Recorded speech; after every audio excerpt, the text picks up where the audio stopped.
In the 50s, my dad was 12 and living in South Jersey.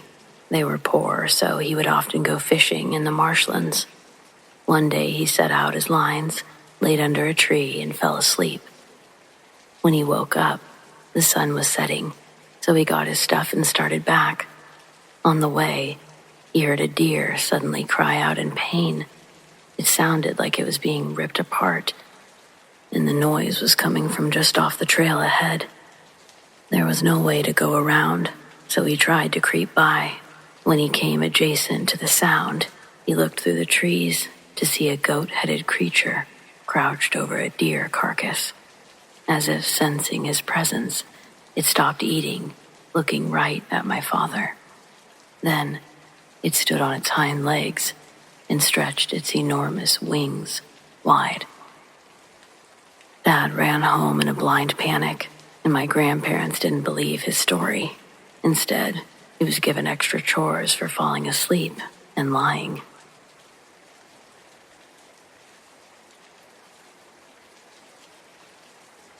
I happened to be driving back home in the country region of my home state when I came across an accident that had possibly happened within the last 15 minutes. There was another car parked nearby, so I assumed that they had stopped to help as well. But as I checked the site to triage the victims, I couldn't see anyone else who was checking victims. I had already called for an ambulance and police, and they arrived almost together. I told the cops that there was 1 fatality and 3 injured, and he said that the ambulance guys went to get the injured out first. As I was helping them extract 1 injured girl from her car, I noticed the door was open on the front passenger side, but no one was in the seat. The seatbelt had been cut away. I looked to see if there was a trail, and I could see traces of blood heading away from the car. I told one of the cops, and we started to follow the trail. As we ran along, we could hear a girl crying out, so we knew she was injured.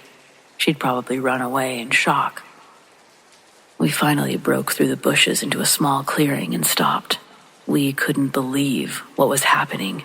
There were 2 men with her, and they were trying to get her clothes off. But she still had enough strength to resist them. As the cop called out for them to stop, I ran forward and punched the person nearest to me with a very hard punch to the side of his head. He went down and didn't move as I turned to the second one, but the cop had already had him and was calling for backup. As he went to get the one that I'd punched, I asked him if I could get a minute alone with the other one, who was now in handcuffs. He looked at me with a real serious look, told me that he could do in 15 seconds with his truncheon what I could do with him in a minute. I left it to him and went to the girl who was shivering and sobbing in shock. I gave her my jacket to wear. Other cops arrived and grabbed the 2 men and dragged them away. I stayed with the girl until the paramedics arrived. As I made my way back to the accident site, I could hear the satisfying sound of the 2 men crying out.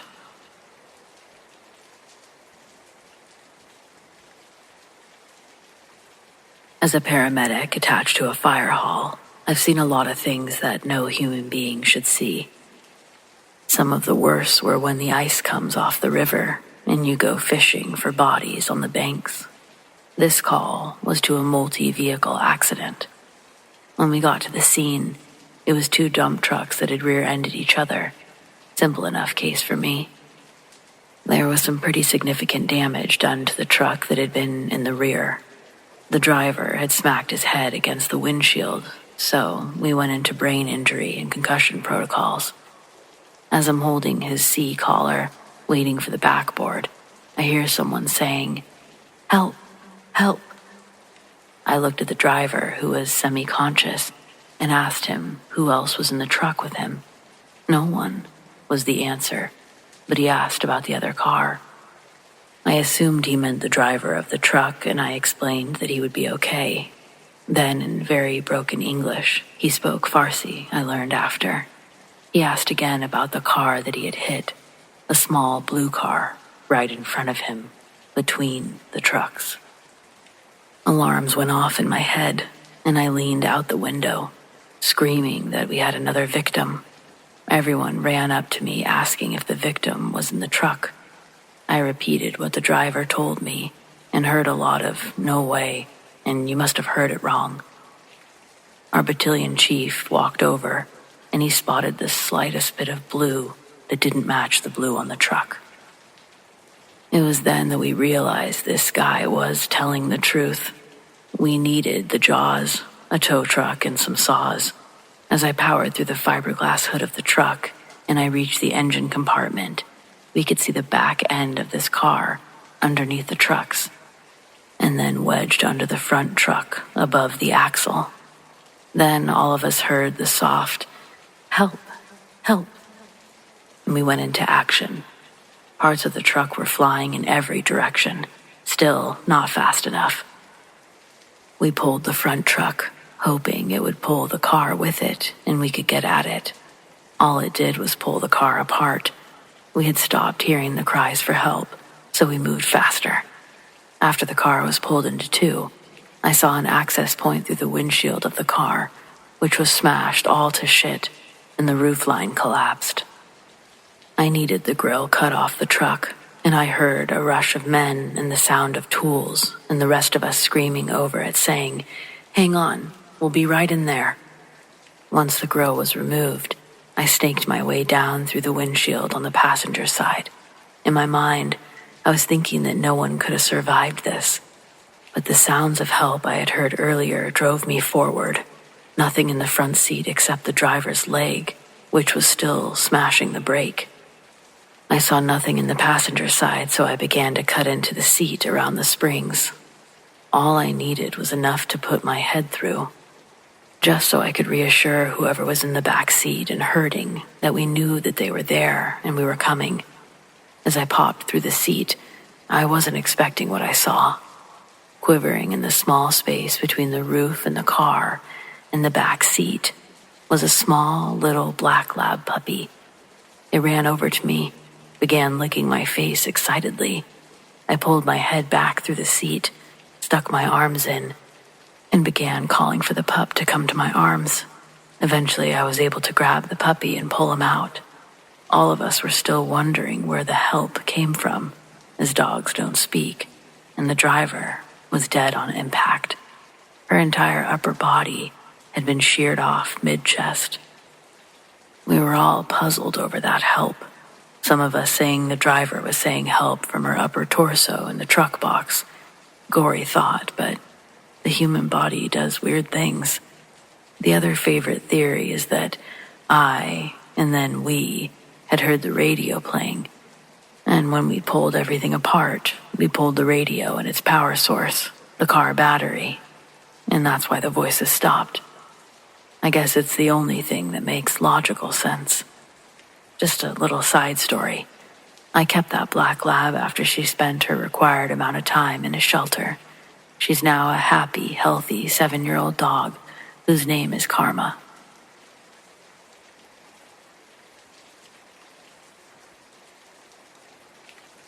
I was a medic, off duty at the time, in California, and a car had rear-ended a large truck carrying a load of large metal pipes used for water and storm drainage.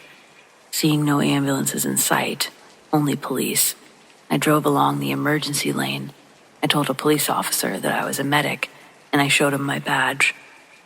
The people in the vehicle were definitely dead. In fact, you couldn't even see their heads. I still checked as best I could to find a pulse. It was procedure, but of course, there was none. Moving on, I helped others who had been hurt in the pileup. Ambulances had finally arrived, and I was about to leave. Yet I noticed several puzzled-looking police officers looking under the tarp that they had placed over the dead bodies in the car, and they were looking around it, under it, everywhere. Curious, I went over and asked what they were doing. They said that they were looking for the head of the driver. The passenger's head was still attached, but barely. I just stood there for a moment looking at the scene, and then it suddenly came to me. I asked the cops to move the car back. They had already had a tow truck in position at the time. I had them stop after there was enough room between the car and the truck, and I climbed onto the hood of the mangled car. Taking my flashlight out, I looked into the pipe, which had struck the driver. My hunch was right. His decapitated head was inside of the pipe and had rolled down about 10 feet. Turning to everyone who was watching me to tell them, I could see that they already knew what I found. Some actually vomited, and others looked faint. I have seen worse over the years, but this is one of those ones that you'll just never forget about.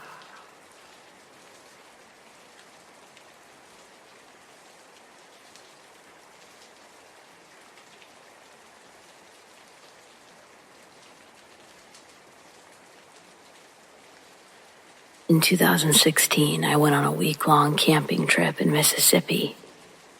I had just spent the prior week in Alabama, and needless to say, there was more hiking involved here. I spent 2 full days hiking deeper into the woods before setting up my permanent camp in a small clearing. I've been going on solo trips since I was 17, and this was supposed to be an easy one. No caves or mountains to explore, just a relaxing week in the woods with my fishing pole.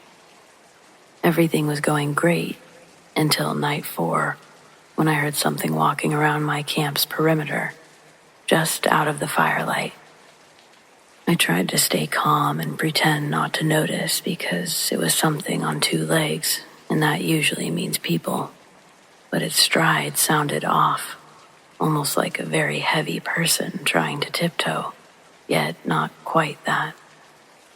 Mostly, I just felt in my bones that something was the bad kind of wrong about it. All my years in the woods, and I'd never heard anything sound quite like that. It gave me chills. Besides, if there was another person this far out in the middle of nowhere, and they were sneaking around my camp, they weren't friendly. I was worried what it might do if it knew I had noticed, so I stood up slowly and went into my tent like I was going to sleep. Normally, I would put out the fire, but that night I let it burn. Once inside, the footsteps stopped. I sat quietly, listening, for 15 minutes without hearing another sound. It had either left much more silently than it came, or it was just standing out there, watching, or who knows what. I had a small handgun, but I didn't want to fire it unless I could see what I was shooting at, so I continued waiting. After almost an hour of silence, I began dozing off, only to be woken by a gargled cry for help. It sounded so wrong that I thought someone was trying to disguise their voice. It didn't come any closer to camp either, so if I wanted to help anyone, it would require walking away from the little safety the fire provided. That wasn't happening. The voice went silent long enough for me to doze off again, but started back around 3, and then once more just before dawn. When the sun rose, I did a quick search of the immediate area and found a trail of just 2, not 4, hoof prints circling my camp. At the time, I couldn't imagine how that could be possible, but that's what I found. I didn't really care about the explanation, though. I just wanted to go home. I packed up camp as fast as I could and started the long trek back to my car, hoping whatever had checked me out would stick to its territory. I stopped periodically to see if anything was following me, but I didn't see or hear a thing all day. When I stopped for the night, I was confident there wouldn't be any more trouble, but still made a fire and set up the tent anyway. Shortly after 10, the same strange-sounding footsteps approached my camp, but stopped short of entering the light. This time, it skipped circling the perimeter and went straight to calling for help. It sounded like someone with a deep, gruff voice, trying to use a high-pitched tone. It said, "Please help me." But the words themselves were off too, like they were being said by someone with a thick, heavy accent. Again, I ignored it, and I went into my tent. I'd never been so terrified in all my life. I imagined shooting into the woods and hitting some teenagers who were trying to be funny. Then I imagined doing nothing and having some monstrous beast rip me apart in my sleep. The whole night was a repeat of the night before. In the morning, I packed faster than ever. I'd lost time checking my back trail the previous day, but if I really pushed myself, I could still make it back to my truck before nightfall. I didn't stop for food or anything. By 4, my leg muscles were in knots, but I wasn't spending another night in that forest. I was only 30 minutes from my truck when it got dark, so I just couldn't bring myself to stop. 10 minutes later, I heard the same footsteps again, and they were moving faster this time.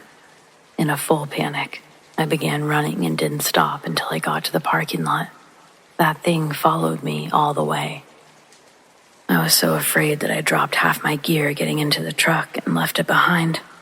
When the headlights came on, I caught a glimpse of what had been chasing me. It was partially concealed behind the trees, but I saw a giant deer standing on its hind legs, staring right at me. As I began to reverse, it went down on all 4s and darted back into the forest. I haven't actually been camping since that experience, not even in places I'm familiar with. I don't know what that thing was, but I know it was pure evil.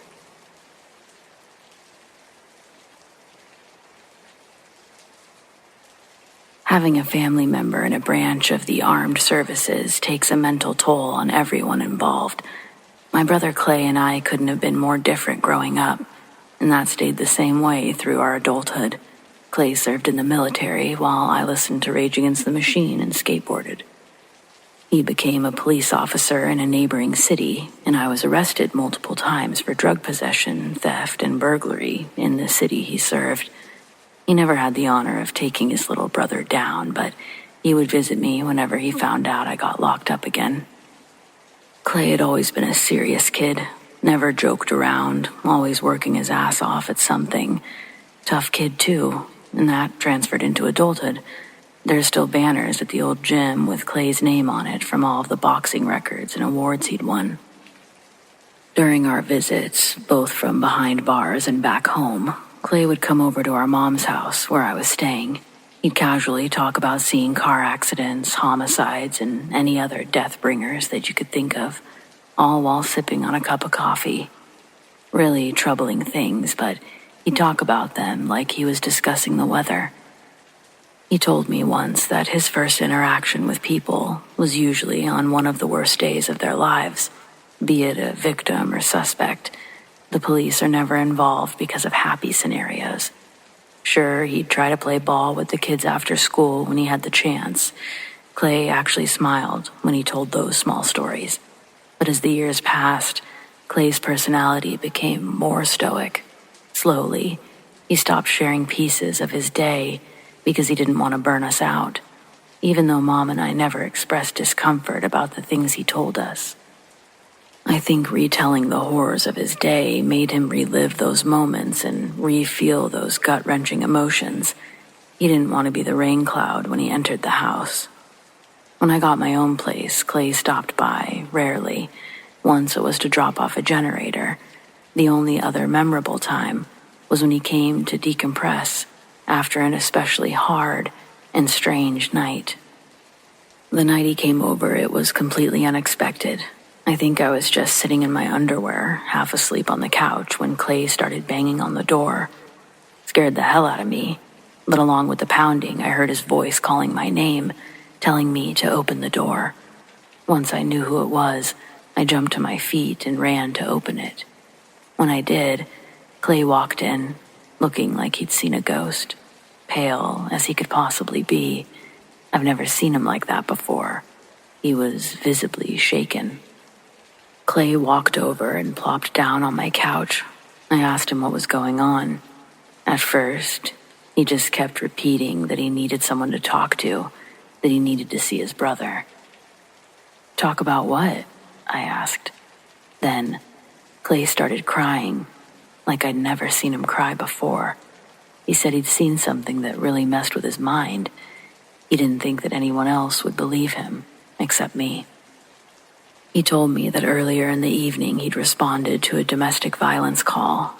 Before he even approached the scene, he was driving through all these twists and turns in a hilly neighborhood. It's while heading to the house that he saw a woman standing with her kid at the crosswalk, both of them looking straight down. The kid was in Spider-Man pajamas, no shoes.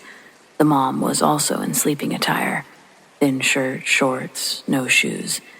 They definitely didn't look like they should be out there at that time of night. Clay, thinking this was weird, decided to stop.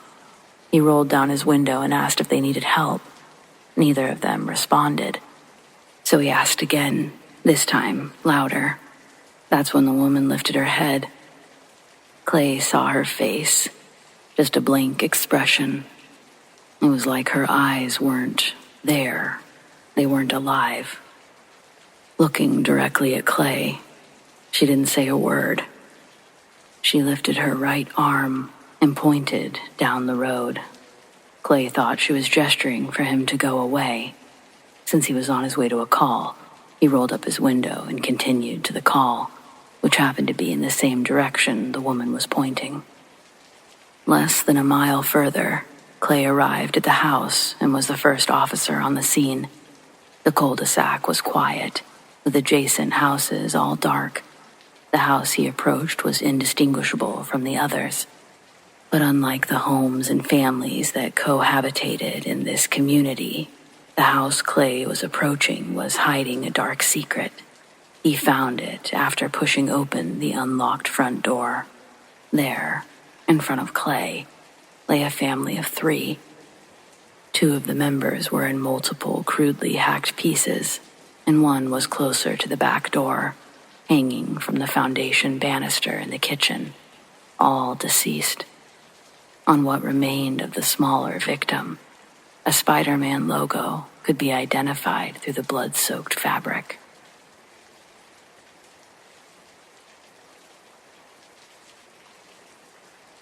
It almost felt like a dream. I woke up to my dog, Lucy, barking. She was upright on the bed where my husband and I were sleeping with our 22-month-old daughter, staring at our door like an unknown stranger was out there, rummaging around. I thought she was just freaking out over a house noise. We'd only had her for 3 months. She was still a puppy. It could have been anything. Our roommate, a creak from the house settling, the awning moving outside in the breeze. I wasn't too concerned initially. I decided the best bet would be to open the door and show her nothing was there. It sounds a bit silly, but it's what we do with our daughter when she gets scared, and I figured it should work with a puppy too. I opened the door, and she raced to the front door. She stood there, snarling at the door. It was an angry, violent growl, one I'd never heard her make before. I looked groggily at her and opened the baby gate blocking the doorway, planning to open the door and show her everything was okay. The second my hand reached for the deadbolt, Lucy went wild. She started barking and jumped around me, and when I touched the metal, she suddenly changed her temper. She whimpered, almost like she was afraid and backing down. As her mannerisms changed, so did mine. I wasn't calm anymore. My heart was racing and sinking at the same time. I had been flooded with a mixture of fear and dread. I looked through the peephole. I can't explain why I looked, but I did. Outside were 2 kids. One was just a smidgen shorter than me and didn't look much younger. I'm 21. She looked maybe 16 or 17. She was slender and pale. Her hair was a light shade of honey blonde, and she wore it long, about mid-back, with long, thin, blunt bangs in the front that covered most of her eyes. She wore jeans, a light wash, and a thin-looking olive-colored pullover-style hoodie.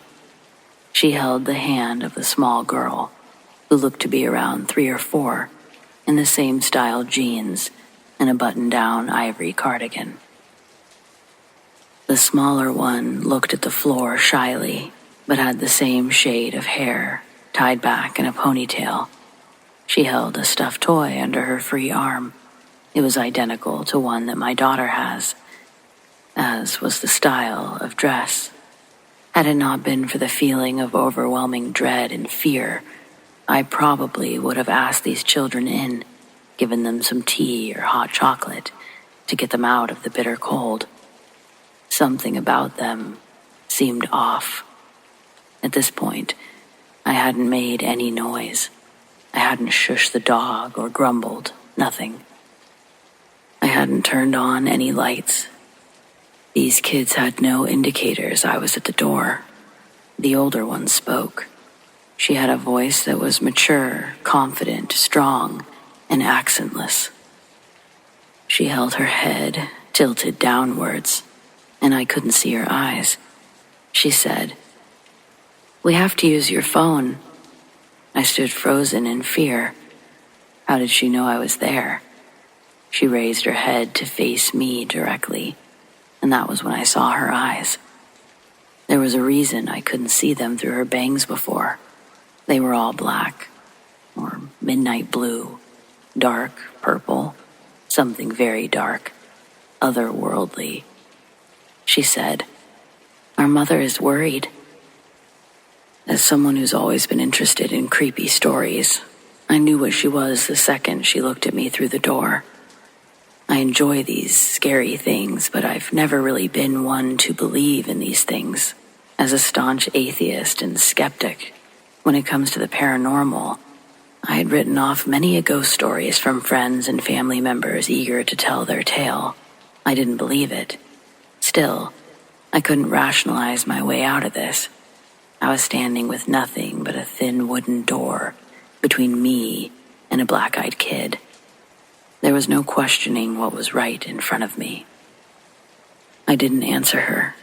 Slowly and silently, I backed away from the door, Lucy still cowering at my ankles. She kept talking. "Just let us use your phone." I took another step back, and with that step, the tone changed. At first, she seemed polite. When I took the second step back, she became commanding, almost hostile. "We're not going to hurt you. If we wanted to do that, we would have just broken in. I'll ask again. May we come in and use your phone?" Lucy snarled at the door, and I inched backward, though something inside me seemed to be slowly pulling me back toward the door. It wasn't a physical pulling so much as a subconscious need to go back and let them in. I got to my room, covered the windows, locked the door, and sat there in the dim light of the nightlight. I heard her call me back to the door once more, and then, quiet. I don't go back to sleep that night, and I haven't slept right since. I know from reading about them that BEKs can't just come in without permission. I know they haven't hurt anyone, but I still fear I'll be the exception. When I told my husband, he said that it was just a dream. He keeps telling me to forget it. But this lingering feeling of sadness, this dread when the house is silent at night, this fear of a knock at the door, this tells me otherwise.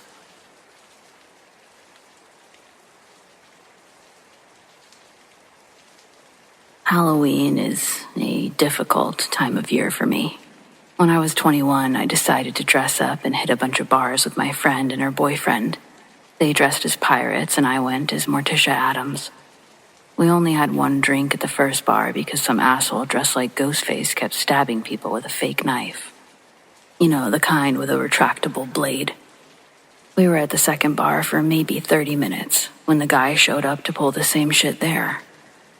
Most people were indulging him, and my friend said that I was being too sensitive, but I just didn't like this dude's vibe.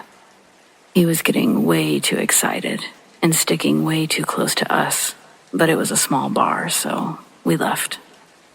We went to a third bar, and he showed up 5 minutes later. I didn't think that he was necessarily following us. There's a row of popular bars all within a few blocks, and lots of people were taking the same route. I figured that he was just going with the crowd in general. To avoid repeating the same mistake all night, we skipped to the end of the line. There should have been at least 2 more bars for Mr. Ghostface to hit before making it to our spot. Instead, he made it there in under 20. And that's when I started to get legitimately creeped out. But my friend convinced me I was being paranoid. This bar had more space, so I was able to ignore the guy and have a few more drinks. But then he started getting rowdy again. He was running all over the place and everyone was cheering him on. He lunged at my friend's boyfriend and hit him square in the chest. So he collapsed and dramatically reached out to us as if playing along. Everyone clapped and laughed, including my friend. Ghostface then stabbed 2 women who seemed to be also playing along as he made his way out the back exit. It was only after he left that everyone began to realize these people weren't faking it. He had switched to a real knife before stabbing my friend's boyfriend. The knife went into his heart, and he passed away before help could arrive. The other 2 victims survived. I followed the news, and I learned that those 2 had survived. One of them had lost a kidney, but otherwise made full recoveries. Police reviewed the surveillance footage from each bar, and they agreed that he seemed to be following us. 2 weeks later, they arrested my friend's ex-boyfriend. He didn't like anyone else touching her, so he made a sick little game out of trying to make his murder appear random. Ever since, I've been really nervous around anyone in a costume that covers their face, so I mostly just stay home for Halloween now.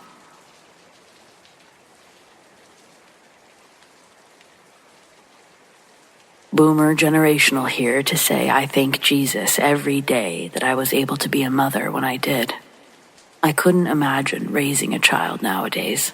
The world'd be scary, and kids these days are dumb as hell. Like, damn, even if I raised my kid correctly, they'd still have to cohabitate with these prime-guzzling, mindless sheep. I got a granddaughter, kid's in 4th grade. She was a COVID baby. No, she didn't have COVID, but she got that weird antisocial things that all the kids got. I blame my daughter, and the funny thing is that she blames me in the same way with her. All we can really do is accept that we're all just learning in our own way. What's important is that you're growing with the lessons you're soaking in. And don't get me wrong, I'm also totally going to play the times have changed card because, again, the world be scary nowadays. I'm not saying the 90s were better. Actually, yeah, I am saying that. Put it on record. Raising a child in the 90s was way better than nowadays. I'll also admit that lots of laws were put into place because of the 90s. Like, a lot. Everything was so fresh and new. The internet was just stepping into existence. It was a wild time. So sometimes unexpected things happened that, in retrospect, maybe could have been prevented. And boom, a bill becomes a law. Please feel free to add on to this with your own only in the 90s stories. But here's mine. When my daughter Sammy was in the 2nd grade, I was a chaperone on a field trip with her class to one of the skyscrapers in Houston to watch firefighters have some sort of competition. From us having to park like a mile away from this building to what was actually going on when we got in there, all of it seemed very poorly planned, let's say. Maybe there should have been more eyes or attention as to what was going on. Maybe the teacher was hooking up with one of the firefighters there. I don't know. Either way, when we finally got to the building, no one greeted us. No firefighters came out with stickers.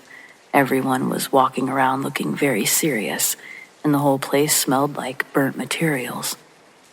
The fumes were so strong a couple of the kids were getting lightheaded and wheezy. Whatever was going on looked important to the men and women competing. This wasn't a field trip where you could go up and ask the firefighters questions. They were all focused on getting their gear and themselves mentally ready. Again, when a class of 16 kids walks into a building and not one person looks up or smiles, you know it's going to be a long day. We did see a few fire trucks, but none of the kids were allowed to sit on them or even get close to them, as they were part of the whole competition. When things got started, it was fun to watch them do the obstacle courses, climb ladders, and put out fires, all with insane speed. That was the first half of the day. Then everyone had an hour lunch, including our class, as there was nothing else to watch anymore. The kids sat in the grass and ate paper bag lunches and talked about the events. A loud foghorn would initiate the second half of the competition. When we got back to the building, the teacher had the kids pile onto the elevator, but we couldn't all fit, so we took 2 separate trips all the way up to the 20th floor of the building. There were 2 elevator shafts back to back, and as the class of kids went up one, the elevator on the other wall was being pulled out in preparation for the event. When we're out of the elevator, we all walk around to the other side where the elevator door is wide open, revealing an empty shaft all the way to the bottom floor. The firefighters were supposed to use their equipment to climb the inside of the elevator shaft up to the 20th floor. It's not just the class of kids up on the 20th floor. There's a bunch of people there. Timekeepers, judges, other firefighters, all up there watching. Also noticed I haven't mentioned any other schools being there that day. It really felt strange having a group of kids up there with these adults cussing, cheering, drinking, and smoking. But there we were. The first firefighter struggles their way up with a time that no one's impressed by. Second one is a badass chick that destroys the first guy's time.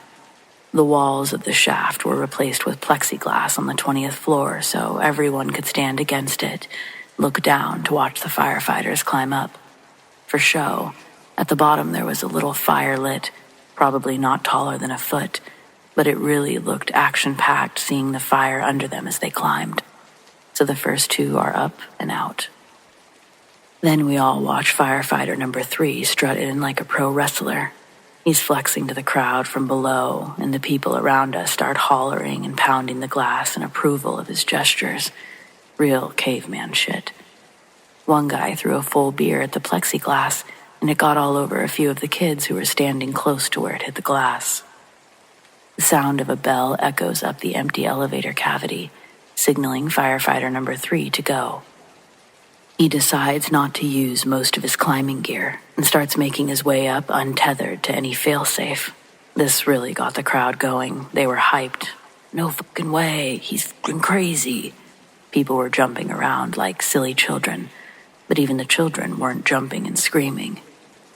I think they were all confused as to what lesson was supposed to be retained during this field trip, as we were all watching firefighter number 3 climb up towards us like George of the Jungle. And to his respect, the guy did make it to the top, but not all the way. Let's just call this guy George. As George reaches floor 20, his hands grip the metal grating on the floor, and then he tries to pull himself up like he's getting out of a pool, but he's winded and out of energy. Naturally, nobody helps him though, because his time is still going. He has to pull himself through that metal door frame to complete his run, and the time has to stop. People are cheering him on, but he's completely gassed out.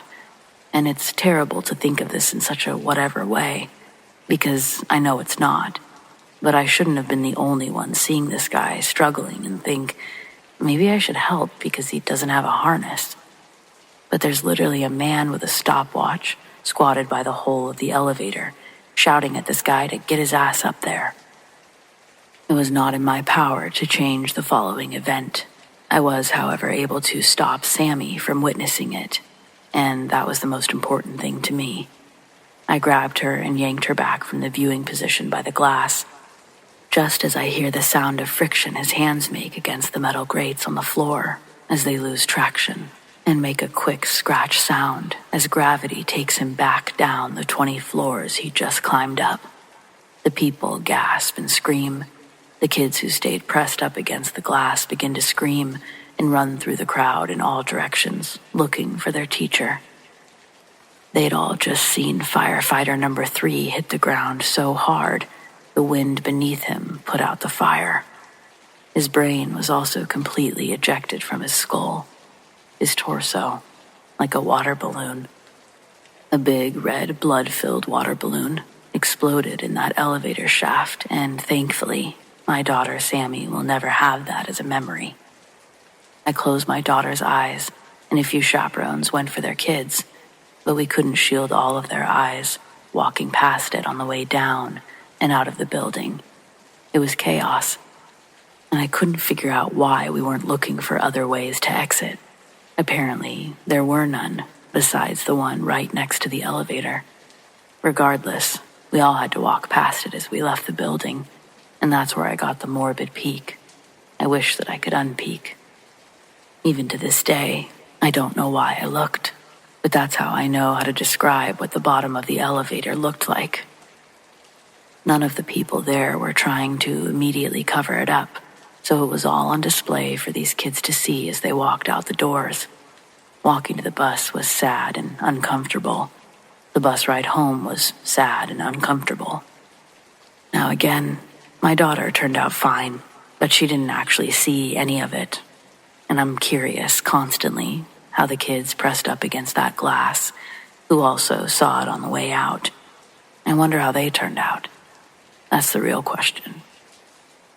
Well, bonus points if you can count how many things in my 90s story wouldn't fly today. But hey, it is what it is.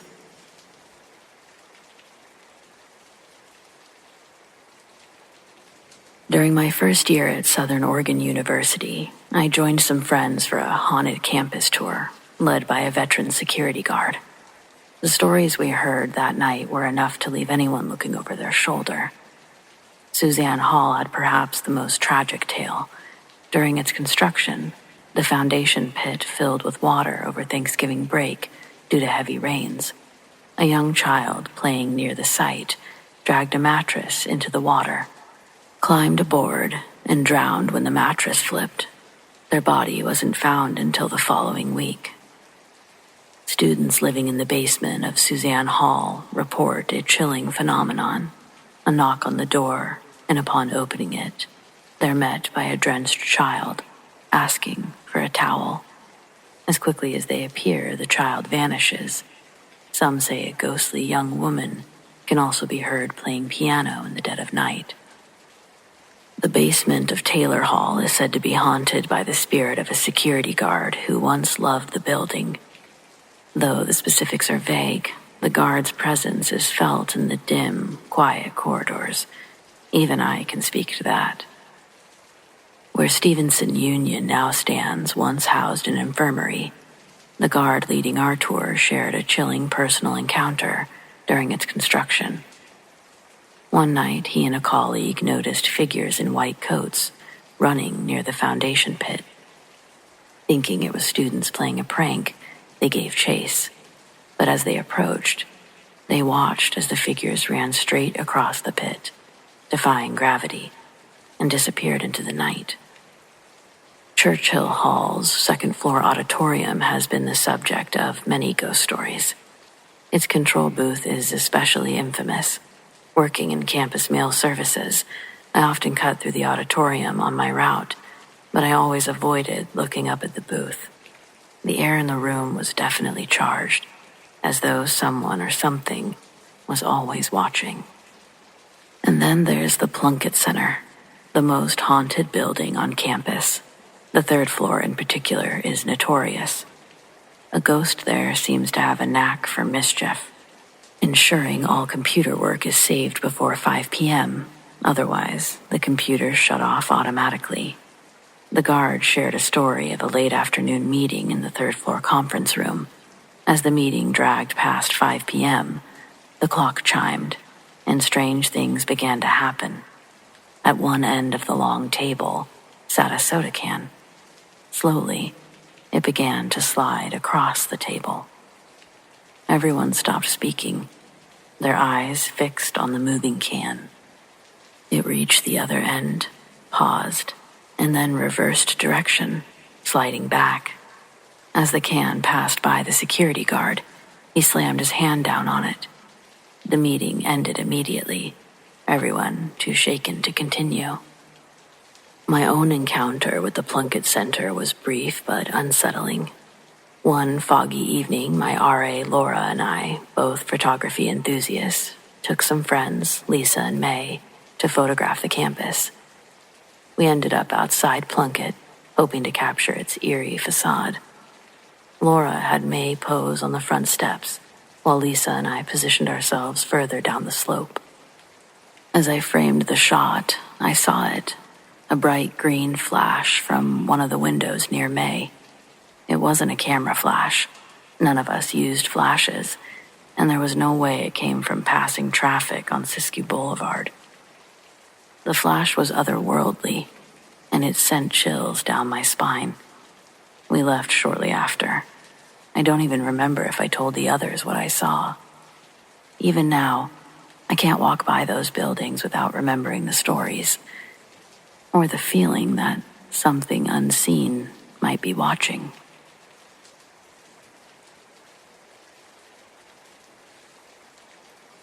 When I was 12, my dad took to long evening walks. It became a routine of his, and every night, like clockwork, he'd grab his old brown jacket, the one that smelled faintly of engine oil, and he would step out the door. He'd always come back about an hour later, cheerful and a little winded, talking about the stars or how peaceful the neighborhood was at that hour. One evening, just after dinner, I heard the familiar creak of the front door. I didn't think much of it at first. Dad always left without making much of a fuss. But something strange happened a few minutes later. I looked out the window to catch a glimpse of him starting his walk, but he wasn't in his usual spot, heading down the driveway toward the road. Instead, he was standing perfectly still at the far end of our yard, staring back at the house. This was instantly unsettling. The thing is, my dad never lingered like that. He was always in motion, always eager to set off on his walk or anything he was doing. But there he was, his back to the trees, his face barely visible in the night, just watching. My heart gave a little flutter of unease. I was hoping everything was okay. There was something about the way that he stood. It didn't sit right with me. His posture was stiff, almost unnatural, like someone trying to mimic the way a person stands. "Dad?" I called from the window.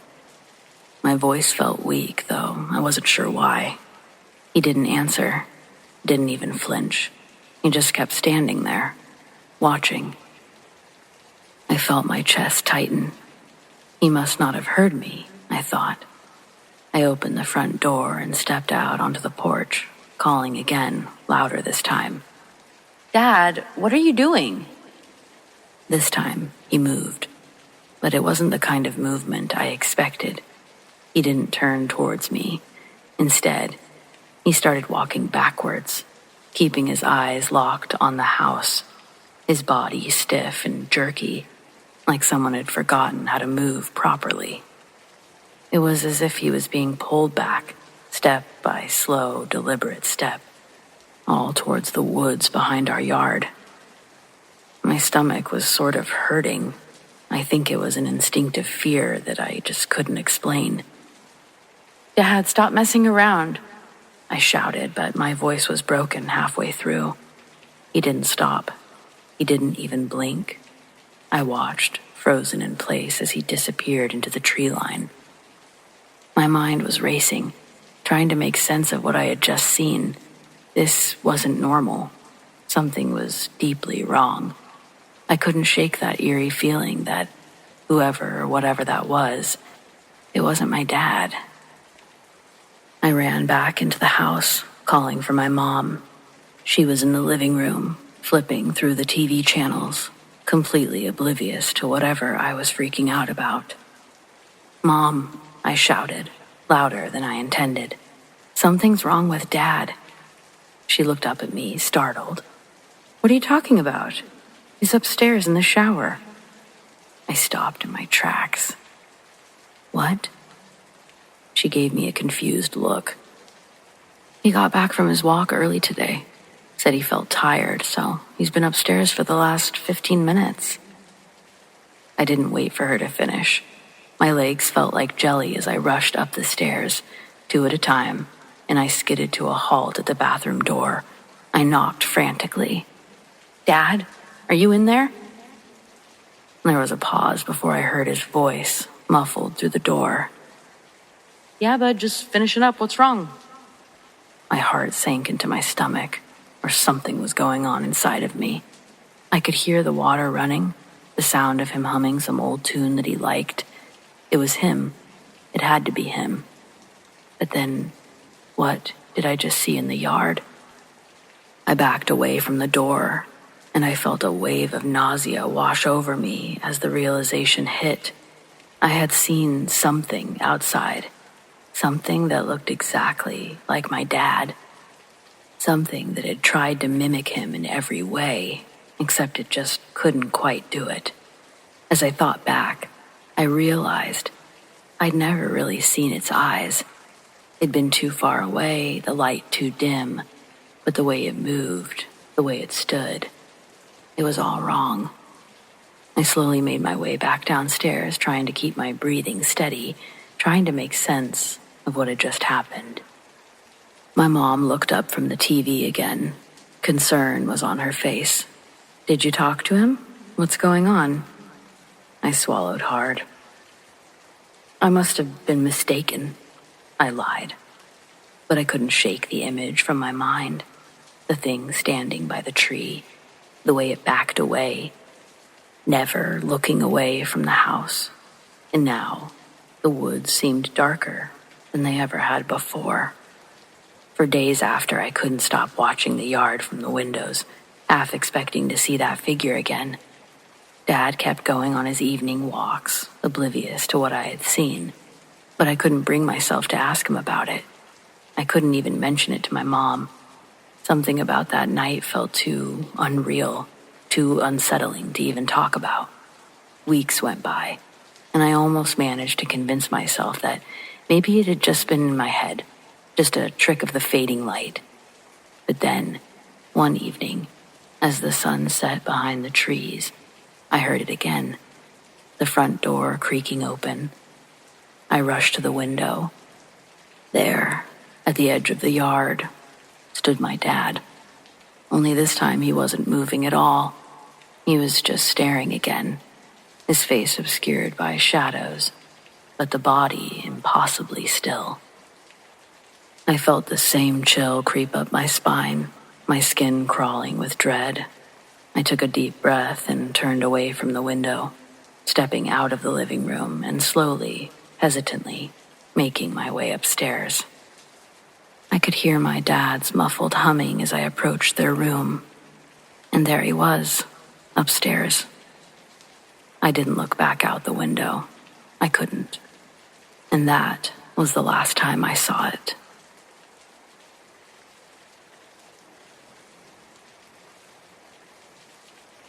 We had a pretty big grizzly bear that would wander onto our property from time to time. My husband, John, named it the Blimp because, dear God, this was a round bear. We have a variety of other bears around, but the Blimp was a spectacle to behold. Whatever her diet consisted of did not involve cardio or climbing. We thought Blimp was a pregnant grizzly the first time we saw it. But when she never gave birth and continued getting bigger, we started to reconsider our first assumption. Our house and the other properties around us are relatively new, and still, we're the furthest you can reach before the road ends in a roundabout whose only entrance is its only exit. We don't mind its isolation, nor do we mind the occasional visits from the larger wildlife population.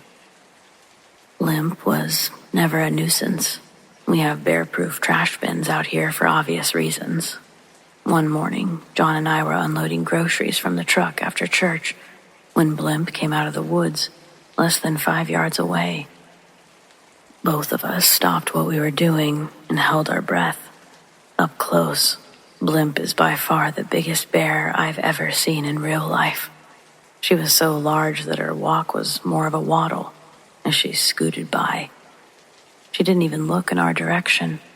She must have seen we were there, but she couldn't have cared less about our presence.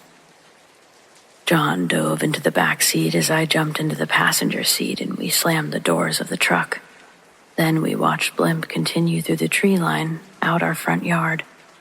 I think Blimp might have been one of the grizzlies that I could have possibly outrun, at least endurance-wise. Though, thankfully, my bold theory never had to be tested. Blimp was a chill bear. I'm sad to say, however, that this story breaks my heart before terror sinks in. One evening, near the end of last year, John went out to get firewood. It was a task that he did regularly, but this night, he'd returned with tragic news that Blimp had been killed. It was heartbreaking. Both of us are big animal lovers, and we'd really grown accustomed to having Blimp around. Surely an animal that size did not have predators. She wouldn't have been able to grow so plump otherwise. I asked if it looked like she'd been shot. Was it possible one of our neighbors didn't have such a passive relationship towards a giant grizzly waddling through? John says no. He's white as a sheet. As he tells me, the scene he came across was much more troubling than an accidental or even intentional killing by anything he could think of. And certainly, a gun was not responsible for this carnage. A ways beyond the grassy part of the backyard, there's a long pathway starting at the bushes by the tree line. This leads to another small clearing in the forest. There, we have a chopping block made from an old stump and a beautiful fire pit that John welded himself. When John finished collecting the wood, he turned around with the bundle in his arms and noticed one of the trees was a completely different color. Walking closer to inspect this anomaly in nature, John would discover that it's only the side facing him that seems to be splashed with this pigment. A wide red streak, starting from the base of the tree, straight up into its branches. As John got closer, the red line looked wet. He placed a finger into the liquid. It was much thinner than the sappy consistency he was expecting to touch. Then, John visually begins to follow this red trail all the way up. John saw Blimp. Its limbs dangled as her body laid straddling a thick branch high up in the trees. The rib bones are exposed from a wound that looks like something had taken bites from her. Blimp's head was missing altogether. Touching the blood between his fingers again, it registers to John that the sickening mess of carnage above him had recently happened. Quickly scanning the other branches near the body, John starts to slowly back out from under the tree. The lack of noise around him became discernible as John's footsteps and heartbeat soon became the loudest sound he could hear. It was like the forest around him fell into stasis. A wave of nausea suddenly hit John with such force that he began dry heaving. Growing with the pain in his stomach was the overwhelming feeling that he was being watched. All sense of safety was pulled away in the atmospheric fluctuation, and that's when John rushed back to the house. With terror stuttering his words, that was his declaration. The next morning, we both went out to the fire pit to get a better look at the situation. I know some of you wouldn't, but there was no way I couldn't see it for myself. The mess John described. It seemed incomprehensible, and I was going to see what my husband saw, if for no other reason than sharing what's now a core memory. It was easy to see the blood in the daylight, and we noticed a trail started before the tree. There was a streak coming from further in the woods where Blimp had been dragged from. Claw marks cut deep into the bark of the trees nearest, all leading to a part of the grass that was saturated in blood and pieces of Blimp's fur. No way a mountain lion could have done something like that. Even if they got lucky and did somehow get the better of Blimp, it's absurd to think they'd be strong enough to drag the body vertically up a tree. I'm quite sure 0 North American wild animals possess the strength to accomplish such a feat. Also, when John and I actually walked to the bloodied tree and looked up, the body was no longer in the branches. I would have thought to ask if we had the wrong tree if it wasn't obviously the only tree with a river of blood climbing one side. What was left of Blimp was gone. most likely retrieved by whatever got the best of her. The next week, we set up a large fence that surrounded our house.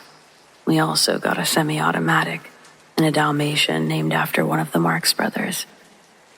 Now, almost 6 months later, tensions have settled a bit. No new evidence has been presented to further our suspicions of an invasive apex predator.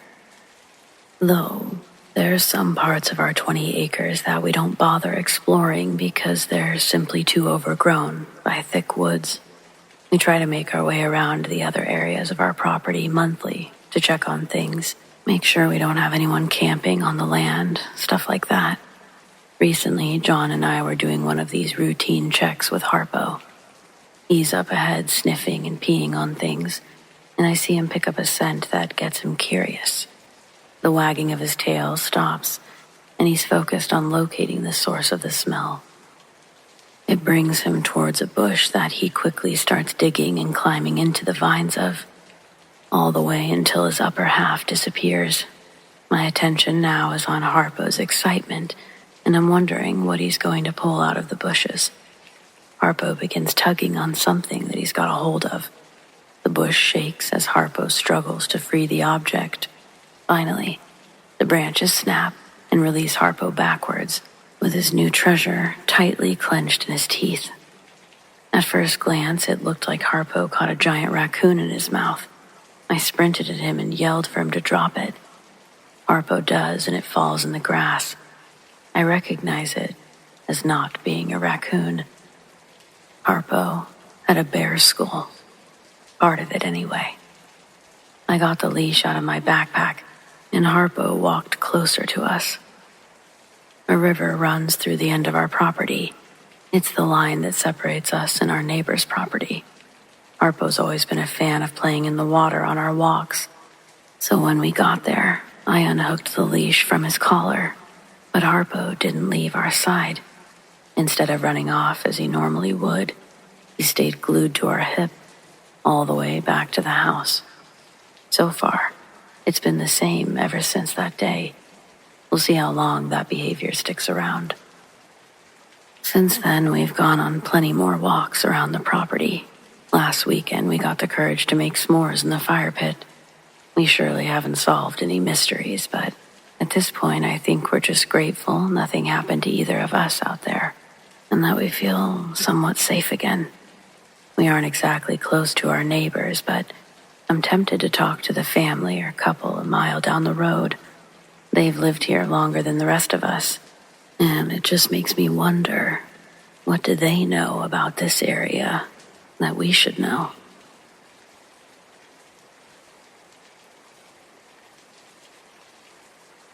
I was 18, and my mother and I were very close. She was 40. We'd been through all of my rebellious teenage crap and came out the other end as the best of friends. She had never been sick, but came home from work one day with a bad headache. She went to lie down, and I started dinner, but then I heard her crying. I never heard my mom cry before. I ran to her bedside, held her in my arms, and she died right there in my arms. And I called my dad, but she was already gone. On the night of her funeral, my dad and I went to bed early. His room, or their room, was right next to mine. It was about 8:30. My dog always slept at the end of my bed, and suddenly, my room got really cold, and my dog ran out of the room. I knew my mom was there, even before I saw her. She was all white and spoke to me telepathically. She told me not to worry about her, that she was in a good place and happy. I was scared, though, and I ran out of my bedroom and started to go downstairs. Then I thought, that's your mom. And I started back upstairs, just as my dad was coming down.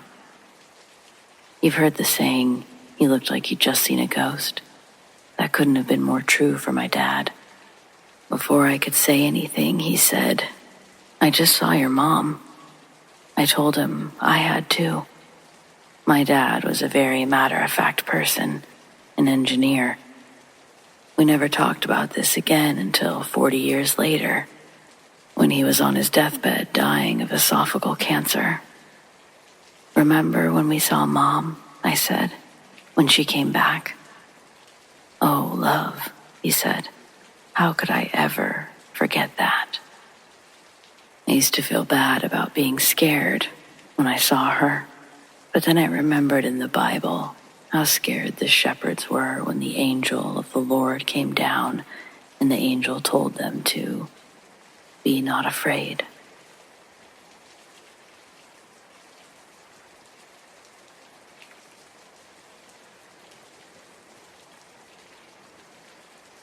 I think I technically have two ghost stories. When I was in the Navy, I worked in a top secret area. It had 24-hour security guards at the door, and nobody who didn't have top secret security clearance could enter. The only people who had access were people that I knew well, and none of them were into practical jokes. So there's no question of this being a trick. For several months on my morning watches, midnight to 8 a.m., I would be working alone in a room quite a distance from the rest of the watch. The room was at the end of a long corridor, and there was nowhere anyone could possibly hide between the main area and this room. When I had been working there for a few nights, somebody asked me if anything odd had happened while I was there. I asked him what he meant, and he wouldn't say. He said he didn't want to put ideas into my head, but if it happened, I would know. A few nights later, I was at work again, and I heard footsteps coming up the corridor. They weren't ghostly footsteps. It just sounded like regular Navy clodhoppers walking up the hall and into the room. I assumed it was somebody coming up to offer me coffee or a snack, and I kept working with my back to the door. When nobody spoke, I turned around and saw that nobody was there. I went back to work, and slowly, a feeling of tremendous menace came over me. I tried to tell myself it was my imagination and to keep working, but it became more and more intense. I couldn't stay in that room. I went up to the radio room and told the others what had happened, expecting to be laughed at, but nobody laughed. Other people had had the same experience. I went back with some trepidation, and nothing more happened that night. But as long as I worked there, it happened every few days, sometimes only once a night, sometimes 3 or 4 times. Nobody ever found out what it was, but nobody could stay in that room for more than a minute when it happened. My second experience happened when my father was dying. He was in a little cottage hospital in a country town. We were told the end was very near, and so my mother, my brother, and I stayed with him all the time. They told us there were only a few hours left. He held on for much longer than expected, and my mother, who was also terribly ill at the time, was exhausted. I persuaded her to come home with me, to rest for a few hours, and she reluctantly agreed. She went to bed and got some much-needed sleep, and I lay reading while I waited for her to wake up again. I put down my book to give my eyes a rest, and I saw my father standing at the foot of my bed, smiling at me. He was no longer wasted and yellow with jaundice from the cancer that was killing him. He looked like a young man again, not a teenager, but perhaps in his early 30s, and brimming with health. I stared at him in shock for a few moments, and then I closed my eyes, opened them again, and he was gone. Less than a minute later, the phone rang. It was my brother, calling to tell us that my father had just died. Were they really ghosts? I'll never know. I don't really believe in an afterlife, or at least I didn't. But after those experiences, I can never entirely write off the possibility.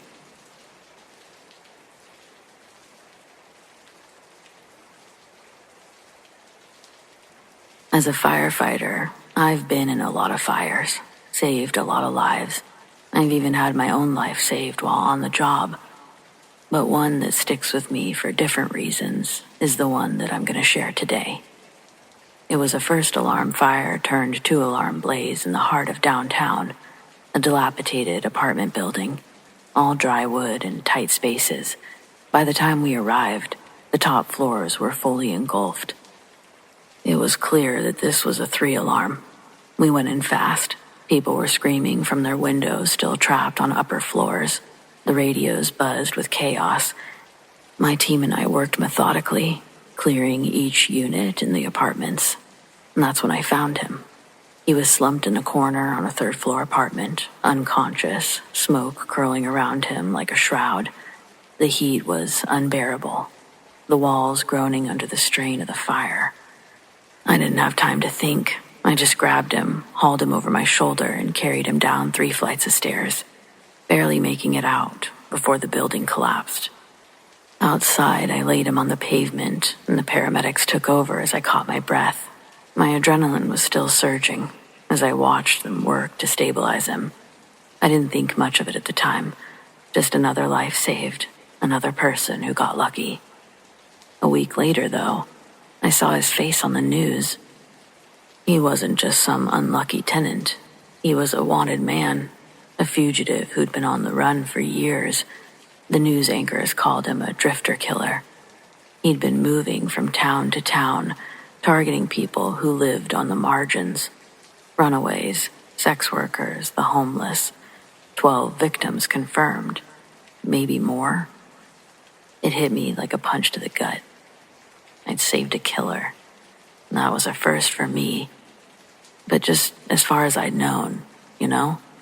You don't usually get to follow up with the people you save. It's just your job to save them.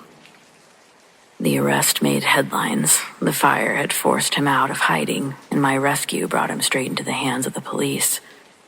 At first, I wrestled with the irony. The job I'd sworn to do, saving lives without judgment or hesitation, had also meant saving a man who'd stolen so many lives himself. The trial was a media circus. The man I'd saved sat stone-faced as his gruesome crimes were laid bare. The methods he used, the stories of his victims, and the families he'd destroyed. He pled not guilty, but the evidence was overwhelming. DNA, fingerprints, even an online journal where he'd kept notes about his victims. I was subpoenaed to testify, not about the crimes, but about the night of the fire. The defense tried to paint him as a victim of circumstance, a desperate man who'd been caught in a tragic accident. They asked me if I'd seen him trying to escape the flames or heard him call for help. I told the truth. He was unconscious when I found him, and I didn't know who he was until after I'd pulled him out, days later. And that was it. My testimony didn't absolve him, but it didn't really incriminate him either. After the trial, people asked me if I regretted saving him. Friends, colleagues, even strangers wanted to know if I'd wished I'd just left him there to burn. I always gave them the same answer. No. My job isn't to judge. It's to save. I've saved hundreds of lives in my career. Children, the elderly, addicts, abusers, people who'd made bad choices, and people who'd just had bad luck. I don't get to decide whose life is worth more than another's. That's not my role. It never will be. The man was sentenced to life without parole, and they moved him to a maximum security prison a few states away. I don't think about him much anymore, but every so often, I'll see his face in my mind. Pale, smoke-streaked, lifeless when I found him. And I can hear my captain yelling, "Get him out, Dylan. The ceiling's coming down." And I did. I got him out, just like I was trained to do. Would I do it again? Yes, every time.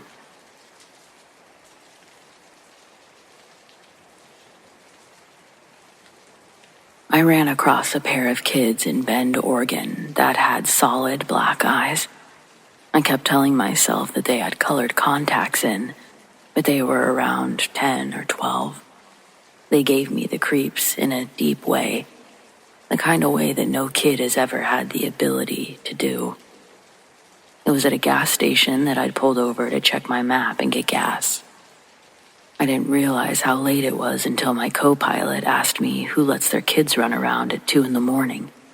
I looked up and I saw 2 kids.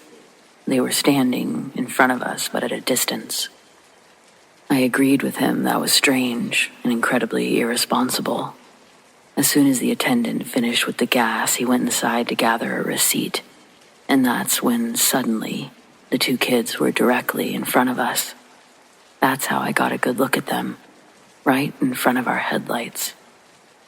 Just as we considered calling the police about 2 ornery, possibly missing children, they split up. Each child walked to our corresponding windows.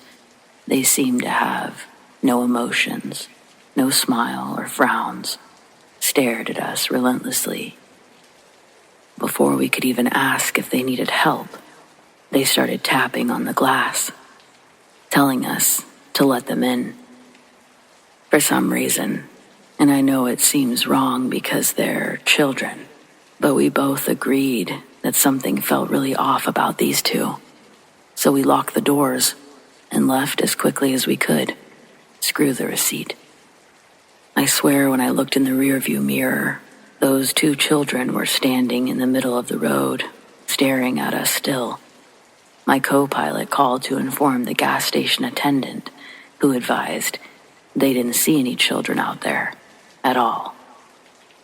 I never drove through Bend again without the doors locked, windows up, and I never stopped while it was dark. I just think how lucky I was to be in a place where you don't have to leave your car to get gas. Maybe it doesn't make sense to anyone. How could it? But those kids, they meant harm.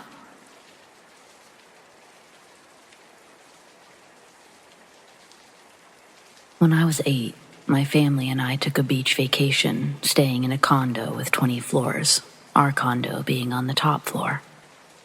One evening while we were there, I was in the elevator on the way back up from the beach to have dinner, when suddenly the elevator stopped on the 13th floor.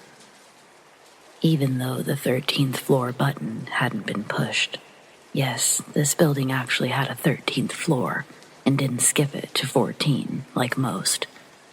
When the elevator stopped on the 13th floor, the door flung open to reveal total darkness. No light at all, even though the floors were supposed to be lit at night. While the elevator stopped on this floor, I heard eerie noises. After a minute, the door closed quickly. The elevator proceeded to the 20th floor, where my family was waiting.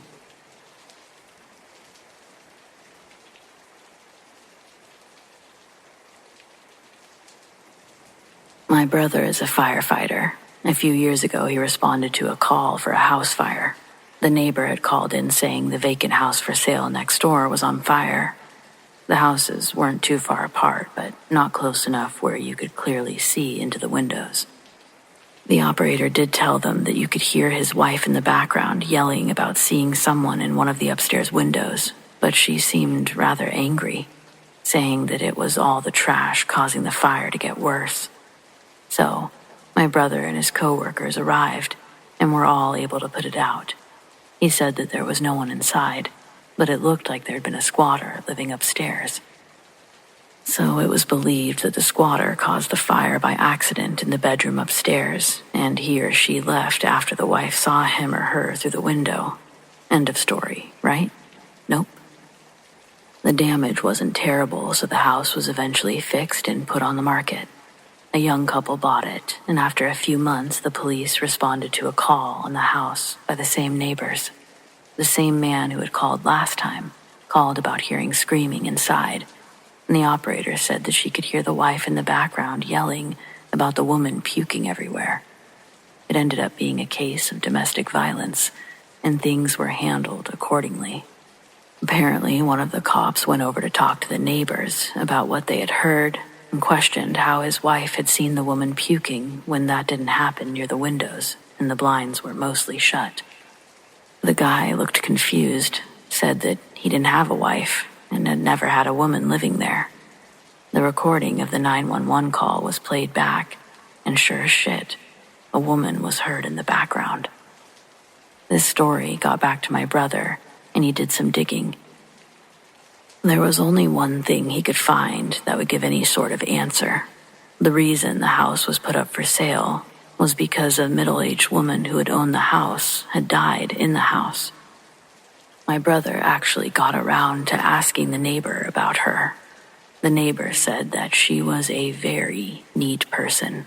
Everything always had to be in its place, almost OCD, about her home and her things.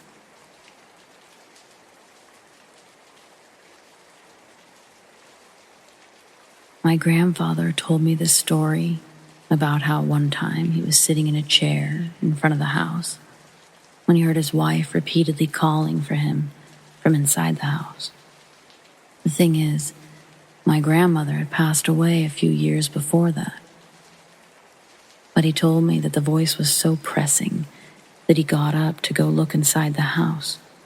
And as soon as he got inside, he heard a loud crash behind him.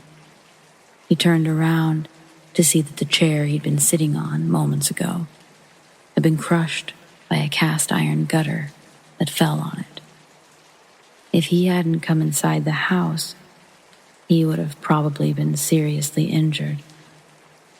I don't know if it's paranormal or not, but every time I think about it, it sends chills down my spine.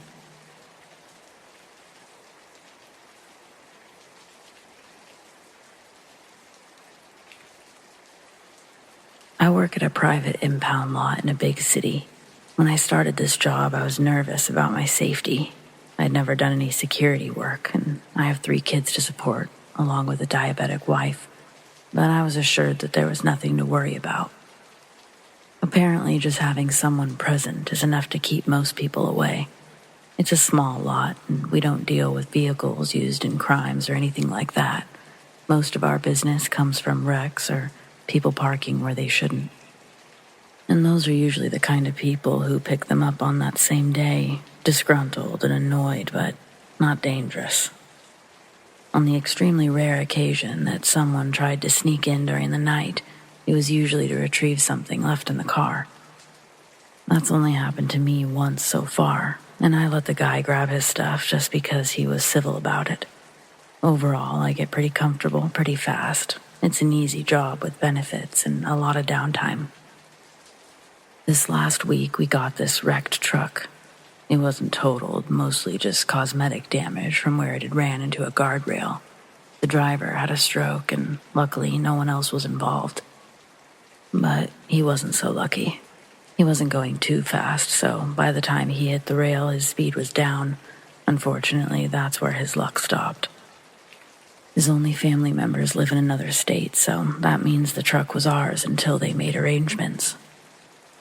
It was a red 2-door Dodge Ram 1500 with untinted windows, and it sat in the slot closest to my booth about 30 feet away, so I had a great view of it. Normally, I just pass the time by reading or scrolling through my phone. I don't actually have to leave my booth unless it's to deal with a trespasser.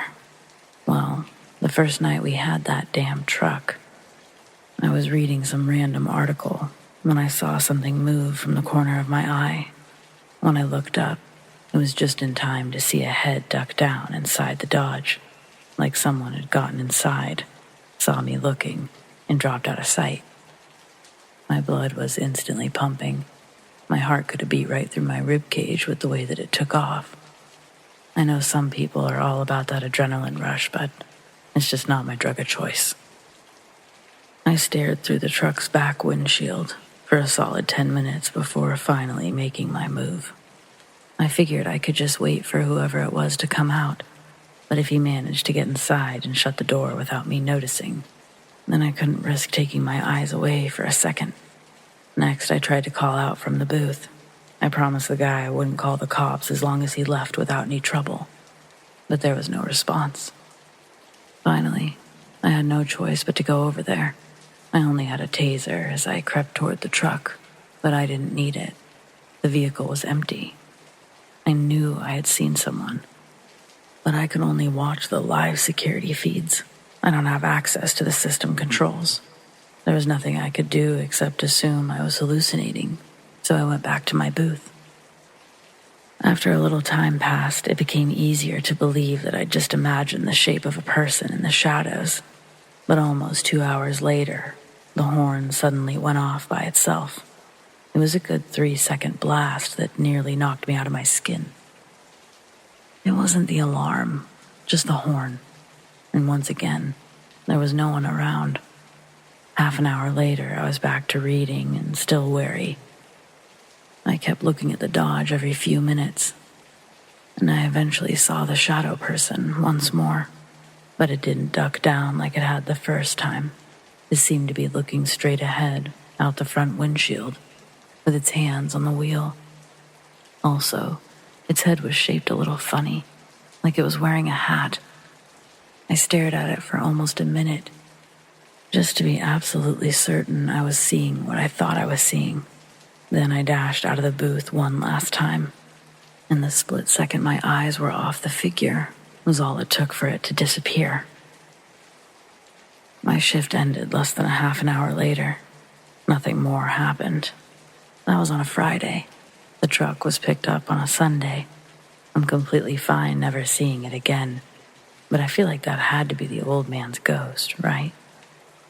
I never experienced anything like that firsthand until then. Later, I found the man's picture in the obituaries, and he was wearing one of those funny-shaped fedora hats, just like what I saw on the shadow.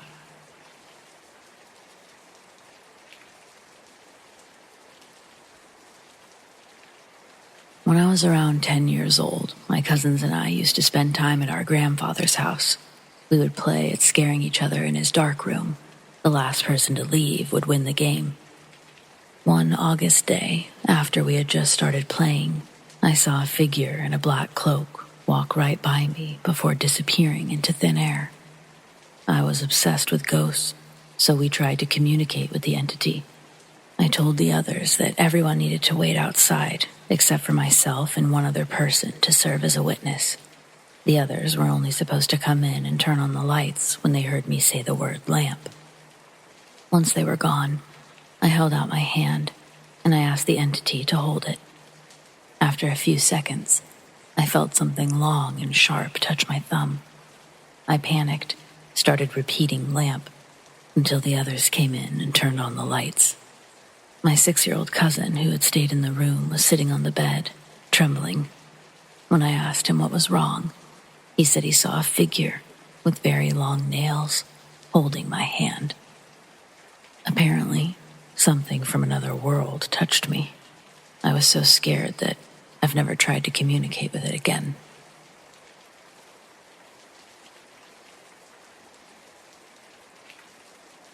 I moved into my aunt and uncle's house for about 2 years. I was a 5th grader. It was my 3 younger cousins, my sister and I, who were mostly in the home. I rarely remember my aunt being home, which should have been a red flag, and her husband worked the graveyard shift, so we weren't allowed to be rowdy during the day. The home is in this part of town that was historically settled by Irish immigrants, so a lot of deaths happened due to poor water hygiene and a fire that forced them out. The house previously belonged to my uncle's father, so he was very attached to the home. As an Asian immigrant, buying a home in those days was very rare because of how poor they were. The times when my aunt was home, they often argued. I can't remember about what. For a time, she didn't sleep in the same bed with her husband and slept with the kids in our room. I remember him wrestling her on the bed one day, breaking the window next to it. It felt more awkward than scary because it felt more like they were hiding something. After that, I remember hearing my other aunt and grandma whispering all about how the house should be sold and everyone should move out. All while this was happening, weird things would occur in the home. My aunt really liked to gamble with her siblings, and I guess it was her way of being able to stay away from home late at night, while my uncle was off at work. Like all children, my cousins, my sister, and I loved watching TV. Back when Adult Swim would air late-night anime, and we would all tune in the living room with our eyes glued to the latest or reruns of Wolf's Rain episodes. One night, the doors connecting the living room to the foyer slammed shut. They were always left wide open because it was one of those weird house rules that we followed. All of us turned to see the panic on each other's faces. We ran into the girls' bedroom. We were terrified out of our minds. Once we all got into the room, we panicked even more because we'd left the lights and the TV on. If our aunt came home, knowing we weren't sleeping, we were in trouble.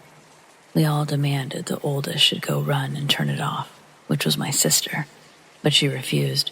In our panic, someone asked, "Did we lock the door?" So, we knew we were all fucked whenever our aunt came home, but we were all too scared to leave the bedroom after that experience. When my aunt did come home, she was furious. The lights were on, the TV was on, the doors weren't locked, and children were up past midnight. She asked, and we told her the truth. The look in her eyes I'll never forget. It was confirmation that she too experienced the same things in that house. We were chewed out, and my aunt went about pretending that nothing happened.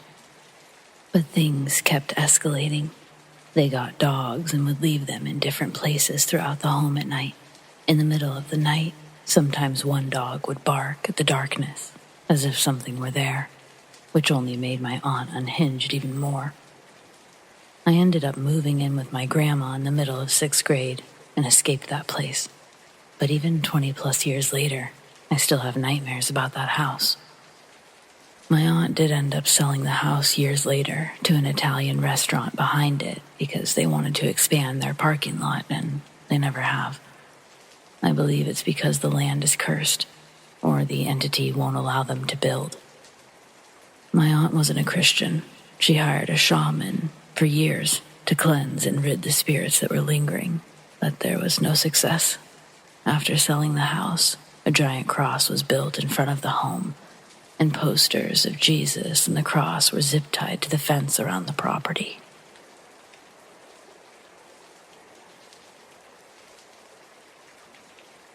As a kid, I had a few paranormal encounters that I thought significant, 2 of which included a black-eyed child that resembled the Ring Girl, or the Grudge, but had bangs, looked exactly like a friend that I had in elementary school, only pale, white, and black-eyed. First time I saw her maybe 50 yards away, in the rear view as my dad drove me away. Second time, she was in my room as I went to go get something. She was on her knees on the opposite side of my bed. Anyway, I never paid much attention to it. I'm not saying the next encounter was the same entity or related, but I started wondering if they are. This one I know for a fact to be real. It was almost 3 years ago, 5 or 6 a.m. I was being nocturnal at the time. Me and my girlfriend were getting ready to go to sleep, but I went to the kitchen to get a snack as she followed. It wasn't clear what I was doing, so she asked me, "What are you doing?" Then she said, "What the fuck?" And I spun around right as she clicked the light in the hallway that was right above her. Immediately after she turned it on, just in time for me to see, as I just turned around, the light bulb exploded. A skinny figure resembling the girl from The Ring appeared. Only very tall, maybe 6 foot something, her body only being a few inches wide. It disappeared with the flash of the light from the exploding light bulb, leaving me and my girlfriend speechless. She said that she exclaimed, "What the fuck?" because she saw a white mist beside her, which is also why she turned on the light. It's the realest experience I've ever had, the most chilling. Me and that girlfriend broke up now, but the whole 2 years I was with her, creepy phenomena happened constantly. From the one I just mentioned to hearing voices, rhythmic tapping on windows, apparitions, dogs growling at nothing, and one time I heard stomping running up to me from behind despite being alone, but nothing like the skinny light bulb figure. The most notable other experiences were when we heard mumbling outside of our bedroom door, but we were alone in the house. When I was alone going to sleep, I saw a shadow figure walking parallel to my bed. Us talking about turning the bedroom light on, only for it to turn on by itself, right as we mentioned it. and items being moved, lost randomly, sometimes randomly appearing in the freezer of all places. My dog at the time was pretty quiet, unless we could physically see a person walking outside or something.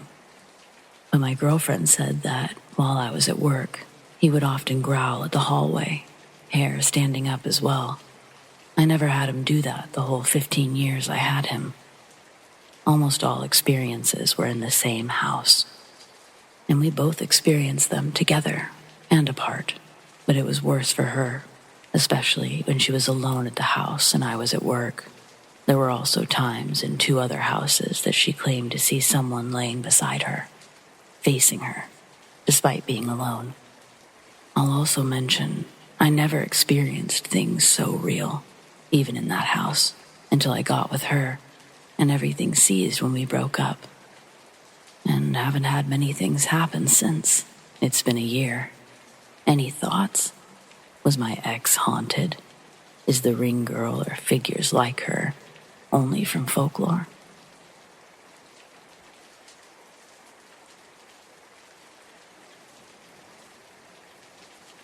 One day when I was 15, I came back from school like any other normal day. I live in Sofia, so McDonald's was the easiest and greatest of lunches, so I brought some lunch home and sat to watch a show called Ghost Hunters. Since I was in the 3rd grade, I gained an interest in the paranormal. I think it was because I wanted to believe there was life after death and so on, only what I was about to experience was definitely a surprise. While I was watching, I heard footsteps. I knew that my mom and my dad were at work, and of course the neighbors were as well. There was virtually no one that was going to come unattended. There were no such people in my life. Of course, I went and checked the door, and there was no one there, so I decided to turn back to my room. Just as I was about to sit back down on my bed, I caught something out of the corner of my eye, a shadowy hand, almost a demonic one. It was coming from the wall next to my bed, trying to grab me. I just jumped. My heart was racing. Even now, remembering this, I still feel uneasy. When my parents came home, I told them the story, but no one believed me. They said that I was watching too many ghost stories. It's a fair analysis, but it hurt my feelings. Nonetheless, everything was normal for a couple of days, when some dark news was delivered to our family. My granddad on my mom's side had died. I was devastated, but I started to think, was it some sort of premonition that I had? Is that what a person sees before death of a relative happens? Was it actually a ghost? Was it some sort of manifestation of my sadness, or the sadness of the spirit? The two could be completely unrelated as well, but it doesn't really change the fact that it happened, and I can't seem to forget it.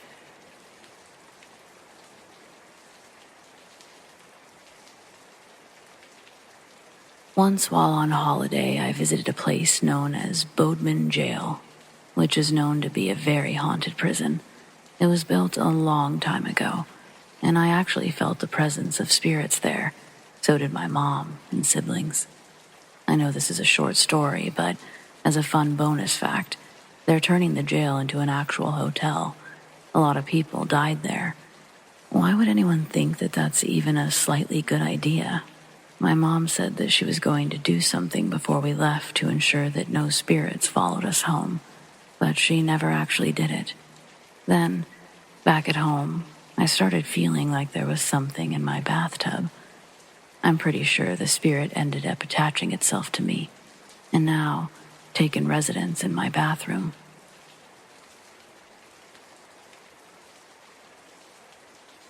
I was doing some work in the garage, and later I left through the garage door. I started walking away from the house, and I felt eyes looking at me. I look back and I see my sister looking at me through the living room window. We wave at each other, and I keep going on my merry way. Later, I referenced how I could feel her looking at me, and she said, "What are you talking about?" And I said, "When I waved to you as I was leaving." She had no idea what I was talking about. To make it even more weird, she was apparently at work at the time.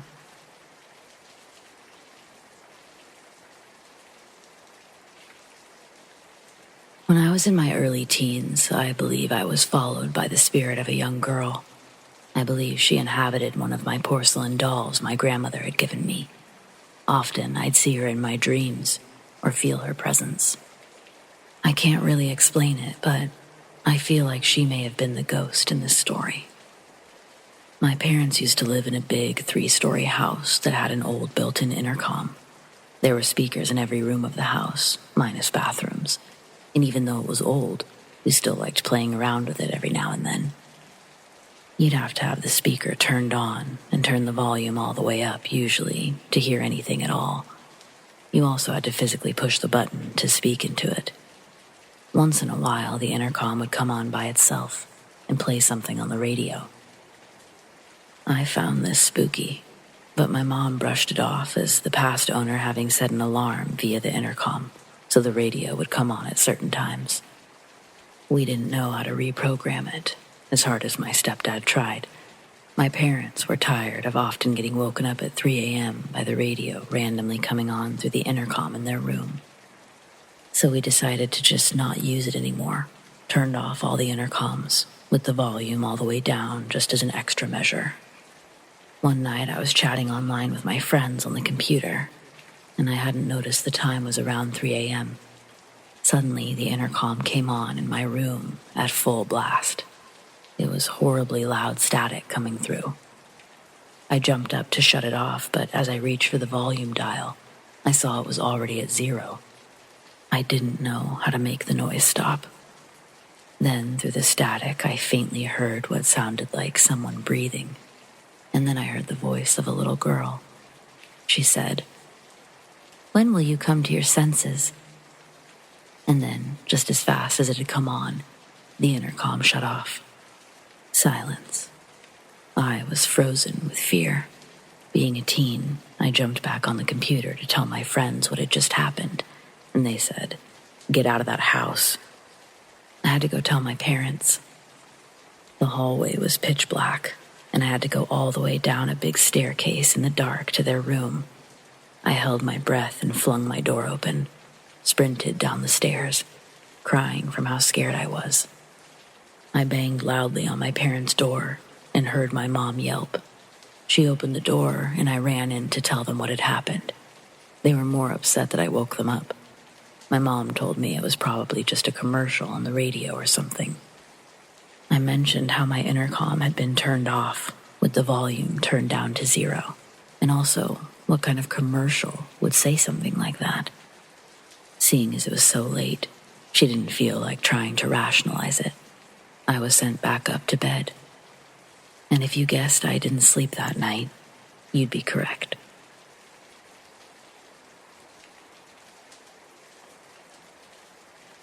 So this story is short, but safe to say it creeped the hell out of me, and I still tell it to people ever so often. My nanny, Mom's mom, lived in an older house when I was younger. My family always joked that it was haunted because we always heard bumps and bangs and stuff. Just overall, it gave a creepy vibe. It got to where I wouldn't stay the night over there unless I had to because my parents worked a lot. When I was 15, I was staying at Nanny's and we were in her bathroom, doing something, getting ready for bed. It was just me and Nanny, alone in the house, aside from her older poodle. Rest in peace, Brandy. Best doggo ever. Anyway, out of nowhere, we heard a huge crash coming from the kitchen. We ran in there to find Brandy hiding under the kitchen table, trembling, and her food dishes upside down across the kitchen from where they would normally sit. They were heavy ceramic bowls that sat down and in those metal trays. There was water and food everywhere. At first, we were like, "Brandy, what did you do?" And then we kind of realized that the bowls and the tray weighed more than she did. She was probably 8 pounds or so. Plus, she was pretty old at this point. The stand was also upside down in the middle of the kitchen. No clue what happened that night, but safe to say we were thoroughly freaked out. Other things happened often, like stuff falling off the walls and such. I'm glad she doesn't live there anymore.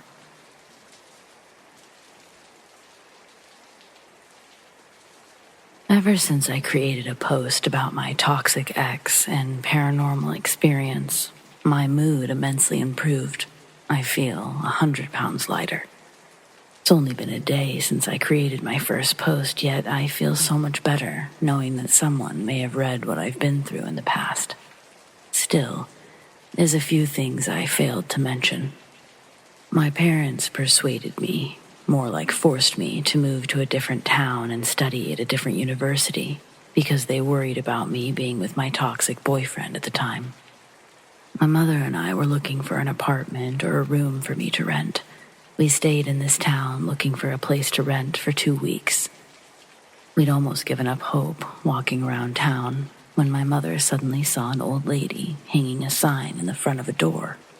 It said, "For rent." My mother immediately walked towards the old lady who turned out to be the owner of the place. She invited us to see the house. When I walked in there, something felt off. I immediately whispered into my mother's ear that it looked like a witch's house. That's the first thought that popped into my mind. I really didn't like the place.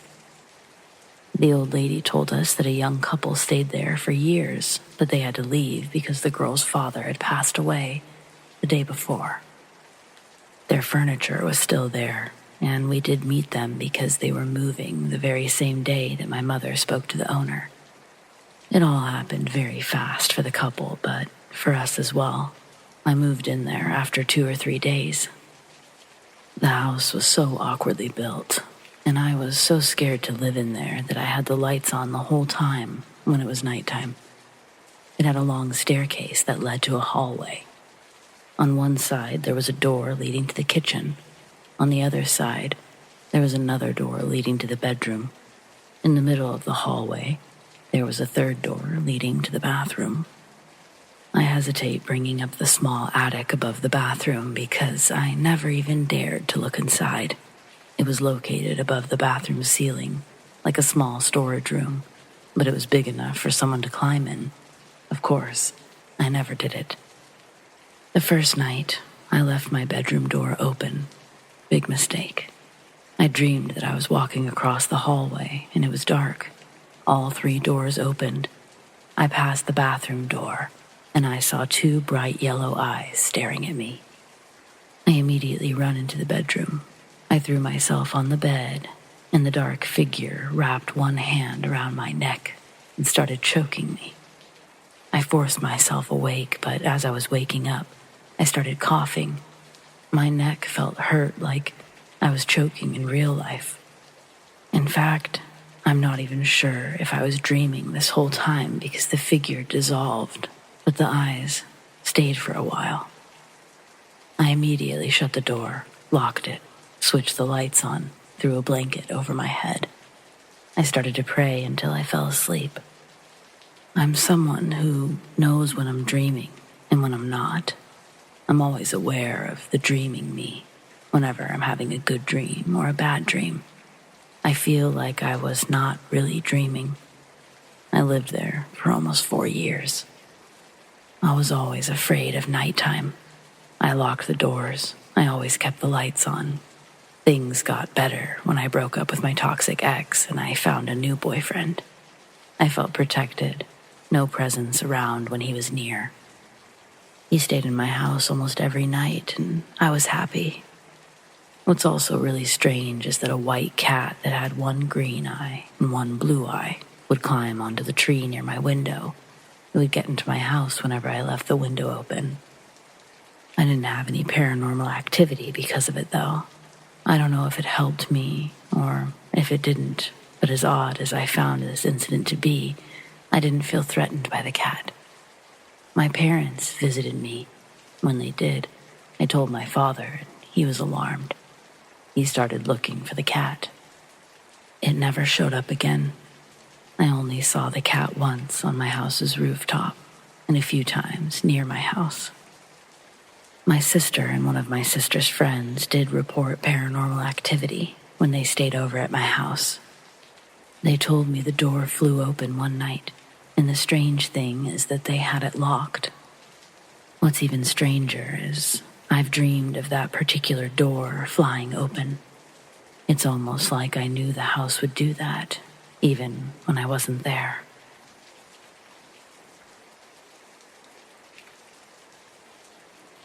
Last year, my mate Danny and I took a speedboat out for a little ocean fishing. About 4 nautical miles east of harbor, we stopped the boat and cast out from opposite sides of the deck. Minutes later, Danny sets down his rod and rushes to the front of the boat. He grabs a pair of binoculars and looks back in the direction he's facing. I turn around and immediately see what he sees. From a distance, it looks like 2 men were sitting on a vessel that recently capsized. The keel floating above the waves, just enough for the men to sit on it to avoid the cold. Danny sets down the binoculars and throttles the boat to life. We start heading towards the distressed men. We cut the engine short of their overturned vessel to slow our approach as to not splash them with our waves. As our drift brought us closer, the shape of the men's features began to take form. My heart started to palpitate, noticing how similar their features resembled me and Danny. Danny walks to stand next to me when he sees what I see. We're both in disbelief, but the adrenaline of the situation prolonged our comprehension. Danny turns around to grab life jackets. I run to grab the life preserver. But when we meet back at portside, there's no longer anyone on the overturned boat. The keel was empty of its passengers, clinging to its wood, like they'd never been there. There was no sign of them anywhere. The capsized boat didn't disappear, but we watched it slowly continue to sink, until finally it was fully submerged. We watched it sink into the darkness. We waited for any remains of the wreckage to float up, so we could identify and report it when we got back to shore, but nothing surfaced. Released oxygen bubbles didn't even float up after the boat sank. We were in a stunned silence. I made a comment about us just meeting a couple of ghosts, but Danny commented on their features, saying ghosts don't mimic. Whatever it was, we agreed it wasn't earthly, and it definitely wasn't good. An undoubtedly bad sign, so we decided to cut our fishing trip short and head back. On the way back, I was on the verge of tears without having any idea as to why, but I vividly remember feeling an overwhelming grip of sadness when we saw the men. A feeling I initially ignored because I thought that we had to rescue some stranded fishermen. And this feeling followed me all the way home. The air only truly felt clean the next day. It was like my energy was completely expended. Emotionally exhausted from a leisure trip. If you consider this paranormal, it was my only experience with otherworldly entities. Do spirits wander the ocean? Why did they look like us? I don't know if I believe in all the devil stuff, but I really can't classify all of this in another category. Any logical explanations?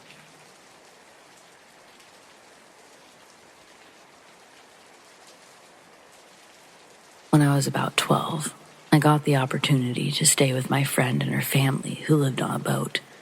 They traveled to many locations on the boat for many years, but this story, we were in Jamaica for a week. The mini vacation started off so fun. We were in the pool or at the beach back and forth every day, all day. But on the 3rd day, I started seeing enormous snakes in the water, just looking at me, blinking with their big eyes. I remember I was stepping over into the boat. I could see a huge snake diving down into the water. It creeped me out. I couldn't sleep and I didn't want to go swimming in the ocean anymore. The family took notice that I didn't want to go into the ocean, so they decided that maybe a river would be fun. I remember on the journey I was contemplating in my mind if it would be safe or not. When I got to the river and looked around, I didn't see any snakes, so I was ecstatic. I started stripping down to my swimsuit, ran right into the river, swam across to a cliff, climbed up the cliff, getting ready to dive off. But when I looked down, there was a snake staring at me, blinking. I touched a guy and a girl beside me and I said, "Do you see that?" The guy said, "What?" and just jumped in the river. The girl looked at me and said, Yes, I see it," with a scared tone to her voice. I looked at her. I saw the fear in her eyes, but I wanted to make sure that I wasn't going crazy, so I said, "What exactly do you see?" And she said, "The big snake." I looked at her in such shock, but I also had a sense of relief. We were stuck at the top of the cliff. People came and just jumped off, but every time we looked down, we regretted that we looked. I don't know what would have happened if I jumped off like those other people, but I wasn't brave enough to test it. So I did what I thought was best for both of us. I cried. I cried in fear, and my friend's dad came for me and the other girl. I remember asking the girl if this was the first time she'd seen them, the snakes. I remember her saying no, she sees them all the time. Coming back from that trip, I never saw the snake again, but I still wonder what was the reason for them. Why was it just us who could see them? Any theories, anyone?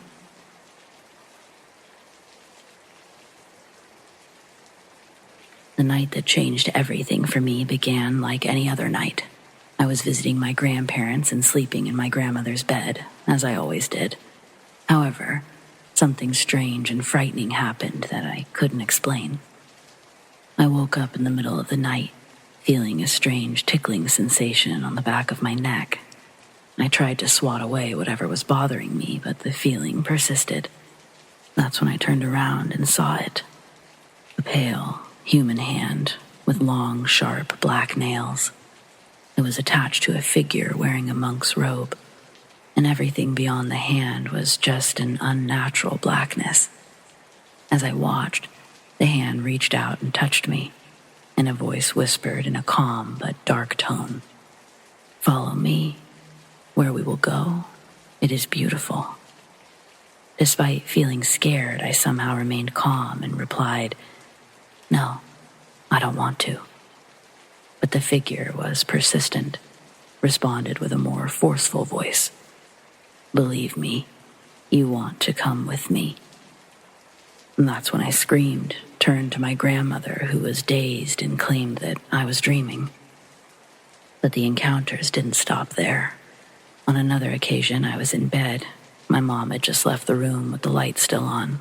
When I turned back to the door, I saw a figure made out of pure blackness, with bright green glowing eyes. I called out to my grandmother, but there was no answer. I turned away and back, but the figure was still there. And then suddenly, it was gone. It wasn't until 12 years later that I would hear a similar story from my stepfather.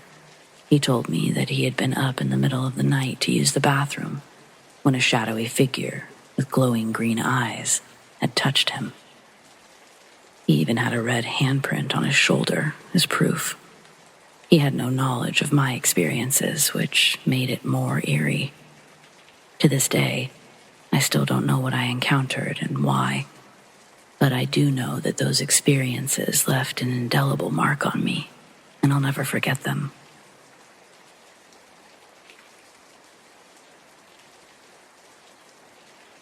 I grew up in a small town. When I was little, every so often my dad would get home a bit later than usual. When I'd ask why, he'd say that it was because he gave the can lady a ride home. The can lady was a short, thin woman in her 50s who could always be seen picking up cans on the side of the road. Everyone knew her. She didn't have any other job. Collecting those cans is what she did all day, just about every day. She was such a town fixture that many of the businesses would specifically save their cans for her, too. And when it began to grow dark, she would simply hitch a ride from wherever she was. Within a few minutes, someone would stop to take her home. She lived in a small house with her husband, and she'd been collecting cans since her early 20s. In fact, Those cans played a large part in putting her children through college. The only problem was that she sometimes kept going a little too late, and it would be full dark before she started hitching. She was also known for walking too close to the highway. She was so comfortable out there that she could grow careless. More than once I heard my dad say that he always made sure to give her a ride because he worried that she'd end up getting run over, or worse. But as a kid, you never think that stuff will really happen. But it does. It happened when I was 10, and the whole town mourned her. She'd been walking along the shoulder after dark when a sleepy trucker came along and hit her. The guy was so messed up about it that he had to be sedated. I don't think he faced any legal issues, but I was too young to take much notice if he did. There's a lovely memorial by the accident site. It's still there to this day, and enough money was donated to pay off the final year of her youngest daughter's tuition. Within a week or two of her death, several people were claiming to see her around town at night. My mom believes in ghosts, but my dad is one of the biggest skeptics you'll ever meet. He made sure to drill into my head that people were only grieving, and soon enough, they wouldn't see her anymore. I grew up to be a pretty big skeptic myself, but there are two instances that have always troubled me. It wasn't too many weeks later that my dad came home pale and dazed. He'd been driving home from work when he caught a glimpse of her. She always wore the same faded blue baseball hat and carried a giant trash bag full of cans slung over her shoulder. She was a hard lady to mistake. Anyway, it surprised my dad so much that he slammed on his brakes in the middle of the road and reversed. But nobody was there. Even if he had mistaken someone else for her, there was nowhere for them to go. A few weeks after that, my mom, who worked at one of the hotels, met an elderly couple passing through town. They arrived late and shaken up, claiming that they almost hit a woman as she tried to cross the highway. They came incredibly close to crashing into a guardrail, but managed to stop on the shoulder. The husband was so worked up, he got out of the car to confront the woman, but she was gone. The description the couple gave matched the can lady perfectly. I always wondered if my dad fell victim to his own grieving theory, but I don't know how people from hundreds of miles away could imagine the exact same person. I'm almost 40 now myself, and overall, I don't really know what to believe. But I thought it was an interesting story to share.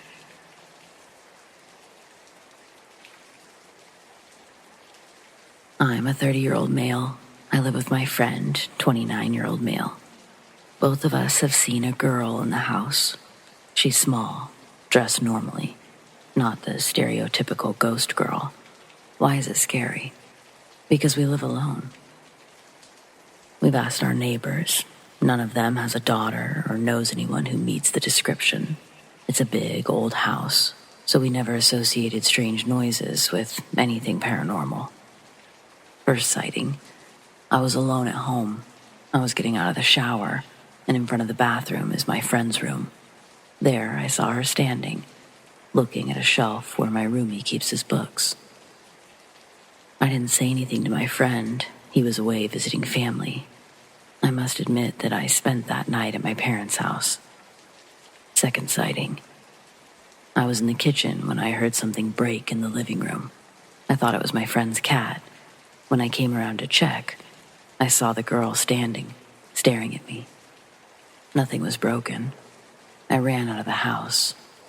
Didn't return till the next day. Again, I didn't tell my friend. Third sighting was my friend's. I was on a trip. My friend called me. He was upset. He told me that he saw a girl in the living room, just sitting on the couch. I asked him to describe her to me. She was the same girl that I'd seen. Since then, we've seen it on many occasions. She does nothing. She doesn't disturb us, but it's there. Sightings are quick. There's no time to interact. The child always wears the same clothes, does not look neglected or unattended. We've set up a few cameras, but we've never caught anything. What do you think? We don't feel like we're being watched at night. Things don't move, and there's no strange noises that can't be related to an old house.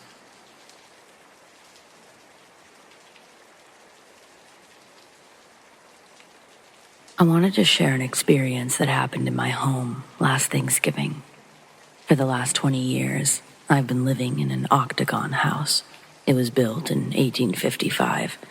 I've experienced many things over the years. The last major event happened as my family and I sat down for Thanksgiving dinner at 4. Shortly after everyone was seated, I clearly heard footsteps on the second floor, directly above the kitchen. The steps continued across the room, then down the stairs, directly outside the open kitchen doorway.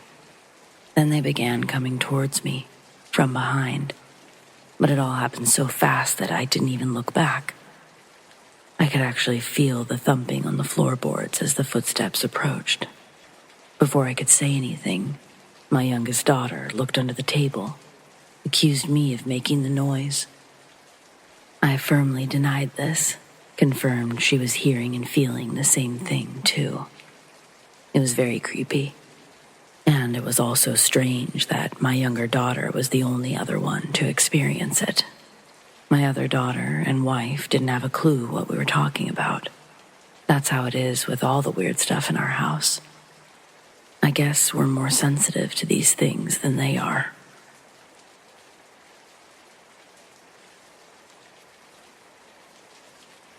Yet another creepy occurrence in my octagon home, built circa 1855. This time, my daughter was sleeping in our family room on our pull-out couch. It was 2:30 a.m.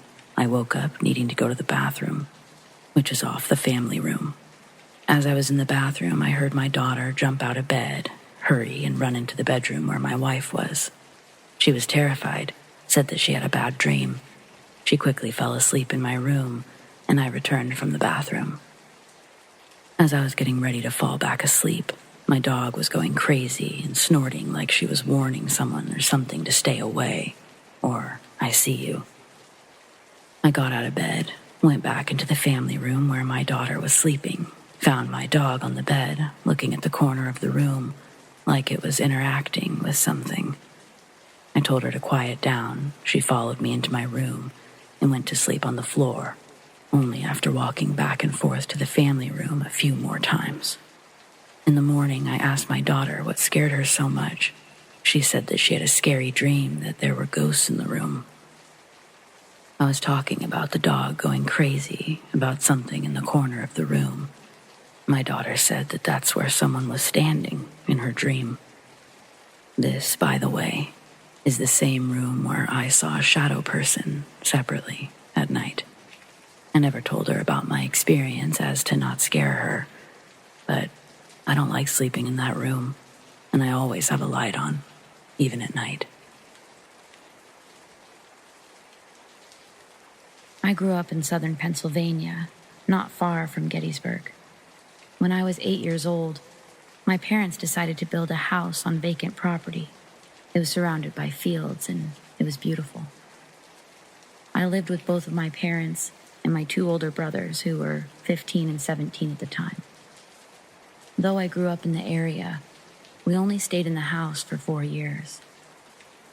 My first night was not what I expected it to be. I laid in my bed, and I had just closed my eyes. Then I heard a voice that sounded like a soft whisper, about 6 inches from my face, saying, "Help," over and over, just repeating the same word until I fell asleep. I tried my best to forget about it, because I thought there's no way the house could be haunted. It was brand new. About a month goes by, and I'm sitting on my bed, doing what I used to love doing most, which was read. I glanced up and I looked at my doorway because I saw something out of the corner of my eye. At that moment, I'd officially seen a full-body apparition of what appeared to be a soldier from the 1800s. But he didn't see me. He was just walking by my room very slowly. I still remember every detail of his appearance 20 years later. He was covered in blood and looked like he'd been shot or stabbed. This lasted for about 5 seconds. Still being creeped out, my curiosity got the best of me, and I walked out of my room and I searched all over the house, but I found nothing unusual. About a week or two goes by. I'm in my bed trying to fall asleep again, only to be disturbed before I even get the chance to close my eyes. I'm disturbed by this voice. It was very deep and masculine. I couldn't understand a word it was saying because it was speaking in a different language. It sounded annoyed and angry. It happened every night at the exact same time for 2 weeks before it suddenly stopped. After that, I had a night terror. I'm absolutely terrified of spiders. I'd woken up in the middle of the night. I could see what looked like a tarantula crawling on me in bed.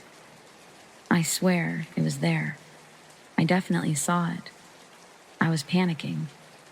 My dad came into the room to check on me and found that everything was okay.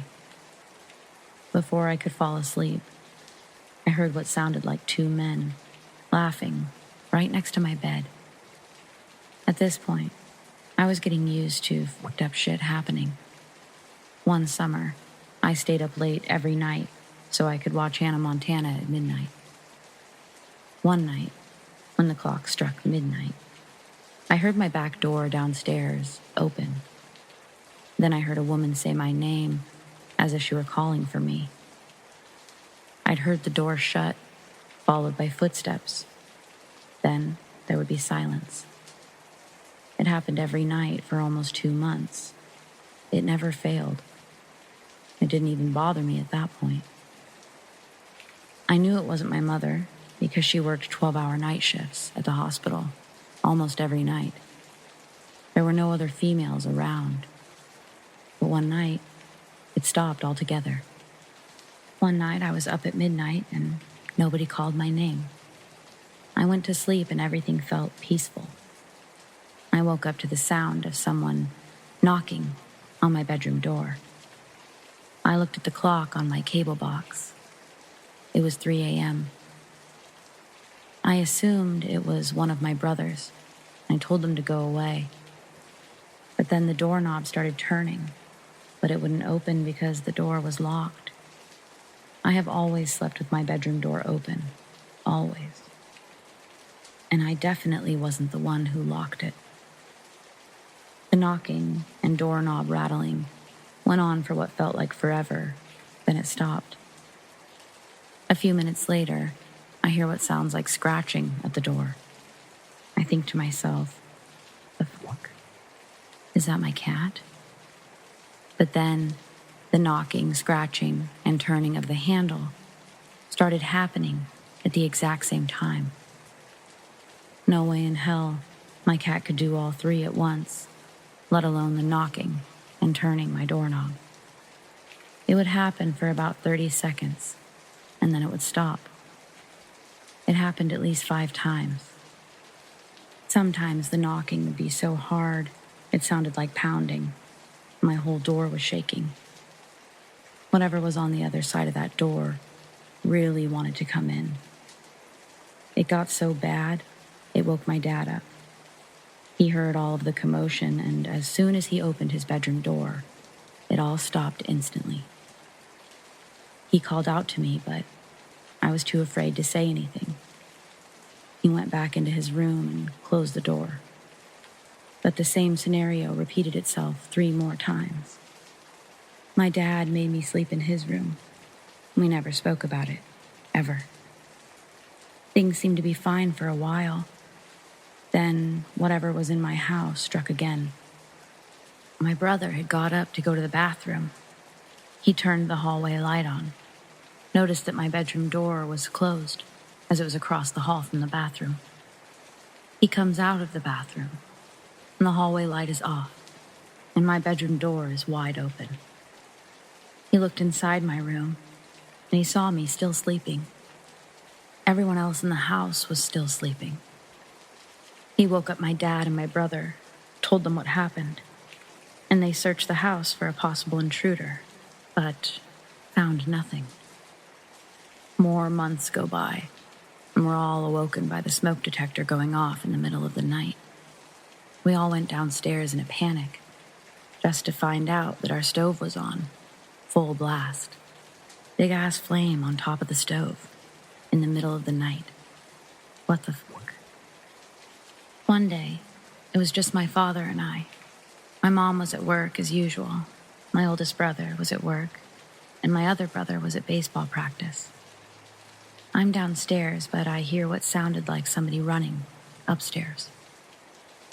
Forgetting that both of my brothers aren't home, I go up the stairs, and I see someone run into my brother's room and slam the door. It was loud.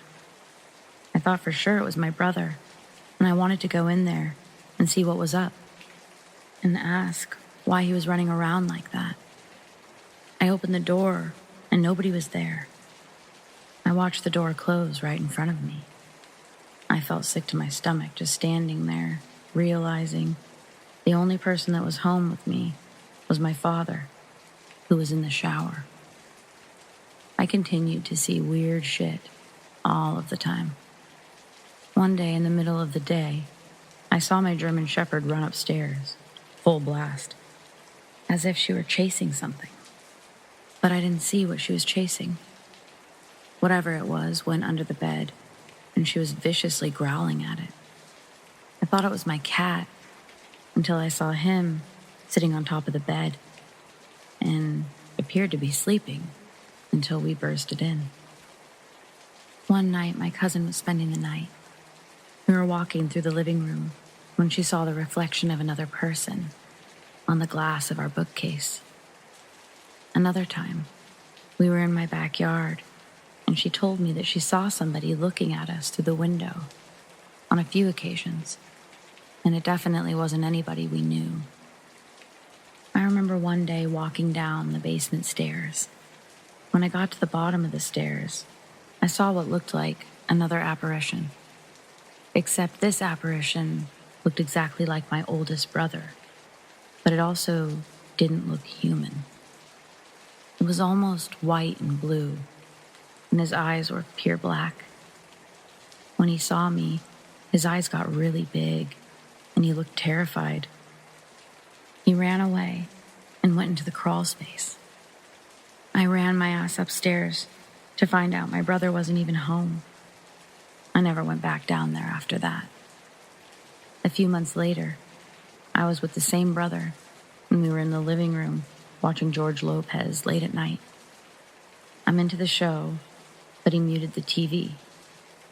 He looked at me and said, "Did you hear that?" I told him no, I didn't hear anything. We sat still for a minute, and then I heard it. Together, we both heard footsteps coming up the basement stairs. My brother grabbed a baseball bat, and we went to the basement to investigate, but to no avail. The rest of our family was sleeping upstairs. The next night, my mom was up late, sitting at the dining room table doing whatever it was that she was doing. Around 3 a.m., the shelf on the dining room wall flew off the wall and put a hole in the wall adjacent to it. We looked at the nails in the wall that held up the shelf, and they were still perfectly straight. We moved out of that house when I was 12. I still experience paranormal things, but not anything comes close to what we dealt with in that house. I believe there were a lot of spirits there, and I'd love to know about what happened there previously to create so much activity. We were a regular church-going family, so I'm sure if there was anything demonic there, that just pissed it off even more. What do you think it could have been? Ghost? Demon? Poltergeist? All of the above?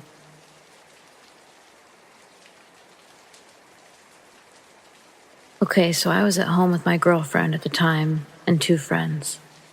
I was looking out the window, and there was fucking quickly changing, flashing colors in the sky. And during the day, too, I live in Montreal, so I don't live where you would be seeing the northern lights. And even if they were the northern lights, these lights looked totally synthetic. It was going between purple, blue, yellow, pink. I was fucking blown away, and I was like, what the fuck is going on? I called my girlfriend and friends to come look, and they were as confused as me. Years later, I was thinking about it, and I brought it up to my friends, and they had no memory of it whatsoever. I asked my girlfriend, and she remembered it. I have no clue what it could have been. Any ideas? I basically just think it's aliens.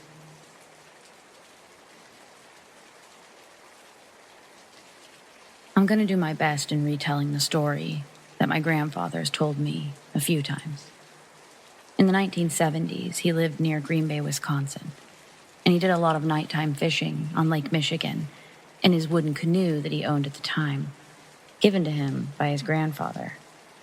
It was going to be mine, but during this story, my grandfather gave a pretty straightforward reason why he doesn't have it to pass on to me. Not that I honestly needed a wooden canoe that I'd never used taking up space in my apartment. I'd be forced to choose between having a bed and a canoe in my apartment, so thanks, Grandpa. But I've digressed from the actual story and how it happened, so it's 1970. My grandfather is doing his thing on his wooden canoe, fishing at night with a net, some live bait he handpicked out of my great-grandma's garden, and his rusty homemade pole. Apparently, this part of the lake was one of the most peaceful places to be during his youth. His secret nook, he called it. It's a crystal clear night, quiet, with the moon's reflection illuminating the lake. He's been on the lake for roughly an hour or two, and he's already caught 3 fish, 4 if you count the one he tossed back. As my grandfather patiently waits for another bite, he sees what he describes as an upside-down cereal bowl-looking object, bobbing in the water a couple yards away from the canoe. He says he sat there and stared at it for a good 2 minutes, wondering if it was an animal by the way that it was remaining in place, rather than drifting with the small waves of the canoe. Then, he said this thing bobbed up a little bit more, and it looked like the crown of a head emerging. I asked if it was a dead body, and he said wait, because he thought that too, and rowing closer, it did look more and more like a woman's head. Each wave gave more certainty to this as it tousled the hair, revealing visible facial features down to the bridge of the nose. It's pale, and the skin is leathery from being in the water. This turns his stomach into knots, but almost in shock and denial at what he's seeing, my grandfather takes his oar and gently taps it, and its fucking eyes opened. Not only do the eyes open, it shoots back down into the lake under his canoe. Terrified beyond belief, he almost falls out of the canoe while jolting back and loses the oar. But you better believe he used the other remaining oar, like he was part of a one-man crew team. Crossing the lake so fast, he crushes the canoe on the rock edge and abandons it to climb out, completely negating the grass slope that he used to get in, which was too far in the other direction on the lake. Lost his pole and the 3 fish he caught as well. After he climbed to the rock ledge, he turned back and looked out. It was once again still and quiet. This scared him more because he didn't know if what he saw also exited the lake when he did.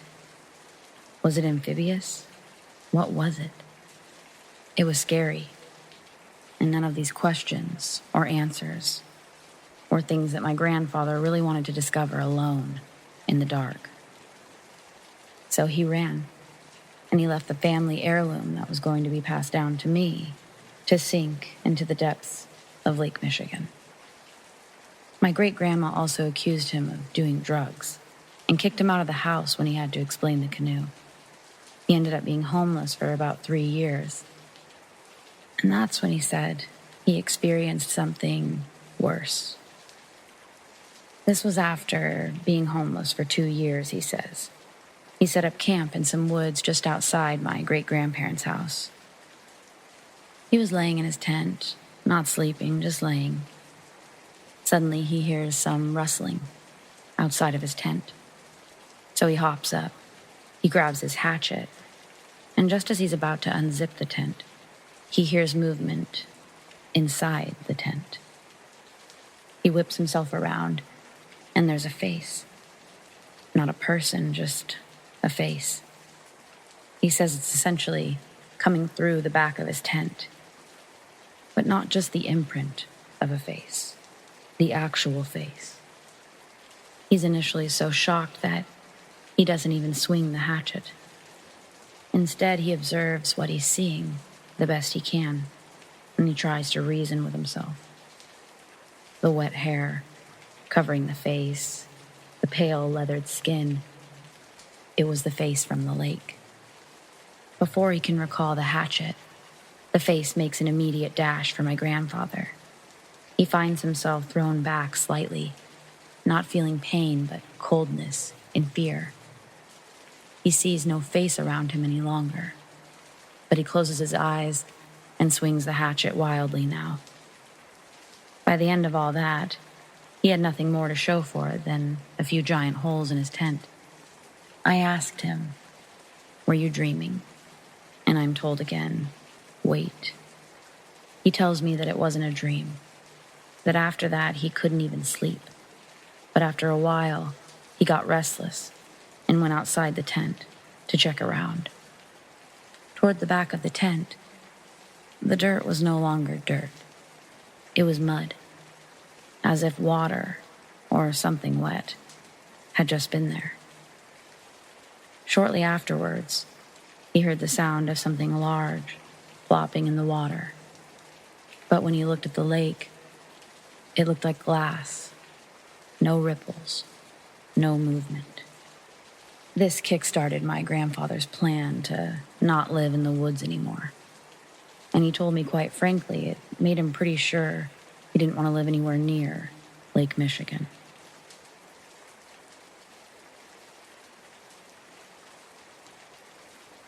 My house was haunted as fuck. We moved from this house 2 years ago. At the time, I lived with my parents and my brother.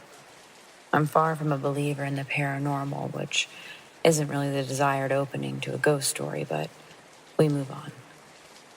Despite not being a believer, I've always felt my house had some sort of entity inside. It's been here since the Victorian era, and originally was a shady brothel, owned by an even shadier businessman. My family is in no way related to this shady businessman. To cut to the meat, the history, in 1809, 7 people were found strung up in the basement that no longer exists. A seance was performed in that same basement to communicate with the spirits of the dead. The shady brothel businessman died in the room that I lived in. In 1811, the house was owned by a surgeon who was famously pretty bad. My town has a bar named after him. The house was abandoned until 1847, when the now garden was used to dispose of disease-ridden victims. And on top of all of that, 6 babies had died from various causes, not excluding dog attacks and surgery mishaps. On to the experiences of living there. Most notably, I stepped out of my room into the corridor to see a large flaming cross in front of the mirror. It was there for about half a second. Any visitor who would come to the house would feel really cold at night and feel scratching on their backs. Women with pregnancy-related trauma, they feel incredibly uncomfortable and nauseous walking through the kitchen. Friends of mine who stayed over are no longer friends of mine. Not really, but there's at least 2 who wouldn't enter my room. Often, people would see floating limbs poking from behind doors and entryways. People would have hellish nightmares.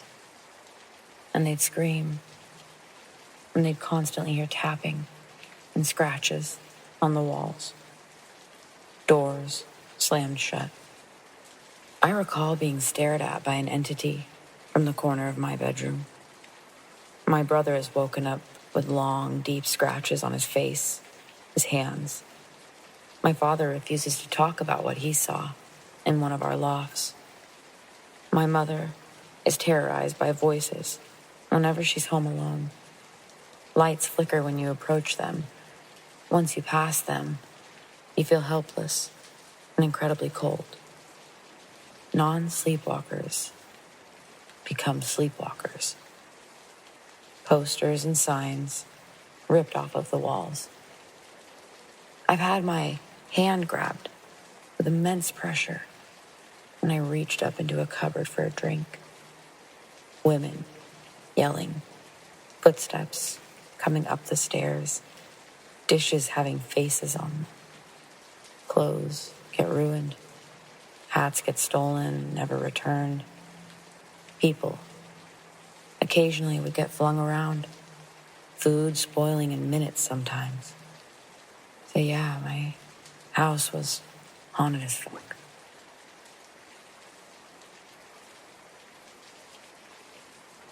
When I was 16, my best friend died, Julia. She was an absolutely fantastic human being, and even to this day, it pains me that I won't ever see her again, at least not until I'm on my way out of this place, the land of the living. When I was 20, I got pregnant with my first child, my daughter. For some reason, I constantly had dreams about Julia. Most people had pregnancy dreams, like about being pregnant, but I had dreams about her almost every night. It was truly heartbreaking to wake up sometimes and realize it was all a dream. Later in my pregnancy, closer to my delivery date, I had a dream about Julia. This dream was a little different. I was watching her sit by my bedside, and I was watching me lay there in my bed, asleep. I walked closer, and I could hear Julia saying something, but I couldn't quite make it out, so I got even closer to her. I remember it seemed to take me forever to get to her. Once I did, she wasn't looking at me. Well, she was looking at the sleeping me, but not the one that was awake in front of her. Just remember, you shouldn't go. Don't let Danny go either. It's going to seem like a really good idea, but you can't go.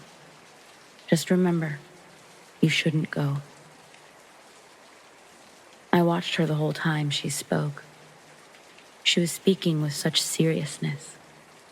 The lightheartedness I'd once felt from my dreams was sort of gone, and then I was awake. But I could still faintly hear, "Don't let Danny go either. It's going to seem like a really good idea." And then it was just the silence of the morning. Danny is my husband.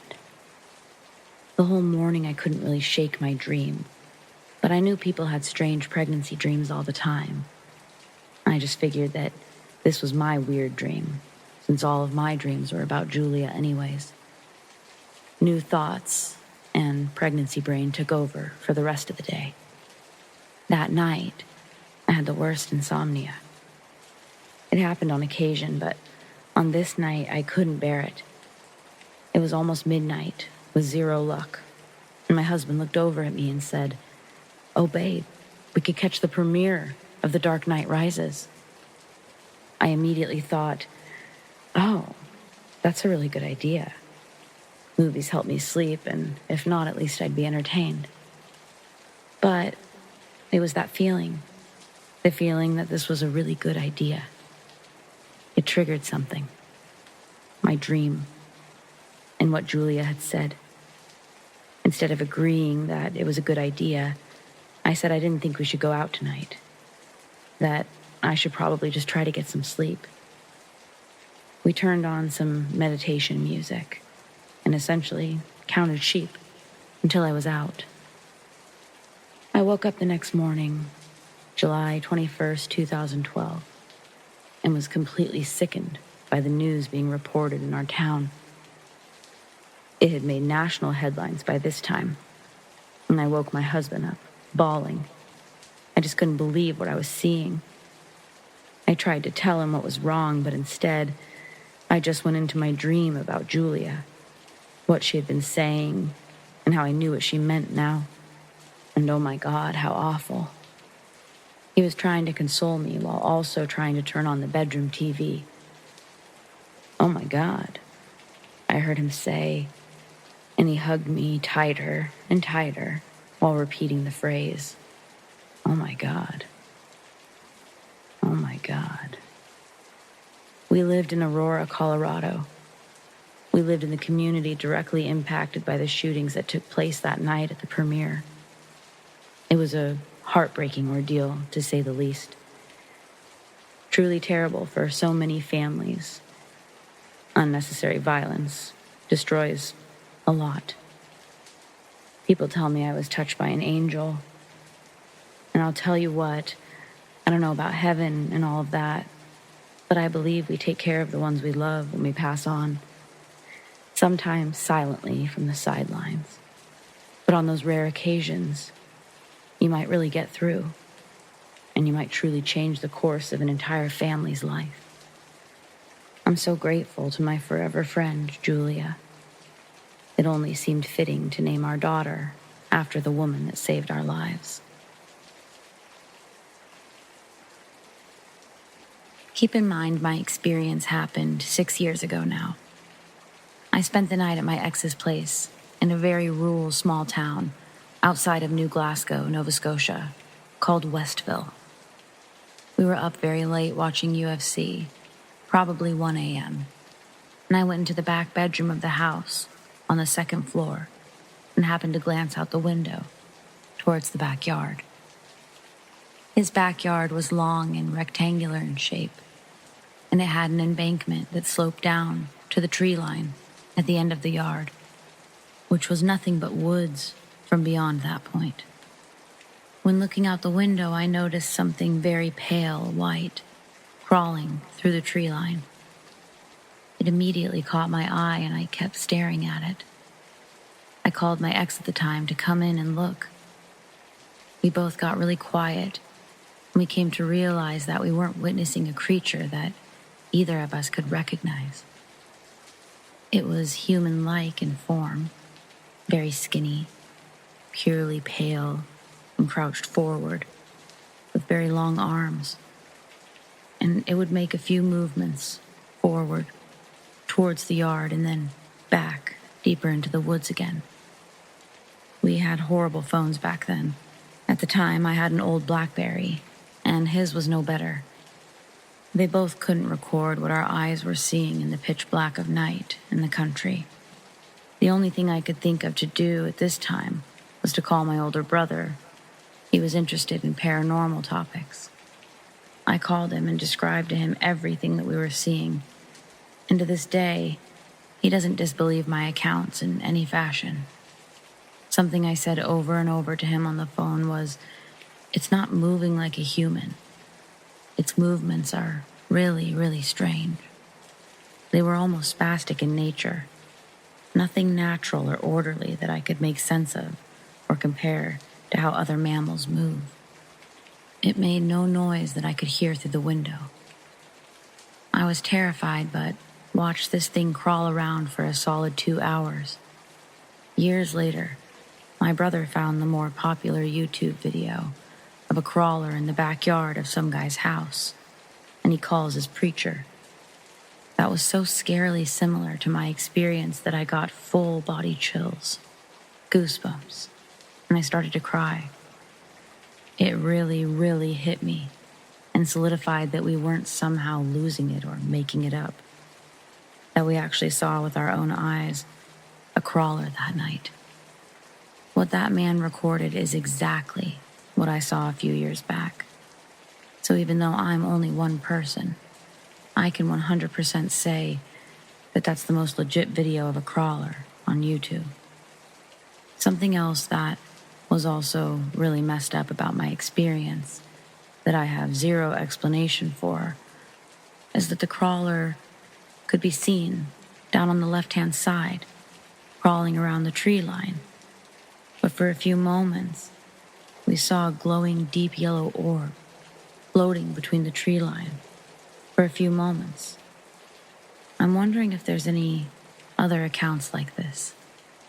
As I've mentioned in my story, this was an ex, so we're no longer together, and I have no idea if he continued to live there or ever saw such a sight again in his backyard. I've always been curious if it's still out there, and I often think about my experience as I can recall it in high detail, like it was yesterday. I'll never forget what I saw, not until the day I die.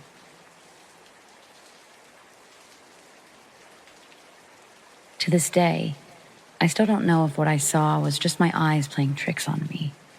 But here we go. When I was like 10 or so, I would usually stay up late watching cartoons in the living room. I would stop maybe around 5 or 6 in the morning. This was a regular thing. But then, weird things started happening. Now, the way the house was built made it so that you could see my parents' bedroom from the living room couch. And I'd usually be laying down on that couch. One day, I started seeing this weird figure in front of the room's wardrobe. It was really vague, but I could see some of its features. It looked like it was wearing this long white dress. It had long hair covering its face. And that face, it looked so weird.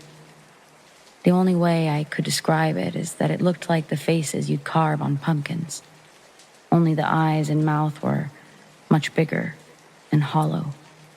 It would usually look at the room's bed, but if I stared at it for too long, it would turn to me and reveal its face.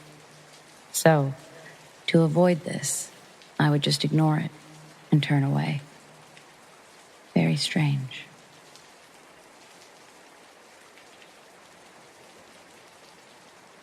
About 10 years ago, I moved into a house. My husband worked nights, so it was just me and my 4-year-old daughter at home most nights. The second day we were there, my husband built our bed. I fell asleep alone and woke up in the middle of the night to my bed violently shaking. As I'm laying there, afraid to move, I notice the handles on my dressers are flapping up and down. I was afraid for my daughter, who was in the next room, so I jumped up out of bed and I ran to her room, but she was sound asleep. I was too afraid to sleep alone in that room, so I had my husband pull our mattress into my daughter's room so I could sleep there. In between the first incident and the last, several unexplainable things happened. Ceiling fans would rotate one way, then stop and rotate the other way. My dogs would start aggressively barking at a corner of the living room. Things would go missing and then show up in plain sight. We would smell weird smells like old lady perfume or a strong smell of popcorn where the kitchen would have been in the 1700s. I would hear footsteps in the attic, and one night, I heard the TV turn on in the spare bedroom. I go to check it out, and the TV is turning off and on. I then saw a ball of light bouncing around the room. Another night, I had 2 friends over. We were sitting in the living room, talking, while my daughter played with one of those Little People Animal Farm sets. She had a sheep in her hand and set it down in the middle of the table. As she's walking over to us, the sheep flies off the table and slams into the wall. I begged my friends not to leave, as I was terrified to be alone. The night before, I couldn't take it anymore. My husband was off of work and we had fallen asleep watching TV. He'd woken me up around 2 a.m. to tell me he was going to eat a bowl of cereal.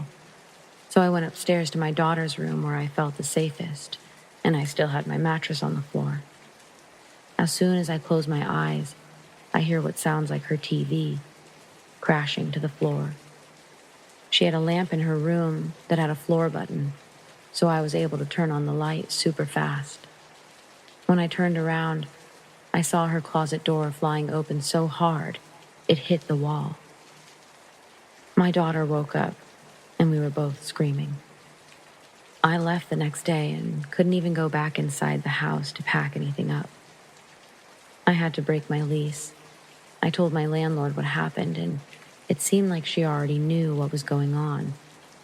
She proceeded to tell me that any house can be haunted, new or old, and described how she couldn't keep a babysitter in her newly built house because it was so haunted.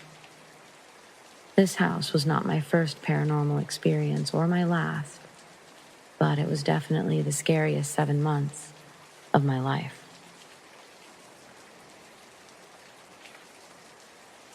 This happened when I was about 14 years old, and I was babysitting my younger cousin. I'd been to my aunt and uncle's house a gazillion times before this. Nothing creepy's ever happened. I'd already put my cousin down for bed, but decided I was going to watch a movie in the bonus room. The bonus room had a large entertainment center against the wall and a big couch that filled the rest of the walls. Behind the largest portion of the couch is a window that faces the side yard of the house. The curtains on the windows were mostly closed, but there was a little sliver that you could see through if you tried. I remember that it was windy, so even though I heard a couple of things outside, leaves, rocks, maybe tree branches, I sort of ignored them, and I chalked it up to bad weather. It wasn't until I heard the distinct sound of someone pressing against glass that I got worried. I stayed laying down in the halfway position I was in on the large portion of the couch. I tried to see if I could get a reflection of anything from the TV or the glass on the entertainment center doors, but it was too dark, and I couldn't focus that far away. So, still laying down, I slowly turned my head to face the window, and I looked up. I didn't see anyone, but I saw something. I saw condensation on the outer part of the window. The shape was that of someone's face, someone's mouth. I jumped up, and I jumped backwards out of the bonus room. Without thinking twice, I grabbed the phone and I dialed my aunt and uncle. They answered and told me to make sure all of the doors were locked and that they were close by. When they got home, my uncle did a search around the perimeter of the house. As he came inside, he tried to shield me from what he was trying to communicate to my aunt. At first, mouthing for her to follow him, but she didn't pick up on that. And instead, she asked him what was up. He hesitantly told my aunt that there were well-defined, large footprints in front of each of the first-story windows, including the one that I'd been laying under on the couch.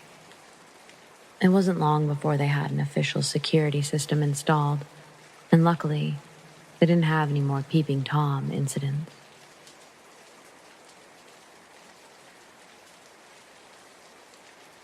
So this is pretty much a summary of all the experiences I've had growing up.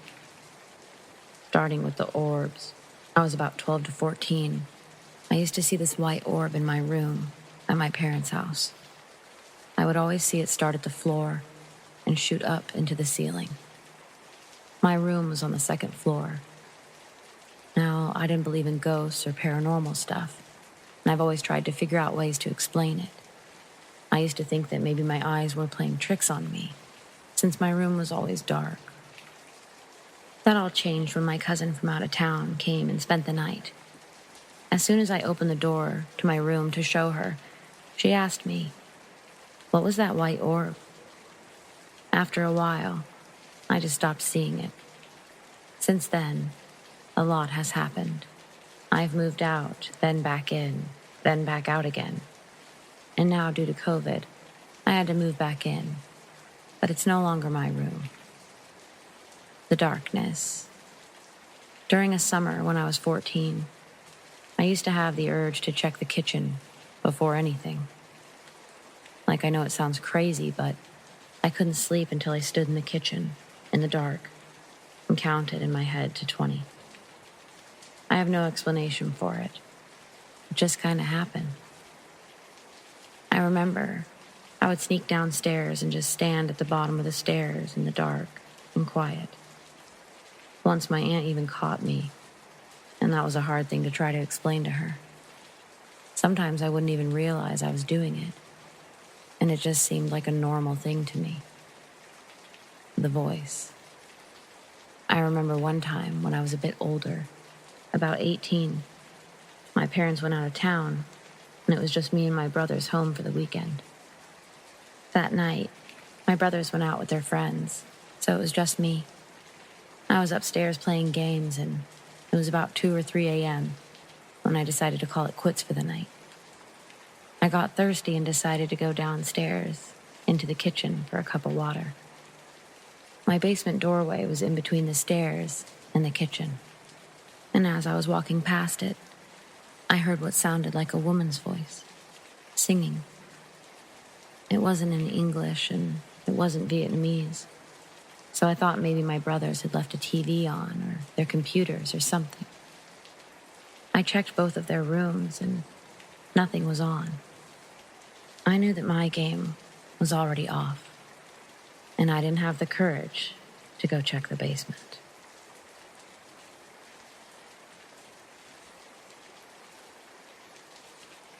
I remember it was unusual for there to be fog at that time of year out along the beaches of LA.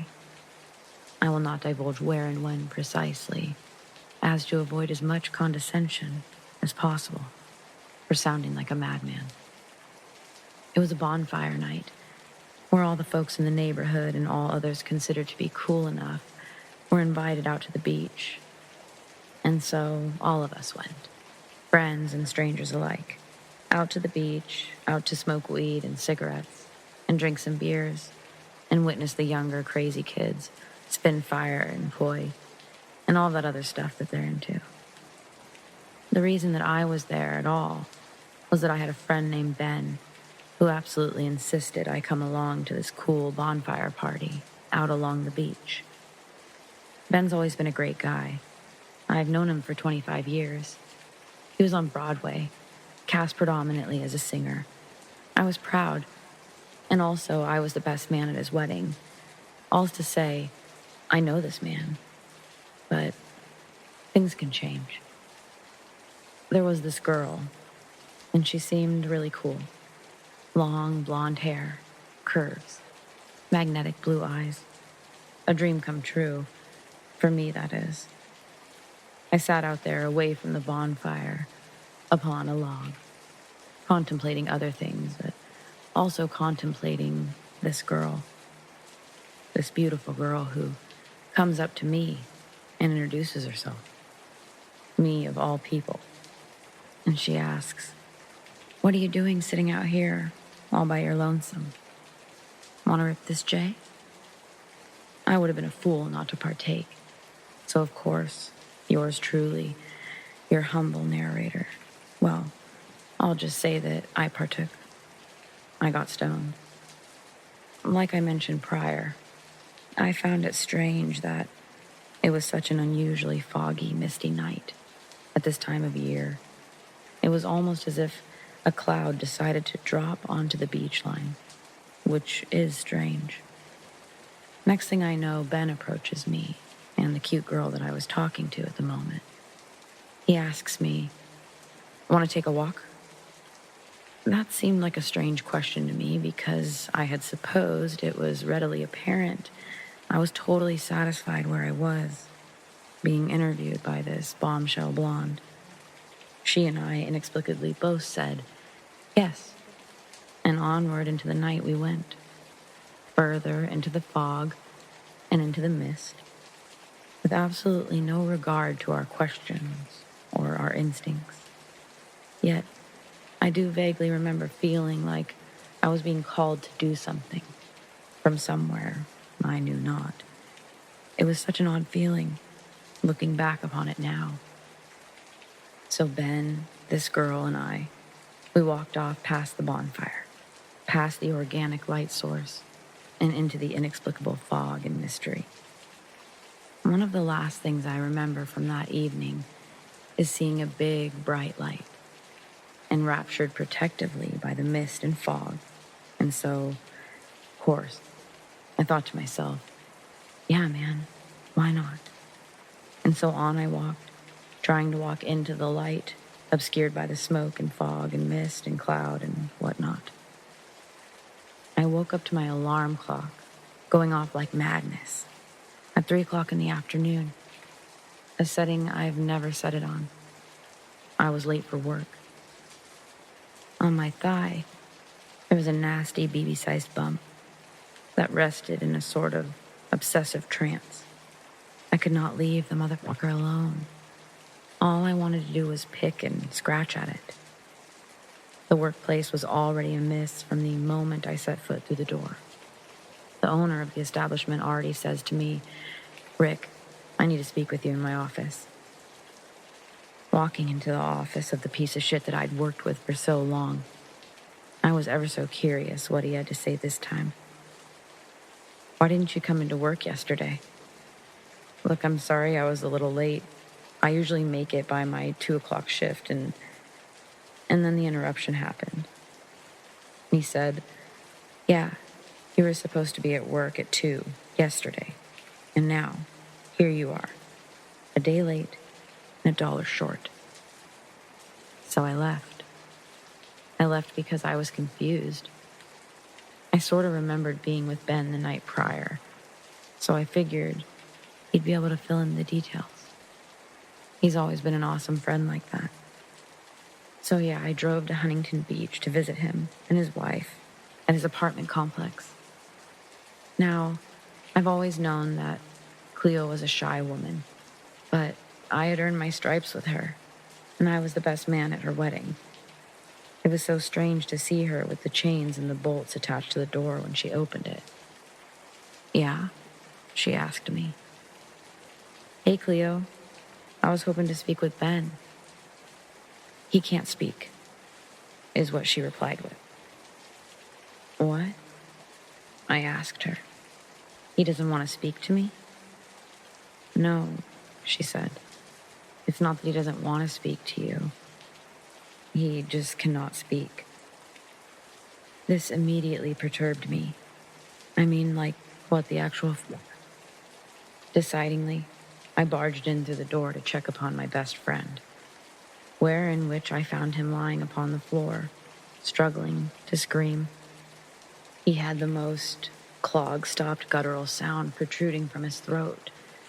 "It's in my voice, it's in my throat." He wriggled and writhed on the floor, and Cleo and I witnessed him convulse before he just fell asleep again. This was a man who performed on Broadway and had the voice of an angel.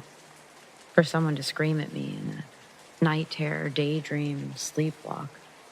Yeah, it's extra scary when one says, "It's in my voice, it's in my throat." I figured my best friend had a thing going on, and alone is where I left him. However, when I returned home, that's where I began with the picking and scratching, and the BB-sized bump that I'd been picking at popped out of my leg, and just like a BB-sized bullet would when not being pursued, it rolled underneath the refrigerator. There I sat. I sat in the kitchen with the tension and the silence, and witnessing a foreign alien BB roll out of my thigh and under the refrigerator. Yes, I asked myself, what the shit just popped out of my body? A little bit of background. I grew up in a little village just outside of Cambridge, UK. My family house is not that old, mid-60s, and built on old water meadows. The house itself is a bungalow, so all of the rooms are on one floor. The living rooms, lounge, kitchen, etc., to one side, and bedrooms and bathrooms to the other. The house is next door to the local church. which is a very old foundation of Saxon. The main building of the church was built during the 13th and 15th century. On to what I've experienced in my family house. I would say most of my experiences that I remember were from 15 to 19, when I left for university. I'll highlight some of the more memorable ones, but it was pretty consistent. Things such as doors opening, hearing your name in the breeze. Even now, there seems to be at times a breeze through the house, even if all of the doors and windows are shut. One of the most memorable moments, I had just moved bedrooms, from the one that I shared with my brother to the smaller bedroom my sister had just vacated. I was quite happy, as I was 15 and actually had my own room and my own TV. It was 94, and it meant that I didn't have to watch songs of praise. The room itself was 13 square feet, I think, with one window overlooking the back garden. My sister had always said, in that room, she'd be woken up in the middle of the night by someone banging really hard on the external wall. I ignored it. Being the younger brother, I thought she was just going over the top. Though we always felt someone looking at us from the dark of the garden at night. I get myself settled in the room. A week or two passes and nothing happens. It's late August. It's warm. I have the window open. I wake up, and I think it's about 3 a.m. The house is quiet and dark. I hear the sound of something hitting a rock or ice, a chipping noise from the garden. I'm very awake by this point. This goes on for a while. I thought I heard some talking, faintly. Next moment, bang, bang, bang, right on the wall behind my head, the external wall. Felt like someone wanted to smash in. Panicked, hammering of the wall. This happened for a minute. Could have been longer. Felt like an eternity. Then silence. Nothing. Could not explain it. Heart pounding. I couldn't sleep that night, or the other times it happened. It happened about a dozen times, but it was not the most vivid thing that happened in that room. I think the most vivid thing that happened, only once from what I remember, was when I was about 17. I had gotten into the habit of leaving the radio playing in the background while I slept. I still sleep better with background noise. I woke up in the middle of the night. The house was quiet, apart from the radio playing Hyper Ballad by Bjork. And I felt a massive weight on my chest. I could only move my arms. I slowly moved them towards my chest to see if I can remove the invisible weight. Inch by inch, my arms seemed to struggle. At the time, I was playing rugby a lot. I was fit and strong. It shouldn't have been that hard. When I managed to get my arms together, the weight disappeared suddenly. I then look at the door. It opens a crack, and I can picture it now. A lady's hand slowly comes in. Very strange. It's pale, almost translucent. I can see the end of what she's wearing. It's an embroidered lace with flowers, Victorian looking. As bizarre as it sounds, they reach for the light switch. It's a dimmer, so it just turns it slightly and moves away again. Nothing else. Just saying it was there. Don't sleep much that night either.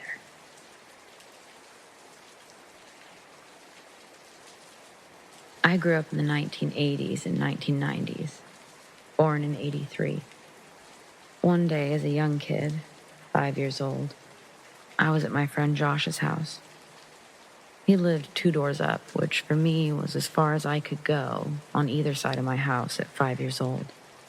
Luckily, all of my closest friends as a kid lived within that quadrant. Josh and I were in his basement, which was a finished basement. It had heather brown carpet a nice large fireplace, and a big TV in the main room of the basement. We'd often be down there in the morning just before or after breakfast, as his mom would be watching me in the morning. We grew up around older kids, and I had 2 older brothers myself, so we often heard of freaky ghost stories, even at a young age. But nothing really similar to what we saw that day, what our childhood minds ultimately dubbed the blonde thing. We were playing with action figures and watching TV. I remember us laughing and playing, and we both noticed movement about 10 feet away from us, on the other side of the room. We were the only ones in the basement. His mom was right near the top of the stairs, in the kitchen, with his baby brother, Nathan. We both just looked toward the motion to see a very short, about 3.5 feet tall, humanoid figure going around the corner, down the short hallway, to the back basement bedroom. She was bobbing her head from side to side as she rounded the corner. We saw her for maybe 3 seconds. I say she and her because what we saw of the figure was long, curly, light blonde hair, almost white, and it draped over her shoulders and her back. The hair was so long it almost went to the floor. She was bobbing and bouncing her head from shoulder to shoulder, like a kid would be if she were skipping and playing. We both screamed and ran upstairs as fast as we could. I didn't see a face or clothes. All we really saw was the long hair draped over what was clearly a small human girl-shaped figure. We didn't know how to really describe how or what to call it, but we surely talked about it, and we always referred to it as the blonde thing. Now, that all happened in 1988. In 2018, I hadn't thought about the blonde thing since the last time I mentioned it, probably 15 years ago, and I hadn't thought about it in just as long. Josh sent me a friend request on Facebook, not having heard from each other since the mid-90s in middle school. He messaged me and I opened it. It was the, "Hey, how have you been, dude?" kind of letter. But at the end, he wrote, "Remember the blonde thing?" I felt like the adults in the movie It must have felt when they get a phone call where Mike tells them it's back. The memory just came flooding back. The crazy thing is, we saw it one other time, outside, in the backyard of our neighbor Leota's house. No shit, same thing.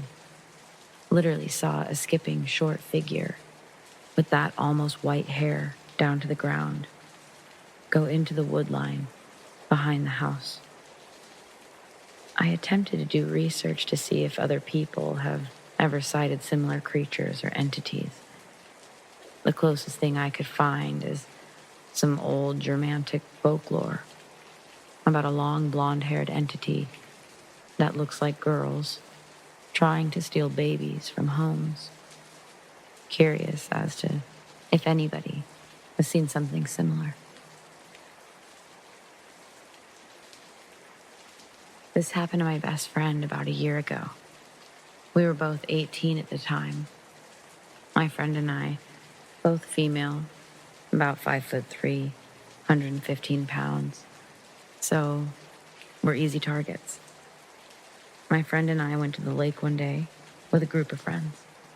We were hanging on the beach, playing cornhole, listening to music. After a few hours, my friend had to leave because she had work.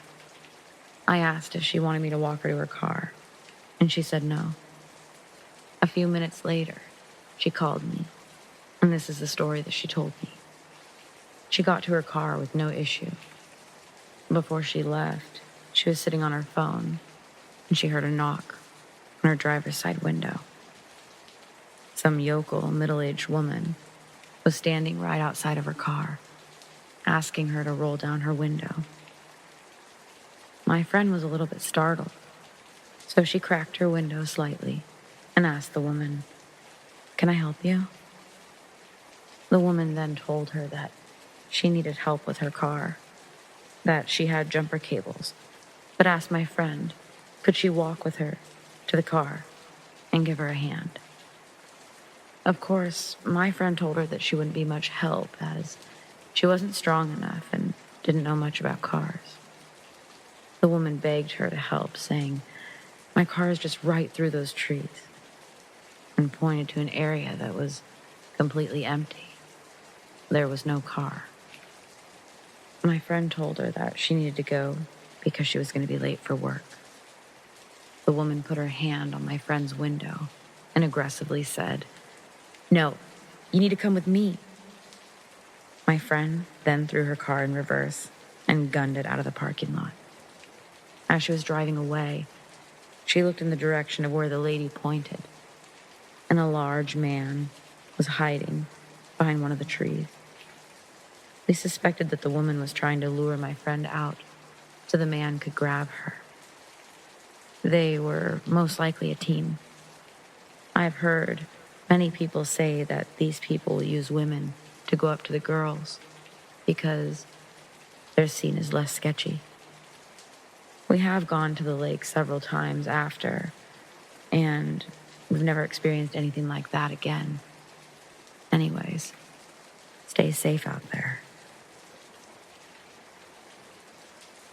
I haven't thought about this in years, but another story jogged my memory.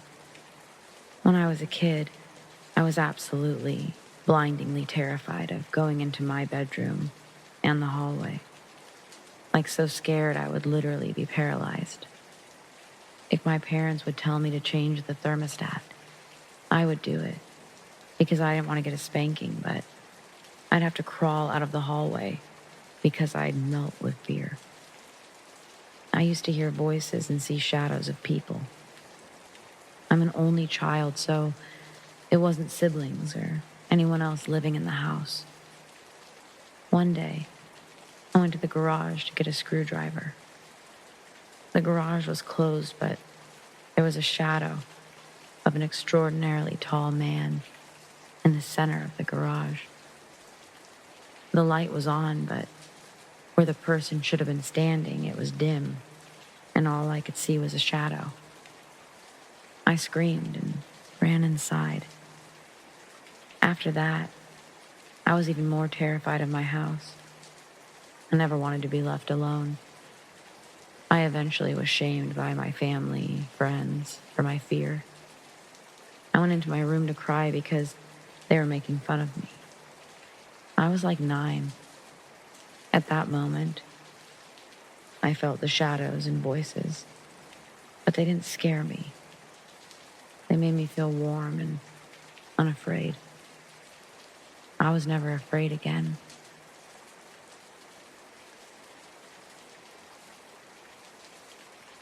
Growing up, I had the pleasure of spending a few Thanksgivings and other holidays in the small surrounding areas of Yosemite National Park. Some extended family of mine owned a cabin quaintly tucked away in deep, vast amounts of forest. There was no cable, no cell service, a house phone for emergencies, but yes, basically off the grid with the exception of heating and running water.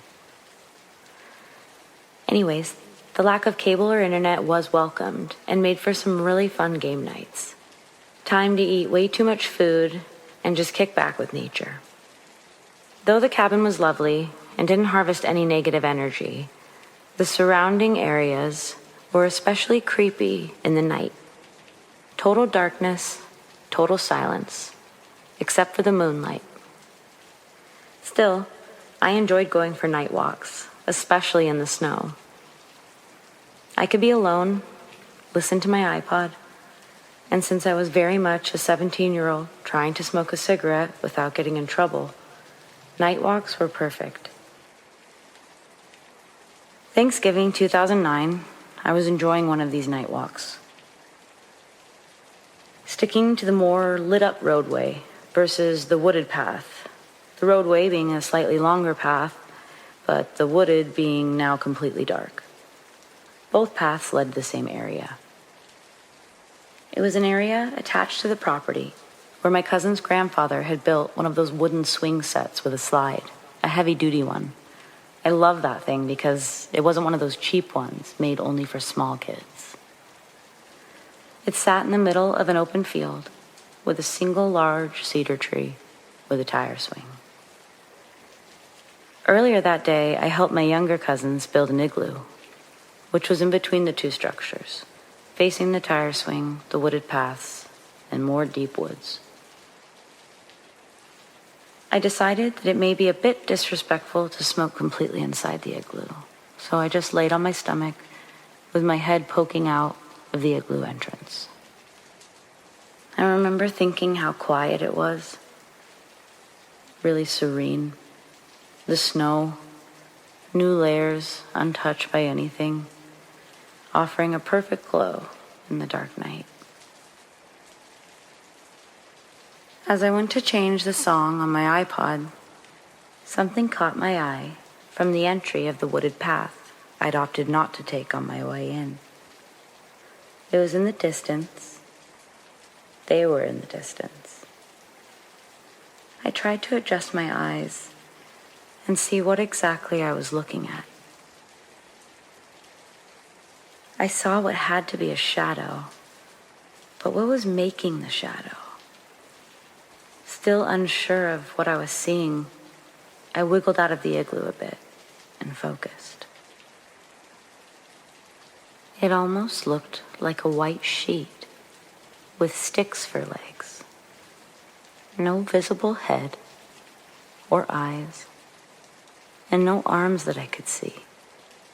Just two legs, or sticks, or I don't know. There were two of them, one larger than the other, but identical in shape, blending in almost perfectly with the snow, all but their shadow. I remember I wasn't afraid of them. I even thought maybe they were a mother and child of some kind. But I was so unsure of what I was seeing that I couldn't bring myself to move closer to those things. As I watched, they just kept moving along their way, across the field, seemingly unaware of my presence, until they disappeared into the woods just on the other side. Over the years, my curiosity has gotten the better of me. And thanks to the internet, my description, two entities looking like white sheets with sticks for legs, I found claims of the same sightings in California at Yosemite National Park just a year after my experience in 2010. I'm pretty sure what I saw that night was a night crawler. I don't know much about them, and I don't know if anybody else does either, whether they're good or bad. I just know that I wasn't afraid of it, but I had never seen anything like it. And I don't know if I'd want to see it again.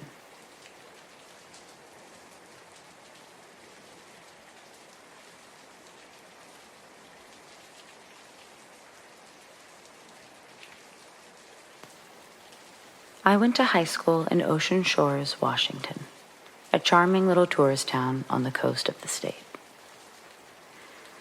My family owned a home that was beachfront, only separated by a short walk through the sand dunes. As a teen, I didn't always take advantage of living somewhere with full beach access, but I did really enjoy walking through the dunes at night, taking in the sky, listening to the waves. I was about 16, and it was a really clear night, so my girlfriend and I decided to take a walk to the beach to watch the stars.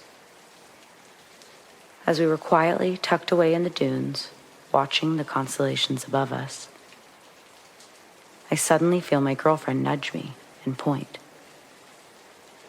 As I follow the direction of her index finger, I see the figure of a woman, slowly walking through the sand and toward the ocean. At this time of night, the beach is completely dark, aside from the illumination of the moon reflecting off the water. Usually, this is a peaceful, serene atmosphere to sit in. But the presence of this figure, her movements toward the water in what looked like nothing more than a nightgown, made the setting feel ominous. The woman didn't seem to notice us as we sat silently watching her in the moon's light. As she neared the water, her steps maintained, unhurried, consistent with the pace she had started.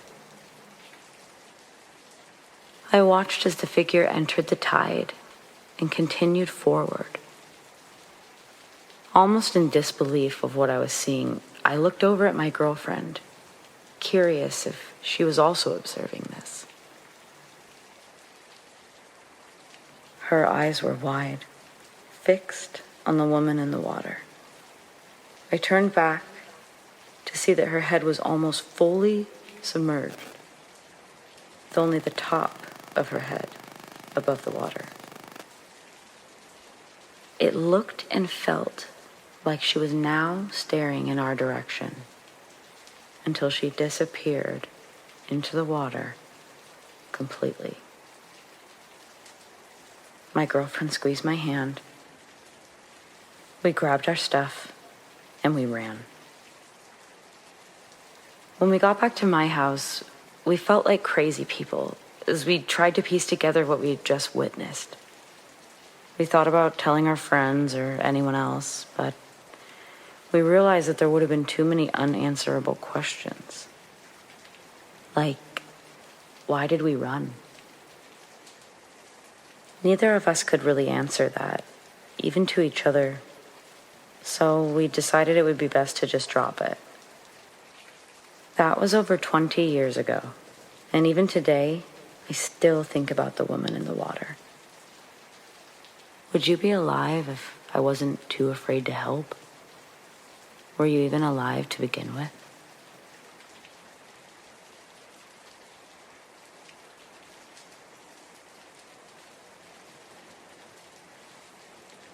This is not my story, but my aunt's, who's an oncology nurse. During one of her night shifts, she was floated to hospice, where she was responsible for a patient who was passing away and had been unconscious for several days. At one point, my aunt thought she heard something coming from the patient's room. She knew it was way too late for visitors and that no nurses were in this area of the hospice wing. She went to check that everything was okay, and when she entered the doorway of the room, she saw the previously comatose patient now sitting at the edge of her bed. She looked at her and said, "Don't let them take me." My aunt was freaked out, but walked over and calmly asked her who was going to take her. The woman pointed into the air and said, "The black thing up there." Just as my aunt turned to look, the woman grabbed her right hand, laid back onto her bed, and closed her eyes. She had a pulse, but was non-responsive. My aunt sat with her, holding her hand, trying not to look up. The patient died a few minutes later. My aunt has lots of stories, but this one always stuck with me. Thanks for letting me share.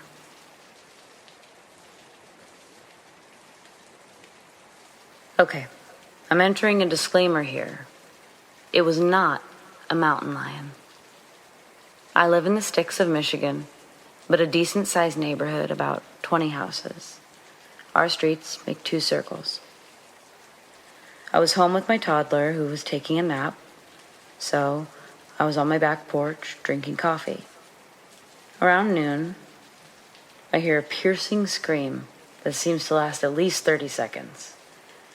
I'm startled, so I go to my fence, walk up my driveway, take a look around. There's a man hauling ass down the street, cradling his arm and dripping blood all over the concrete. He sees me and shouts, "Did you see that fucking cat? Which way did it go?" I saw no animal, but I asked if he needed help. He declined, saying that an ambulance was on its way and he just needed to find the cat thing. Perplexed, I pulled off my long sleeve and handed it to the guy, telling him to at least wrap up his injury. He holds up his arm and his fingers are mangled. "A house cat did this to you?" as I gently wrap up his hand. "This was not a regular cat. We have to find it." So I help him look, so do a few other neighbors. The ambulance arrives a few houses down at his place, so we walk down and sit on the curb next to it. Suddenly, commotion from the other way, and a half a dozen people sprinting to the cul-de-sac to try to corner this thing. It disappears around a house, and we hear a volley of barking. Just then, another man comes from behind the house, running at full speed toward the ambulance. I'm sitting with Bloody Guy, and Running Guy gives him a tissue. I almost fainted and probably would have if I were standing. In the tissue was Bloody Guy's thumb and pointer finger. We never caught the cat thing, and I didn't get a good enough look at it to figure out what it was. Bloody Guy said that when he was weeding his garden, a giant black fuzzy thing with teeth and a tail chomped his hand from under a bush, took off running fast. He tried to follow it, but it was way too fast. He said it stood taller than his knees, and he was 6'5". Got all his fingers reconnected properly, though, and has since installed a pretty heavy-duty fence.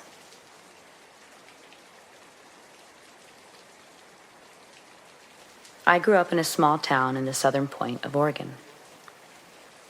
In the summer of 2006, I was playing PlayStation with my friend David in his basement.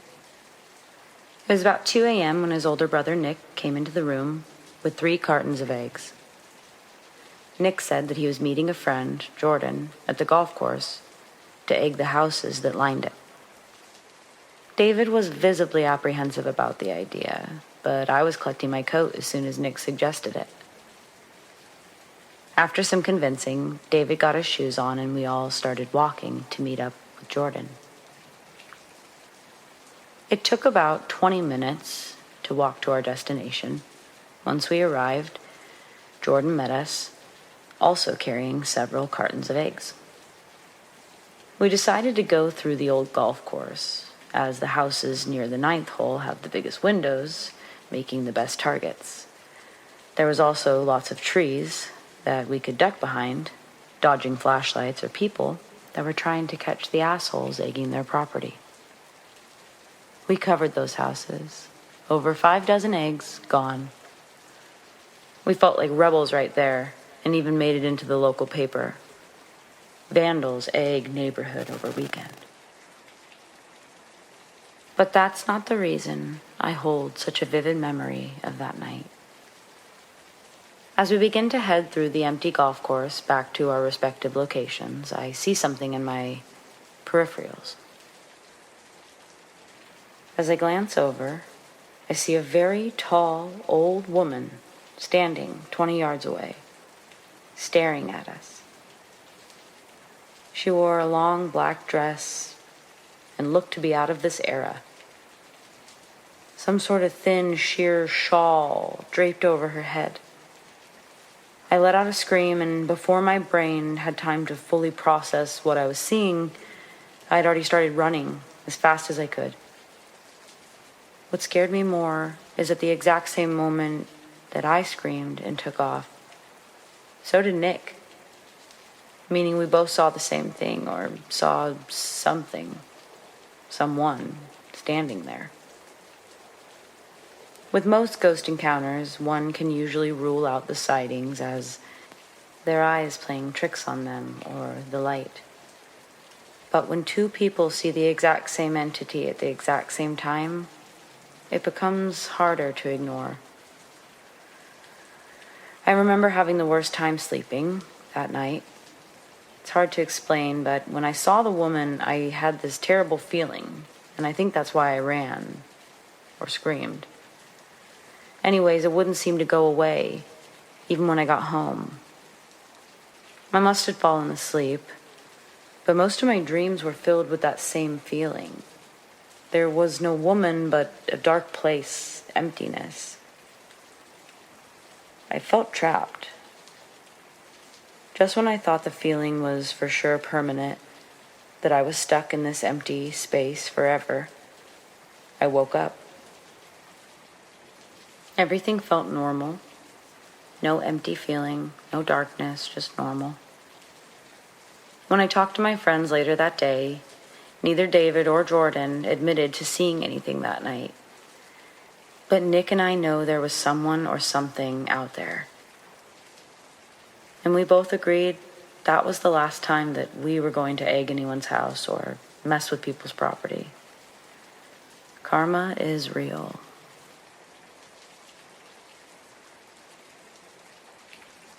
I thought this would be a good place to share my story, without fear of judgment that often fills a room when such claims are brought up. And who knows, maybe there's someone out there that's experienced the same thing.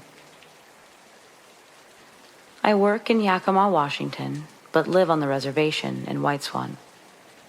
About 4 weeks ago, I'm driving down Fort Road, and the stations on my radio begin to change. Not like cutting in and out of bad reception, but racing up and down the channels. My truck is a classic, not mint condition or anything. It was handed down from my grandfather, who did his best to keep it beautiful. But if anyone knows a classic, they know how costly maintenance can be, and sometimes it's enough just to keep the engine running. At first, I chalk it up to poor wiring. The dials continue to shoot up and down the frequencies, and I swear I hear a voice. "Can you hear me?" Through the static. I keep driving and try to turn off the radio to get rid of the static. I realize I'm not able to turn it off. And again, I hear, "Can you hear me?" as the stations change. It seemed to be getting louder despite not being able to adjust the volume. At this point, it's just noise, and I'm pretty frustrated. So I sarcastically shout, "Yes, I can hear you," to my car's radio. And as I am now laughing to myself, I notice the dial begins to move faster through the frequencies. The shuffling static, clearly and loudly, began to repeat, "I see you, I see you." With my frustration now replaced with total fear and anxiety, I floored it. And I mean, I have never pushed that old truck to the limits that I did trying to get out of there. Looking in my rear view, I could see nothing but my taillights, glowing dimly in the black. But as I moved to look forward, out of the corner of my eye, I noticed a dark mass in my passenger seat. That hadn't been in my periffs earlier in the drive. Going almost 90 down a 2-lane highway, I kept my gaze locked on the road.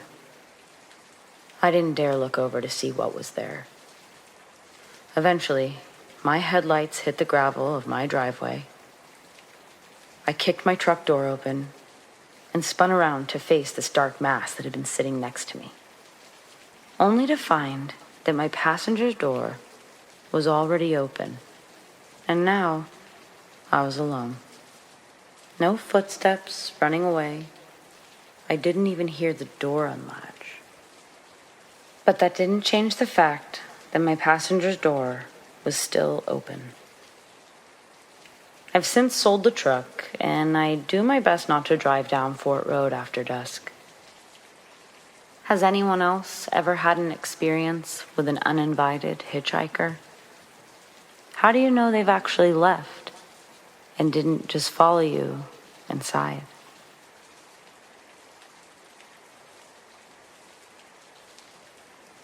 Do you have childhood memories that you grew up thinking were totally normal, but when you became an adult and looked back at them, you thought, wait a second, something wasn't right there?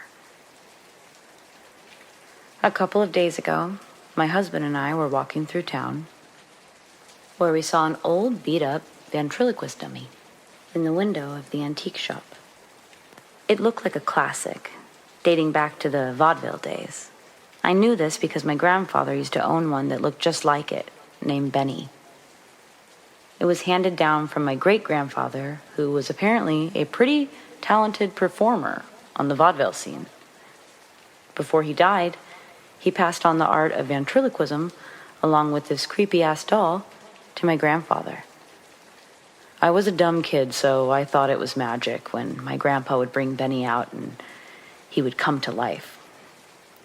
When I was about 4 or 5, I remember my grandpa used to sit me on his lap with Benny, and he would tell me jokes, and we would all laugh until my stomach hurt. He could even sing a little bit. Man, I loved that creepy doll. Now, as my husband and I stood in front of that window, looking at the old ventriloquist doll, it was nice to recall such positive thoughts of childhood fun with Grandpa. But then, those thoughts were interrupted by a vivid memory. Me, sneaking into my grandpa's closet when he would mow the lawn, so I could play with Benny. I remember Benny being able to talk and sing, just as he'd done before. I didn't think anything of it as a kid. I just thought, that's what Benny does. I still don't really know how to feel about this.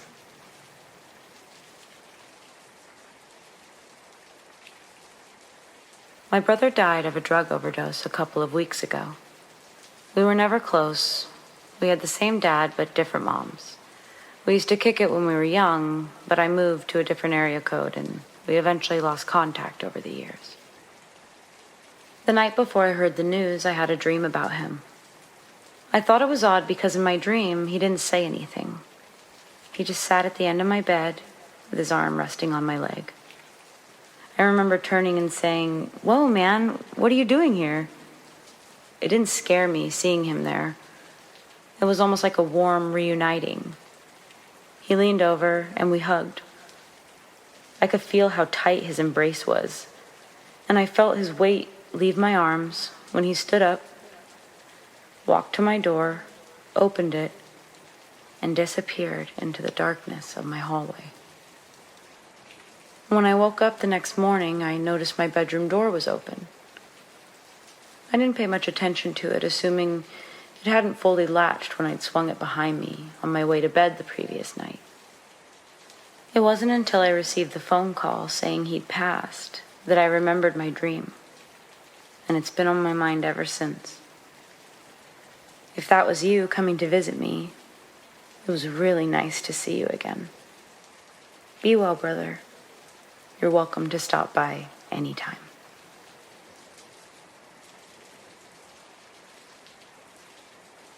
I wouldn't classify this as a terrifying story. I would consider this more in the realm of unexplained, and at least for me and in my life, intriguing. To set the scene, I am 12 years old at the time. It's a family reunion, the month of December. It wasn't snowing where we were in California, but it was very cold. All my family were inside. They were going to start a fire, and then we'd begin our official family game night. I always loved coming out to my aunt and uncle's house because they were so much further away from the city than our home. We lived in LA. Their home was in Joshua Tree. Surrounding my family's house was only small trees, smooth, rocky hills, and the desert, essentially. There weren't any other houses immediately in view. There also just weren't many people out there. So I was still outside.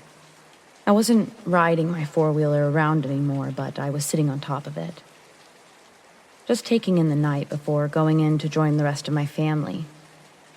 Sitting there, I saw something moving in the distance. I couldn't really see it at all, but it did kind of look like someone, something walking on 2 legs. At the time, I was sure that it was just the moonlight hitting whatever this was, but it was all white, and it cast a shadow. As far as I could tell, it had no arms, and it moved rather slowly. It moved almost as though it was in slow motion. I started to walk in the direction of the thing, and as the house moved out of my line of sight, and more of the horizon was in my view, I could see that there was another one, slightly smaller and trailing just a bit behind the other one. It was behind, but it was still moving slowly and calmly. As my eyes adjusted even more, it wasn't like it made more sense, but I was gaining more details about the thing I was seeing. The things. Very thin legs, resembling more like how a bird has tall, skinny legs, but they weren't bird legs. They were completely straight. The creature had no wings. It was like sticks covered in a sham. Not a transparent one. As a 12-year-old, I genuinely thought maybe I was looking at 2 moving ghosts, but more like the Halloween version of a ghost than a ghostly person. Again, there were no arms. I guess Casper was my best reference at the time. Casper on stilts with no eyes. I think that it can be easier to draw sometimes than what I'm describing, and I've done that many times. It's not that the drawings are so much detailed, because describing or drawing, I still don't know what their faces looked like. Everything was just white. I watched them for a good while, and they just sort of glided. No bending of the knees. Just 2 of them, making their way over the rocky hills. It was only then that I considered running in to grab someone, once they were out of sight. Originally, I didn't want to miss anything, but in that moment, I realized that I'd likely lost any hope of somebody validating what I'd been watching. I couldn't see them any longer, so I went inside for the fire and games. Though I never saw them again, and I still haven't to this day, I did get a chance to ask my uncle about them that night. He told me that he didn't know what it was that I saw, what they were, but he was pretty sure that he'd seen them before too. He told me the first time was a few years ago, and he'd only caught a glimpse of them. But then, the second time, he'd gotten a decent look, and there were 2, one bigger and one smaller, just as I had seen. He asked if I too felt like they were peaceful, and I thought about that for a moment, and I decided that I guess I did think that. I told him that I wasn't scared, that yes, I felt they were peaceful, especially when I saw that there were 2 of them, one smaller, one bigger. He told me that, yeah, he agreed, and that he decided a while ago that maybe they were part of this land and this place, either protecting or maybe just coexisting with us. Even now, I still think he's probably right. That place always did feel special, and it still does. We had to cancel this year's reunion, which sucks, but usually every year my uncle and I will stay outside a bit longer than everyone else, just to see if we can get a glimpse. It's been about 12 years since my first and only sighting, but I'm pretty confident these things are still out there. I think they were here before us, and for some reason I just think that they'll be here after us too. Anyways, that's my story. Sorry I don't have more information on what exactly these are. A family of Bigfoot used to live on my aunt and uncle's property in eastern Washington. From the back patio of the house, I'd watch them with binoculars as they casually travel in and out of the forest clearing, sometimes carrying large branches with them, back and forth. There were 4 members in this Bigfoot family. They all had thick brown fur and ranged in size, the largest Bigfoot easily being close to 8 feet tall. Over the years, As they became more aware and comfortable with our presence there, the sightings of them became more and more frequent as they'd go about their routines. They never tried to contact or interact with us, and we sure never tried to approach them either. We were happy spectating safely from 100 or so yards away. My uncle was able to amass quite a collection of tapes that he'd recorded from his handheld camcorder. He had a shoebox filled with stacks of grainy footage that he was able to capture over the years, and he was proud to play them for any neighbors or family that would stop in. Back in the 1980s, there was no YouTube that you could put your videos on for the world to see. Back then, when you recorded a video, your audience was whoever you could fit in your living room to watch it. He even went as far as giving the Bigfoot family names: Tim, Tom, Lucy, and Bill. Bill was the biggest. Lucy was a bit shorter, and Tim and Tom were equal height. And my uncle swears he could identify and separate each member's tone when we'd hear them communicating with each other.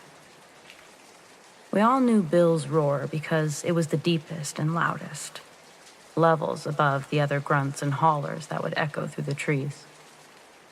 But most of the time, the Bigfoot family stayed silent. One humid July night, we heard Bill let out a sound that shook our windows. Then, all of them started going wild. My uncle barges into my room asking if I hear what's going on outside and if I can see anything out my window. It's dark, but by the little glow provided by the moon, I can see none of the Bigfooter in the 100-yard clearing.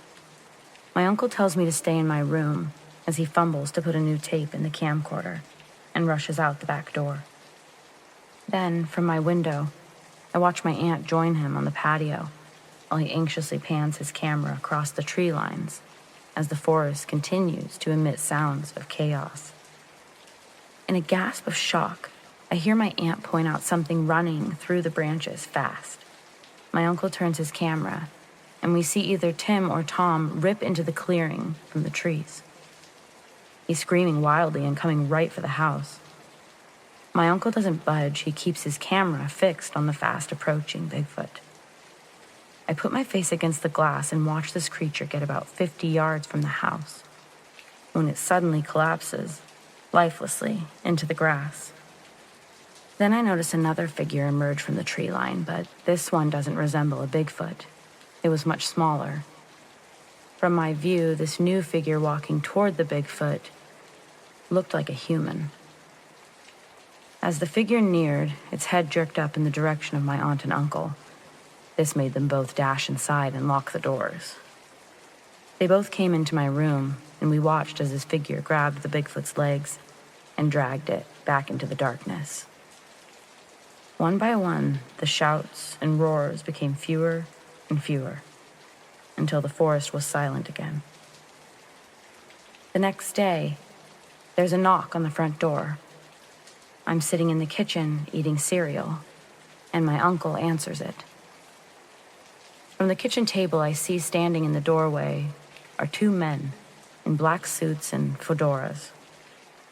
They look identical to one another: pale skin, sunken blue eyes, no eyebrows, their faces completely hairless. Their appearance scares me enough that I take my cereal into my uncle's room to eat it in there. Moments after I close the door to continue to eat, my uncle opens the door. I greet him and tell him I won't spill cereal on their bed, but he ignores me. His eyes don't even look over at me. Walking past the bed, he makes his way to the closet, where I see him retrieve his shoeboxes of tapes. He maintains his glossy stare as he exits the bedroom. Following behind him, I poke my head out the door and watch him hand the shoeboxes to the scary men. When they leave, the dazed look on my uncle's face fades away, but he immediately becomes violently ill and spends the remainder of the day asleep on the couch.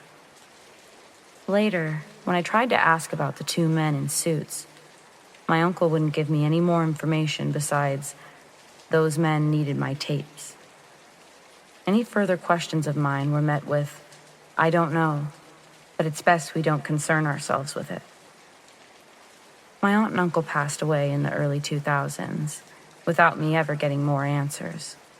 We didn't talk about the event or the Bigfoots after that. I still live on the property in eastern Washington, but have never had a Bigfoot encounter since that night. And if I do, I don't think I'll be filming it.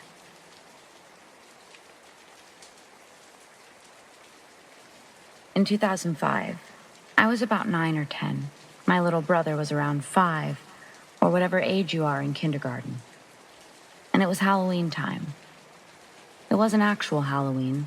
I recall that being a few days later, and for reasons you'll likely understand, we avoided the street where this story took place. My brother and I would walk down this street almost every day. It was just one street over from our own, and the neighborhood led to our school. This was the first year that my brother was in school, so my parents would have me walk to and from school with him on the days they didn't drive us. This was and remains to be a safe, quiet neighborhood in Delaware, which is also a relatively quiet state. We were on our way to school, and we'd left early so that we could stop at the donut shop before getting to school. It was still a bit darker outside as the sun hadn't fully risen yet. As we passed down the familiar streets, we were admiring the Halloween decorations. We couldn't wait to wear our costumes. This year I was Princess Leia and my brother was going to be a tiny Darth Vader. And we really couldn't wait to eat ourselves practically sick on candy. This was something that we weren't usually allowed to have. Walking, we saw lots of jack-o'-lanterns, cobwebs. One house had transformed their whole front yard into a graveyard, while another had a life-size witch standing near the front door and some bats that were suspended from the trees in the porch. Our small town seemed to embrace the holiday, if for no other reason than for the kids in town. As we approached one house, I noticed that they had something very large hanging from the tree in front of it. It looked like maybe a mummy, but it was very unsettling. My family was pretty straight-laced, if you will, rather sheltered and Quaker-esque. We weren't allowed to use fake blood or gore in our costumes, no weapons, and we couldn't watch scary movies, that kind of thing. So I wasn't really sure what I was seeing hanging, but it did scare me. My little brother, too. He asked me what it was, but his voice was cracking. Then he told me that he didn't want to go past the scary lady. I had to assume that he meant whatever was hanging in that tree, and I actually agreed with him. Whatever was over there looked scary. It wasn't well lit like the other scary houses, and there didn't appear to be any other decorations on or near the house. Taking his hand, I told my little brother to follow me across the street.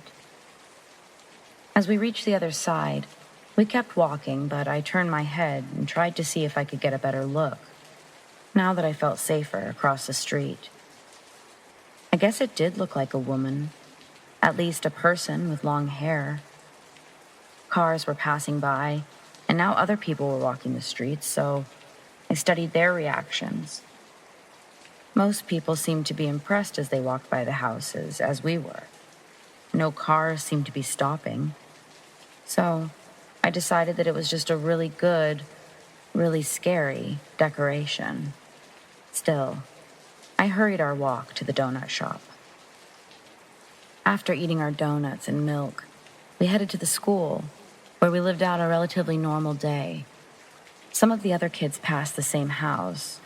We all talked about the hanging, scary woman, while some kids said man or ghost. Either way, we all agreed that it was super scary, and I heard some kids daring each other to trick-or-treat there on Halloween. It wasn't until after school that I realized something was wrong. I grabbed my little brother and we started our walk home, but our parents were outside waiting for us. Some friends that had been with me declined a ride home, and so we got into our car. Our parents were very quiet, and instead of asking us about our day like they normally would, they were just silent. Typically, we would play the rose and thorn game, if you've ever heard of it. If you haven't, it's essentially where you talk about the best part of your day and the worst part of your day.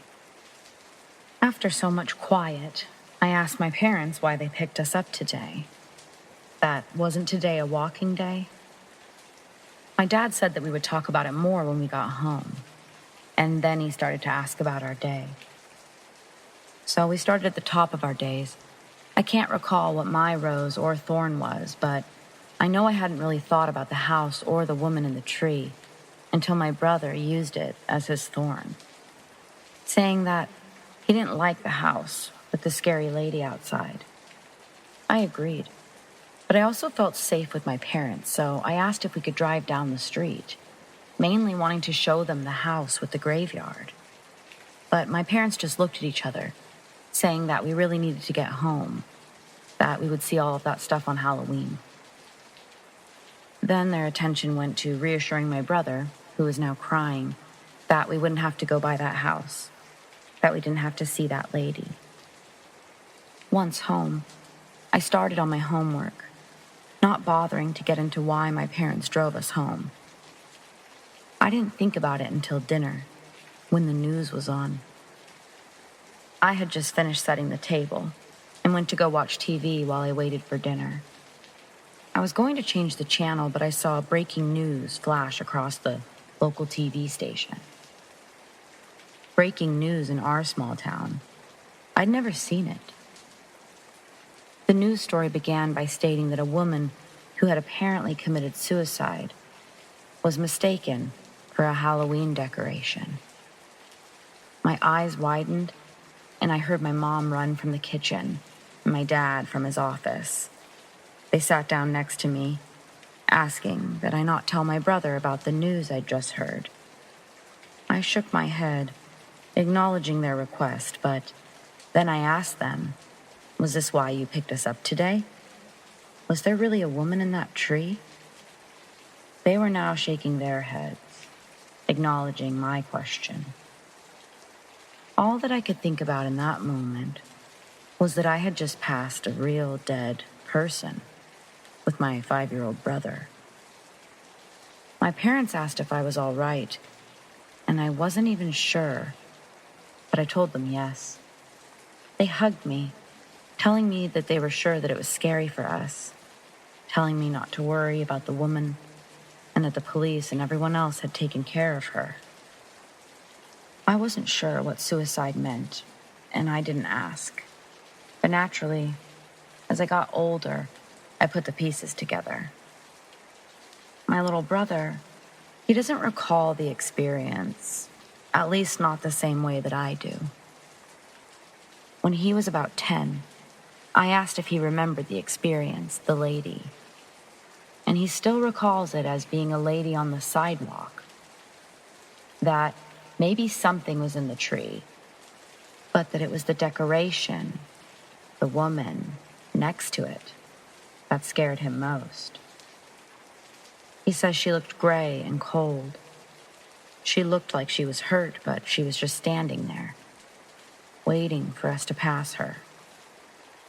For several years, I tried to tell him that's not how it happened, but he remained steadfast in his claims and in what he saw that day. So my explanation for this difference in our recollection of events is that maybe my little brother did see that woman. Maybe he saw her spirit, while I was only able to see her physical form. Years ago, this theory would have been called far-fetched by my own standards. But you just see and learn more with time. You open yourself up to possibilities, even if that possibility is something as inconceivable as ghosts. There's no good way to start this story, so I'll just get right into it.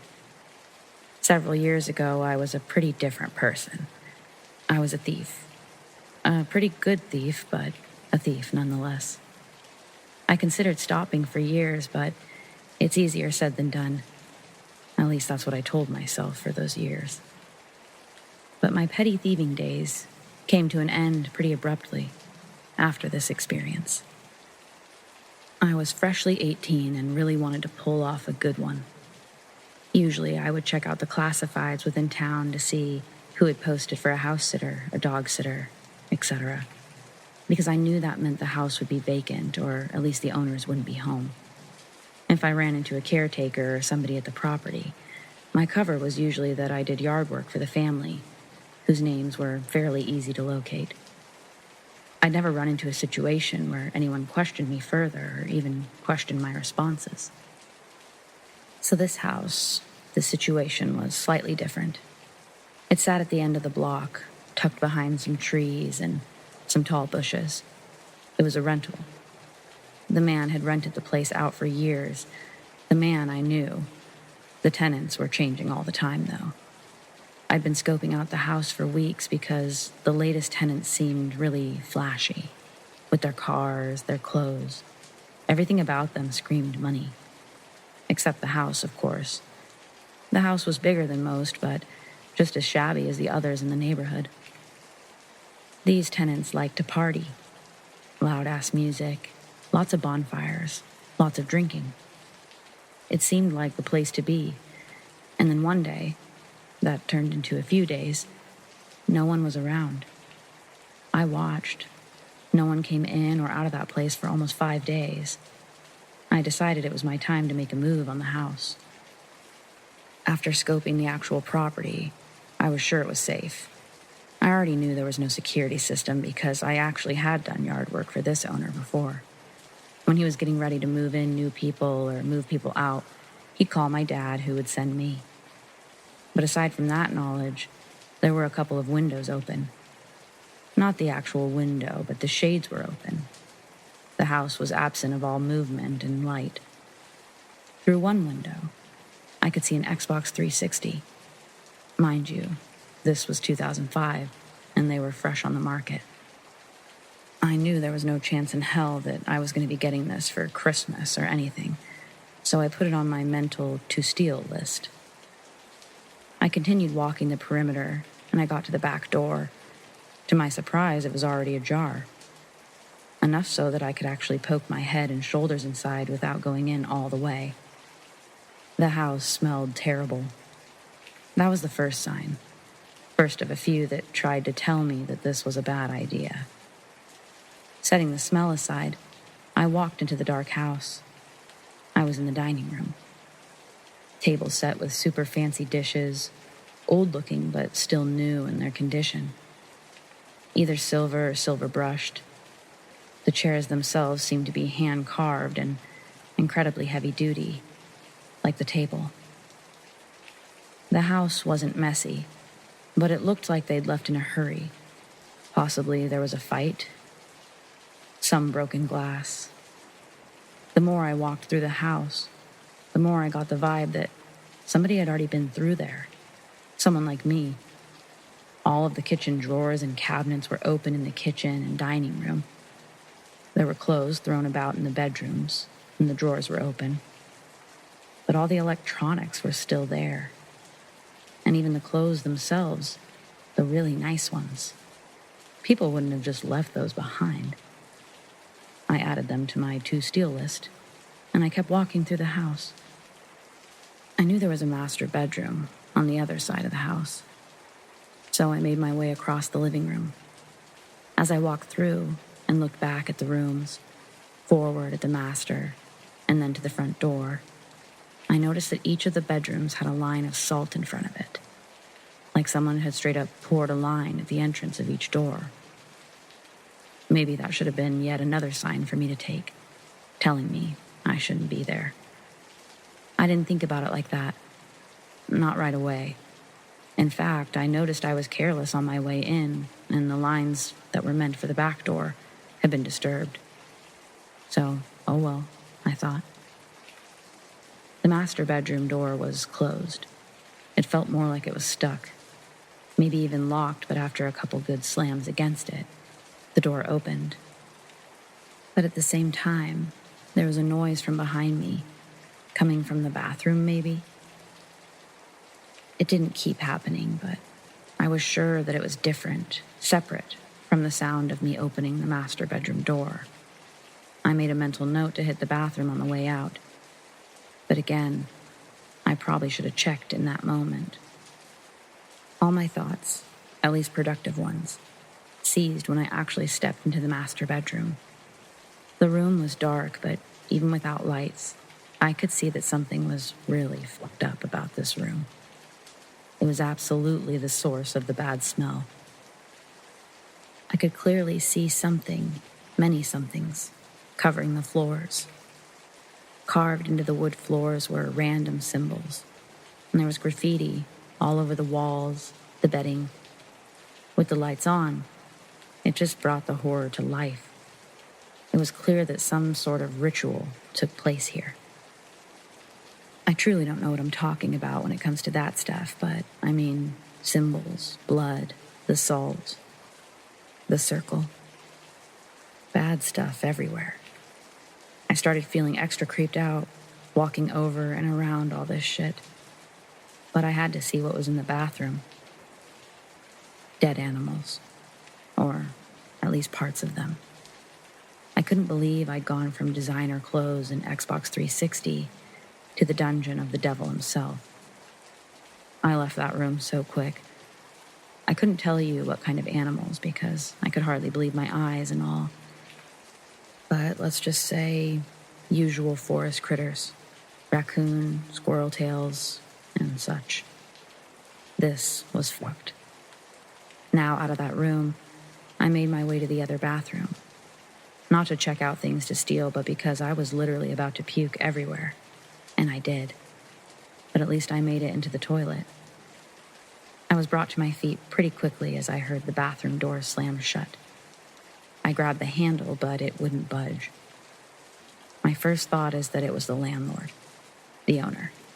So I called out his name, saying I got concerned that somebody was hurt inside and that the smell was terrible. No response. And the door suddenly opened, making me stammer back a bit. I stepped out a bit hurried, expecting to see someone, but I saw no one. Bathroom door slammed shut behind me, scaring the shit out of me. I probably should have left, but not before I got that Xbox 360, I told myself. We're gonna die here. A woman's voice had whispered that into my ear. And I don't mean I just heard a whisper. I mean I felt the breath from the whisper. And it was practically in my head. It was so close to my ear. I verbalized a what the fuck and made my way towards the door. Fuck the 360. I was almost to the kitchen when I felt something touch the small of my back. This time, I couldn't turn to look. Couldn't jump from being startled. I was actually frozen in place. The feeling continued up my back. It felt like fingers just walking up my spine. I imagined myself swinging backwards and knocking whatever it was out. But no matter how much I tried or told my brain to move my body, it didn't work. I could move my eyes, and I was looking in every direction as much as I could. There was nothing there. The creeping continues up my spine, my neck, atop my head. Then the breathing started. Almost a heavy pant in my ear. I could feel the breath, as I felt before with the whisper. It was hot. It was heavy. And it even had a smell accompanying it. The smell was like rotten eggs. It was so overpowering, I thought I might puke again. And just as I was about to, I could move again. The breathing stopped. It was a mad dash toward the back door at that point. And on the way out, I couldn't help but notice that every single cupboard and every single drawer that had been opened minutes ago were now closed. I didn't even bother being discreet on the way out.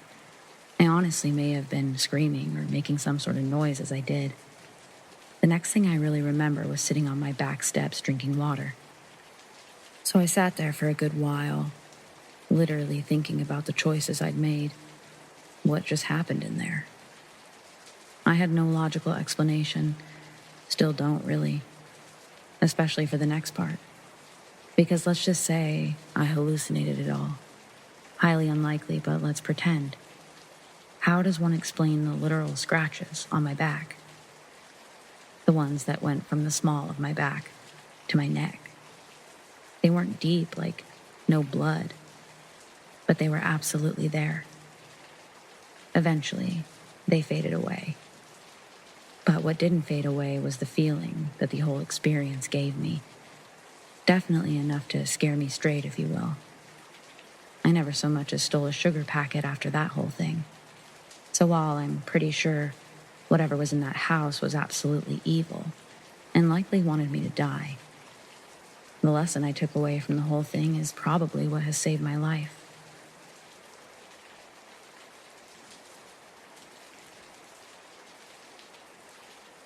This is something that happened to me and two friends about 14 to 16 months ago.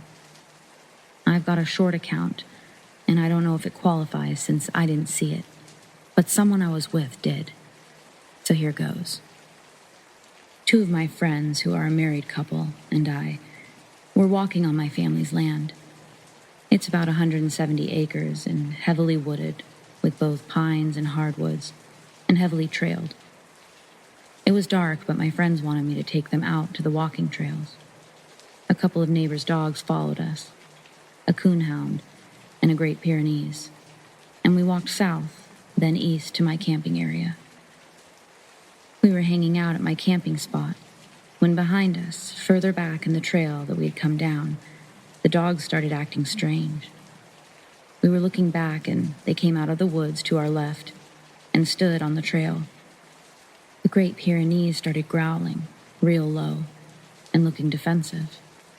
The coonhound is a goofball, but he was also acting disturbed about something. They were both looking back down the trail to the west. I immediately got quite a strange and serious feeling. It was a bit ominous. I've learned to trust my gut, which I recommend to anybody in the woods, or if you're around a person or animal that you feel instinctually is threatening. Anyways, I said to my friends, we better get back to the house. And to get my point across, I sort of grimly added, now. Well, we were heading west on the trail, and the dogs, if I remember correctly, had vacated the area.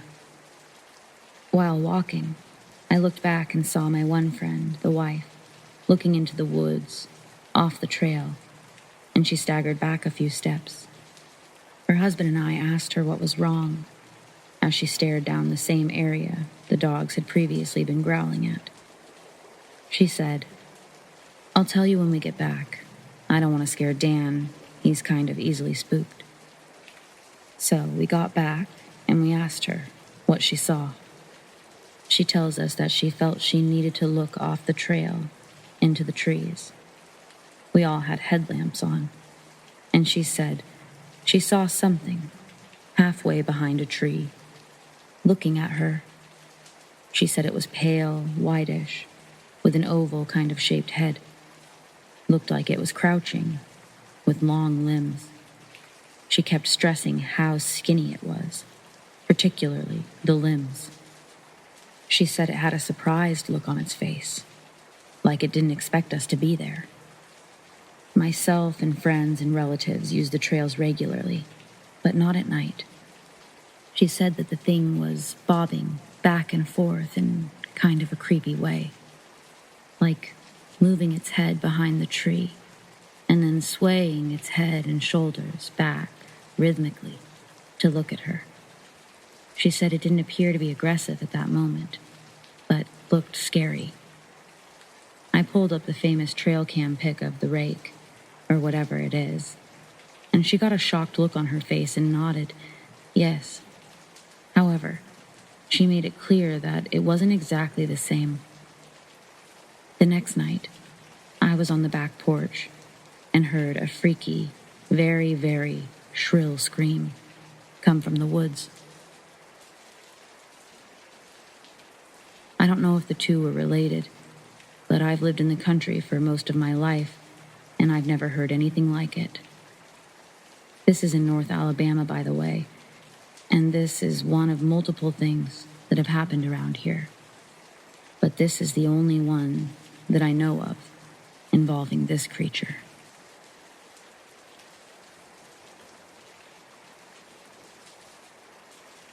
I'm a student filmmaker, and I have been for about 7 years. About 2 years ago, we were scouting locations for a The Road-inspired short film. One of these locations was an abandoned motel. It used to be next to the main highway, but business dried up in the 80s when the new interstate was built 40 miles away. The place had a real fall from grandeur feel to it. The owners left it behind in the late 80s, and it's been untouched apart from one of the buildings being used to store some mechanical stuff in the 90s. The building that didn't get used in the 90s was completely falling apart. Practically no walls were completely intact, and the roof was falling in most places. The other building was in relatively good shape. No holes in the ceiling, only one entrance that was difficult to get through.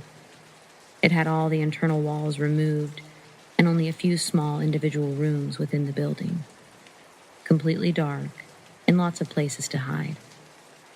Once we squeezed through the entrance, we yelled out but didn't hear any response. We went about taking footage inside to refer to later, just wandering around the place.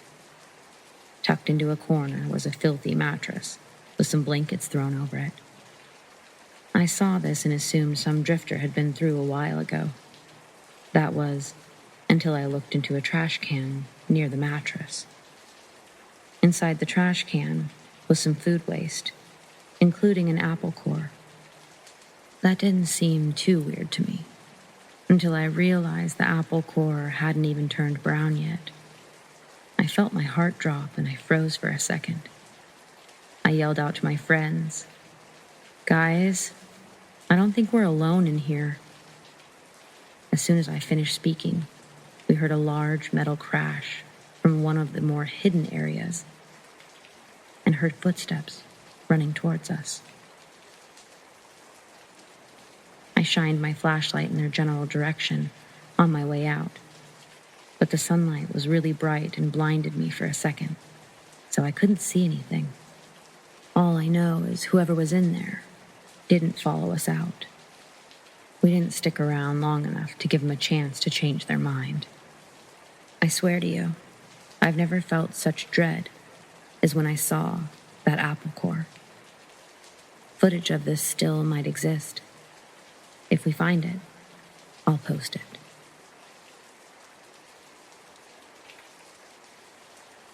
This is by no means the only encounter or story I have, just probably the weirdest. No, it is the weirdest, I'd say, without a doubt. My home is next door to a friend's, whom I grew up with. His parents live across the road from him and kitty-corner to me.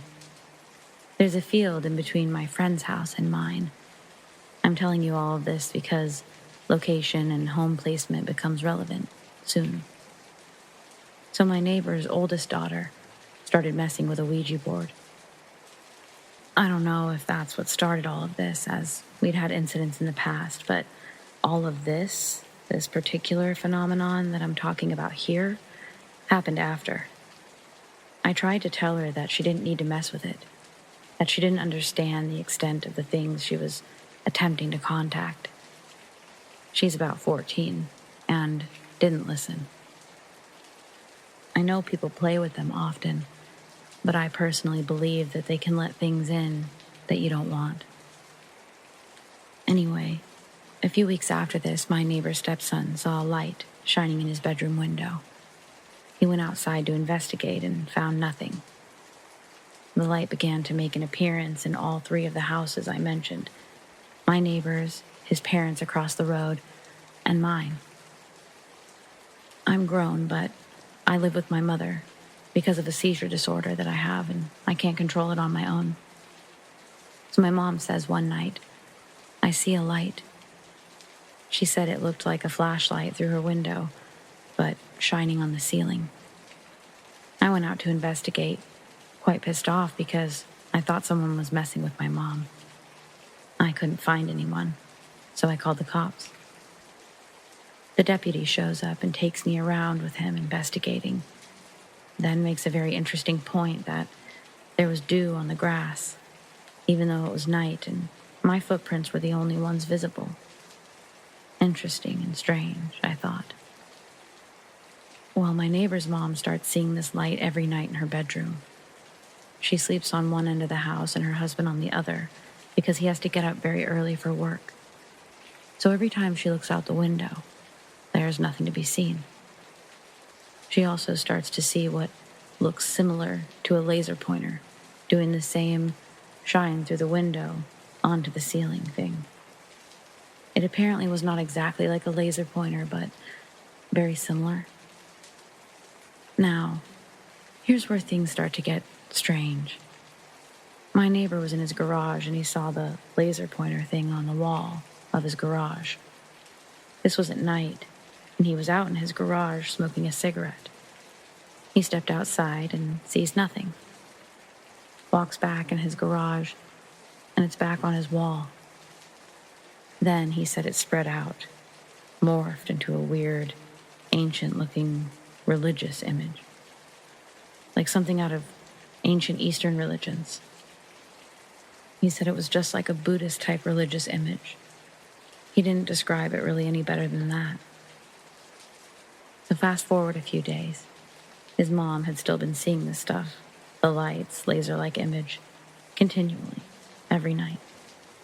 So he asks me to sit with him in the shadows outside his house and watch his mom's house. Her bedroom is facing his yard. We sat out there for about an hour or so, and were actively watching her house for anything whatsoever, lights, movement, etc. We see nothing, but she texts him, saying that the lights are shining in her window. We saw nothing at all. So we took off to her yard and walked behind her shed where the lawnmowers are to get a better look. And on the way to the shed, he spun around and he said, "Man, do you smell that?" I did.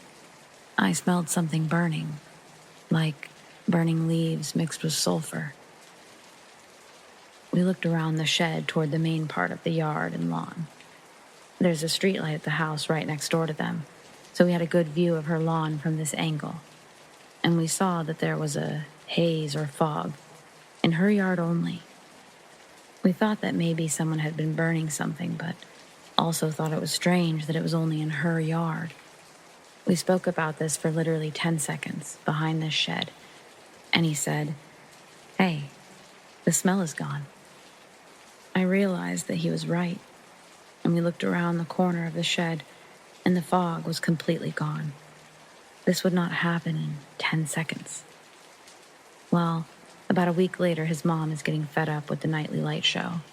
Instead of looking out her bedroom window as usual and finding nothing, she starts looking out the other windows. My house is kitty corner across the road from theirs, so when she gets to her living room, she looks over at my house and notices that there's fog behind my house. There are woods like 30 feet or so behind my house. She said it was in the woods and extended just into my yard. She said that it was dimly backlit as well. Not brightly, but noticeably. Okay, so here's where things get weirder. She says that at this point, 4 or 5 strange translucent figures come out of the fog into my yard, right outside my bedroom, by the way. And they went into the field between mine and my neighbor's house. She said that they were human-shaped, roughly, but very strange-looking. She didn't go into very much detail about their features because she couldn't see the features very well from where she was. She said they looked somewhat like a hologram, but not exactly. I'm not sure what she means by that. She just couldn't fully describe their appearance.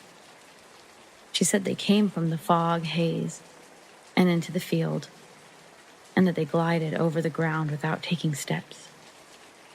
She also said that they kept getting in a group and bending over or squatting down kneeling to the ground and doing something.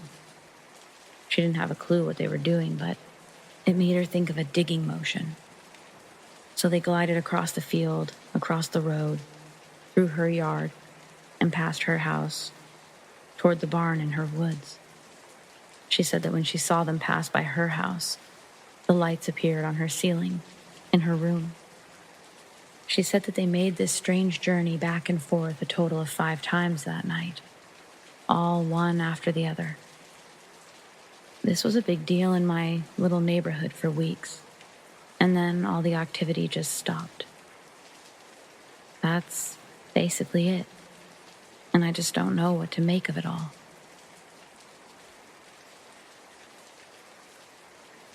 I will preface this by saying that I grew up in a very spiritual family.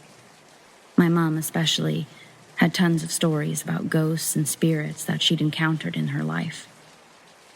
When I was around 7 years old, my family moved into a new house. From the get-go, my mom said there was a spirit in the house, but she was friendly. It was a little old lady called Elsie. If you looked up our address online, it said that the previous tenant was named Elsie. Mom was never afraid and was adamant that Elsie was looking out for her, as my mom was diagnosed with cancer a few months after the move. On nights where my stepdad had gone out for drinks with his friends and all of us children were asleep, Mom would see a shadow pause by her doorframe before disappearing, almost as if Elsie was looking in to check on her. I remember a specific time where my family went on holiday and my uncle was house-sitting as we had 2 dogs. He called my mom in obvious panic, claiming that there was a little old woman at the top of the stairs calling his name. My mom very calmly told him that it was just Elsie. She was harmless, but if he was really worried, to carry one of my mom's crystals in his pocket and politely ask Elsie to leave him alone. As far as I'm aware, he wasn't bothered by her again. My mom had a photo of her grandfather displayed on our landing and told us that if we ever lost anything, we just needed to go to the photograph and ask great-granddad for help finding the missing item. It didn't matter if you'd been searching for your lost item for days. Without fail, asking great-granddad would always result in you finding the thing in the next half hour, even if you'd already looked everywhere. My mom died of cancer in 2011 when I was just 13. Since then, I've felt her presence around me in many different situations. I never see her, but I felt her sitting on the end of my bed to watch over me whenever I'm sick, just like she would do when she was alive and I was unwell as a child. I don't think this counts as a ghost story, but she leaves me feathers and other signs when I need a little encouragement. On the day of my graduation from university, I was upset as she was missing a day she'd always said she was massively looking forward to. As I walked out of the ceremony, a feather landed on top of my graduation cap. If I'm upset, or sometimes just talking about her, lights will flicker and sometimes blow out entirely. As far as actual ghostly sightings go, my current house is haunted by a ghost that we've called Clive. I've read somewhere that you shouldn't name ghosts as you give them more power, but Clive was a joke name that stuck. Since moving in, myself and my sisters have all heard footsteps from empty rooms. My youngest sister has had more than one friend stay over who has woken up in the middle of the night and been adamant that a tall man has been standing in a corner, staring at them. Whenever this has happened, I should explain that we haven't mentioned anything about Clive to these people. I'm the only person who lives here that's seen Clive with my own eyes. On 2 occasions, I've woken up to someone calling my name and seen a tall man walking from one end of my bedroom to the other before disappearing. On another occasion, I was sitting in my back garden having a cigarette. Our back door is glass and you can see through the living room, down the hallway, all the way to the front door. The door to the kitchen is in this hallway. I was looking into the house and I saw a tall man walk from the bottom of the stairs, through the hallway, and into the kitchen. I assumed it was my then boyfriend, so when I finished my cigarette, I went to the kitchen, expecting to see him there, but it was empty. My boyfriend was in my bedroom upstairs and was adamant that he'd been there the whole time and hadn't come downstairs. Luckily, I've never felt afraid or uncomfortable when it comes to Clive, but I have had to ask spirits to leave a couple of times, as they can scare my cat.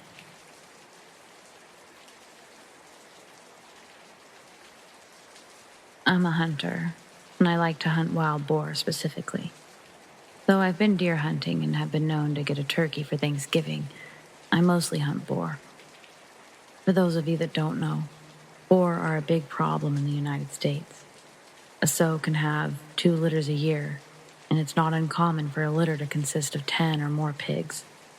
Given that pigs eat anything and everything, it's not hard to see why the Department of Fish and Wildlife makes it legal to hunt them with almost no restrictions. In my state, it's illegal to hunt most large mammals with night or thermal vision scopes, with the exception of boar and coyote.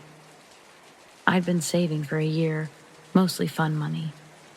It's hard to explain to your wife that a scope that cost literally twice as much as the rifle I was mounting it on was worth it. But I did it. I took it to a range and sighted it in. There was an area that was peppered with boar activity that I knew would be perfect for a night hunt. It was easily accessible with my truck to find spots that I could set up that overlooked a large, easy-to-navigate clearing.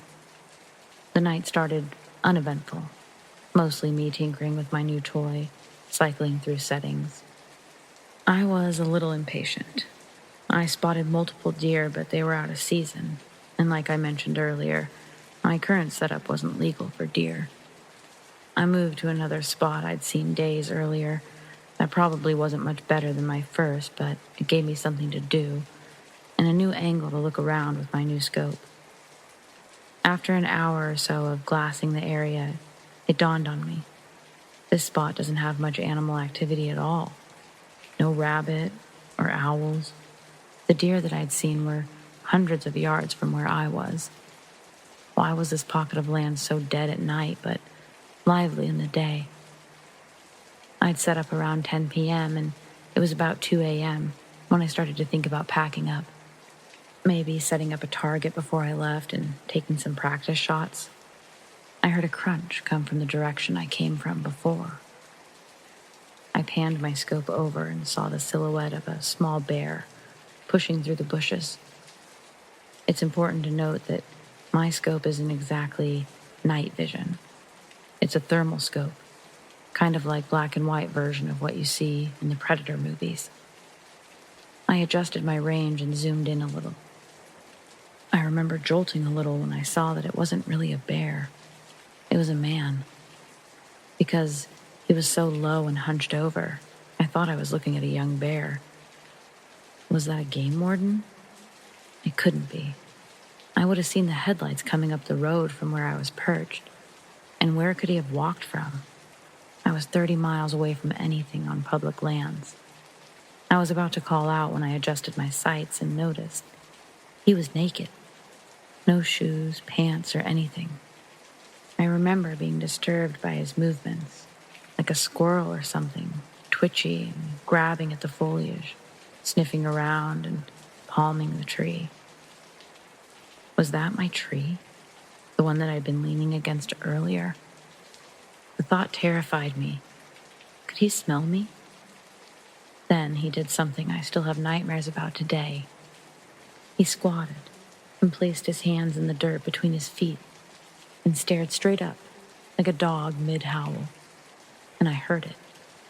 A voice coming from that direction. A very compelling female voice.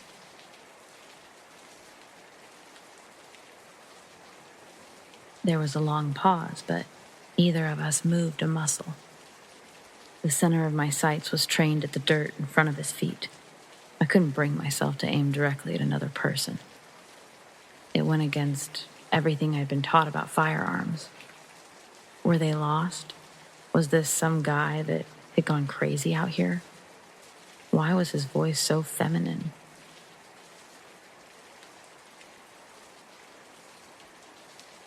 The voice called out. That's when I called bullshit. Not only could he walk, when I first saw him, he was traversing the land with ease for a naked person. So good I mistook him for a bear. That's a fucking trap. This guy's trying to lure me to him like a damsel in distress routine. Luckily, the lack of activity before had caused me to pack up most of my gear. I think I may have left behind a hat and a sitting pad, but I didn't give a shit in that moment. I took my eyes off of him for a moment to get my pack on. I buckled my chest strap and scrambled for my rifle. To my horror, he was in the same position, but his face was staring in my direction, and I swear, I saw a smile. The thermal scope has an effect that makes animals' eyes appear white. How the hell had he heard me get up and put my gear on? He must have been easily over 150 yards away. "Fuck off!" I screamed in that direction. He stood upright, and it hit me how tall and skinny he was. Easily 6 feet and very lean. He took a couple of long strides in my direction, and I instinctively sent a round sailing above his head into the tree line. He was freaky as hell, but he hadn't threatened me. What would I tell the cops? I was unwilling and unready to shoot someone. He stopped dead in his tracks and hunched down on all fours. "The next one will fuck you up. Go away." He stayed on all fours, and this time, I had my sights trained on the center of him. His eyes were just above the grass, like a large cat or something. I was trying to stop my trembling, and knew that my voice had cracked a little on that last warning. I was terrified. That standoff probably lasted a minute or two, maybe less, but it felt like forever. In an instant, he bolted left toward the tree line opposite the road. So much for not being able to walk. I could barely keep him in my scope. He was moving so fast. He disappeared into the brush, and I sent another bullet sailing high in his direction. I racked another round and tried to pocket that mag and swap it for a fresh one. But I dropped it, and I didn't bother looking for it. I wasn't far from my truck, and I wanted to get out of there. I could hear him in the distance, yelling in this weird sound that could have been a laugh or a cry.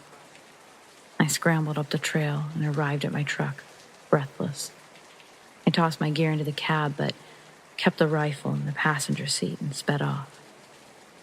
For the longest time, I told that story from the perspective of having spotted some deranged crackhead living off the land, like some kind of caveman. I reported it to Fish and Game, but all they did was scold me for hunting at night alone. Never received an update. It wasn't until I told this story at a camping trip with my nephew, and he told me about wendigos, rakes, skinwalkers. My story scared the piss out of him because the spot we were camping was technically the same forest I had seen the bastard, just 50 miles east of it. He was so spooked his mom, my cousin, had to take him home. She was really pissed. I've gone down the rabbit hole on these scary stories. I'm not saying what I saw definitely was a wendigo or a skinwalker. I'm saying that if such a thing exists, I may have dodged quite the bullet that night. Or maybe it was just a tweaker, being Donnie Thornberry in the middle of the night. Either way, thought I'd share.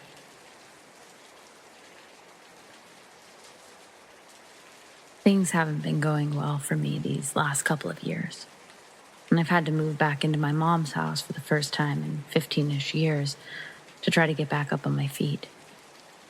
I'm really grateful for the space, and I'm trying to stay positive, but I really wish it didn't come to this. I have bad memories here, and I dread any prolonged time I have to spend here. especially when it comes to sleeping. Sorry if I go on some tangents. I'm just kind of describing some of the normal reasons this place probably creeps me out so much before I get into the actual creepy thing. Just after high school, I had a traumatic work injury, near-death fall. I moved back in just for a couple of months while I couldn't work. I had to drop out of college, get out of a lease, about 3 months before I could walk again, and 6 before I could use my left hand and forearm again. In those couple of months, I had really vivid, horrifying dreams, probably exacerbated by all of the pain relievers I was being prescribed while recovering. So bad dreams, lots of them. Sometimes falling out of bed, waking myself or others up while yelling in my sleep. Waking up drenched in sweat with my heart racing. I'd have dreams within dreams, all usually taking place in the room I was sleeping in. So when I did actually wake up, I couldn't even be sure of it. Also, I was having sleep paralysis, usually when I dozed off. If you haven't had sleep paralysis, it usually feels like your eyes are open, like after a dreamless sleep or coming out of a dream. And then you notice you can't move your body, and then you start panicking because you can't control your breath. And it's so slow and faint that you feel like you're suffocating. If I was coming out of a dream when this happened, I'd see specific parts of the usually horrifying dream mixed in with the real world, all while not being able to move or breathe or call for help. After a couple of months, things got really tense. I moved out for the next half of my life, dreaded any time I needed to look after the place overnight. It's about 2:30 a.m. now, and it's just me and this creepy house. When we moved in, I was 8 years old. I shared a room with my little sister, next to the water heater and breaker box under the stairs.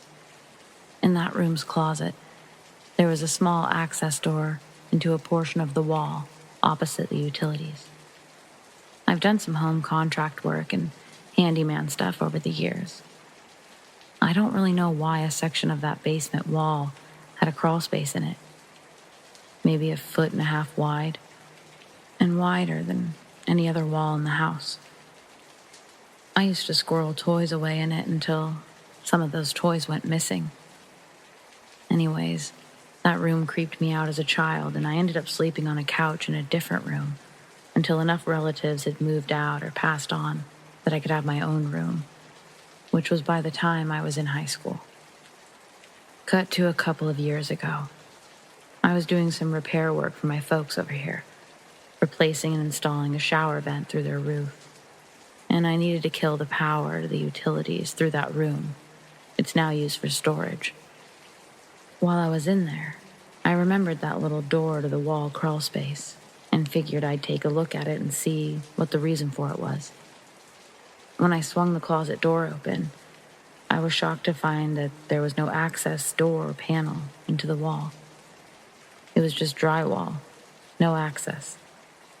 I asked my dad if he took the door out or drywalled over it. He didn't remember there ever being one. I chalked this up to false memories from my childhood. Even told a few close friends about how weird it was that I was so sure there used to be a door there. Because I was so sure I'd lost things in it, and I'd gotten creeped out enough to spend years not sleeping in that room. Cut to a few days ago. I've almost finished moving in. I'm putting salt in the water softener. The closet door is open, and as I'm leaving the room, I can see hinges running up the wall on the inside of the closet.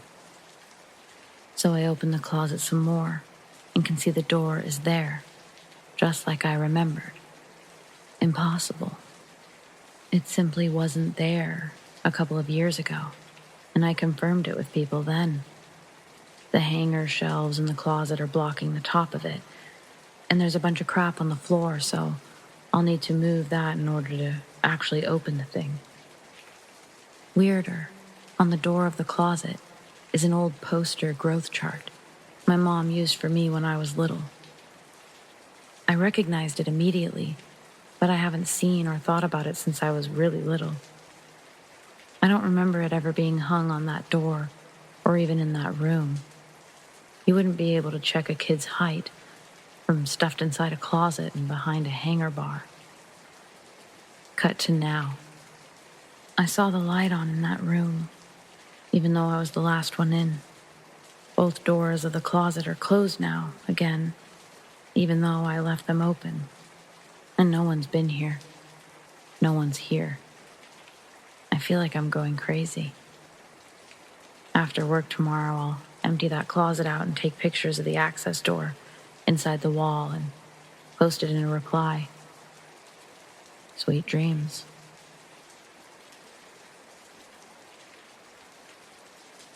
This, perhaps, is one of the most interesting things to ever happen to me in my 36 years in this realm. I have perhaps encountered a Sasquatch or a freaky bear, or perhaps had an experience with extraterrestrials, and I've definitely met some very strange, creepy people in Northern California. This experience, however, is just an experience I have no idea how to explain. Nor do I know what to think, nor do I ever want to think about it ever again. However, I feel as if I have to get this one off my chest because it is weird, and oftentimes I have very strange dreams that are involved around it. And it makes me believe, subconsciously, I suppose, that I have never dealt with the possible trauma from what happened. I was born and raised in New Mexico, and ended up moving to California with my father throughout the rest of my life, with the exception of some stints here and there due to jobs and whatnot. Normally, I avoided New Mexico like the plague. It's a haunted, godforsaken, rattlesnake-infested hellhole. My mother and my sister, however, just refused to leave the desolate wasteland, and so oftentimes I have to go down there and visit. Especially when my mother got cancer. She's fine now. She had a tumor on her parathyroid, and it was removed, thankfully. So backstory over, onward with the actuality of what had happened. I was driving my piece of crap Honda down the highway when it just ran out of gas. I found that odd, because when I initially started the car, I had a quarter of a tank. But such is, I guess.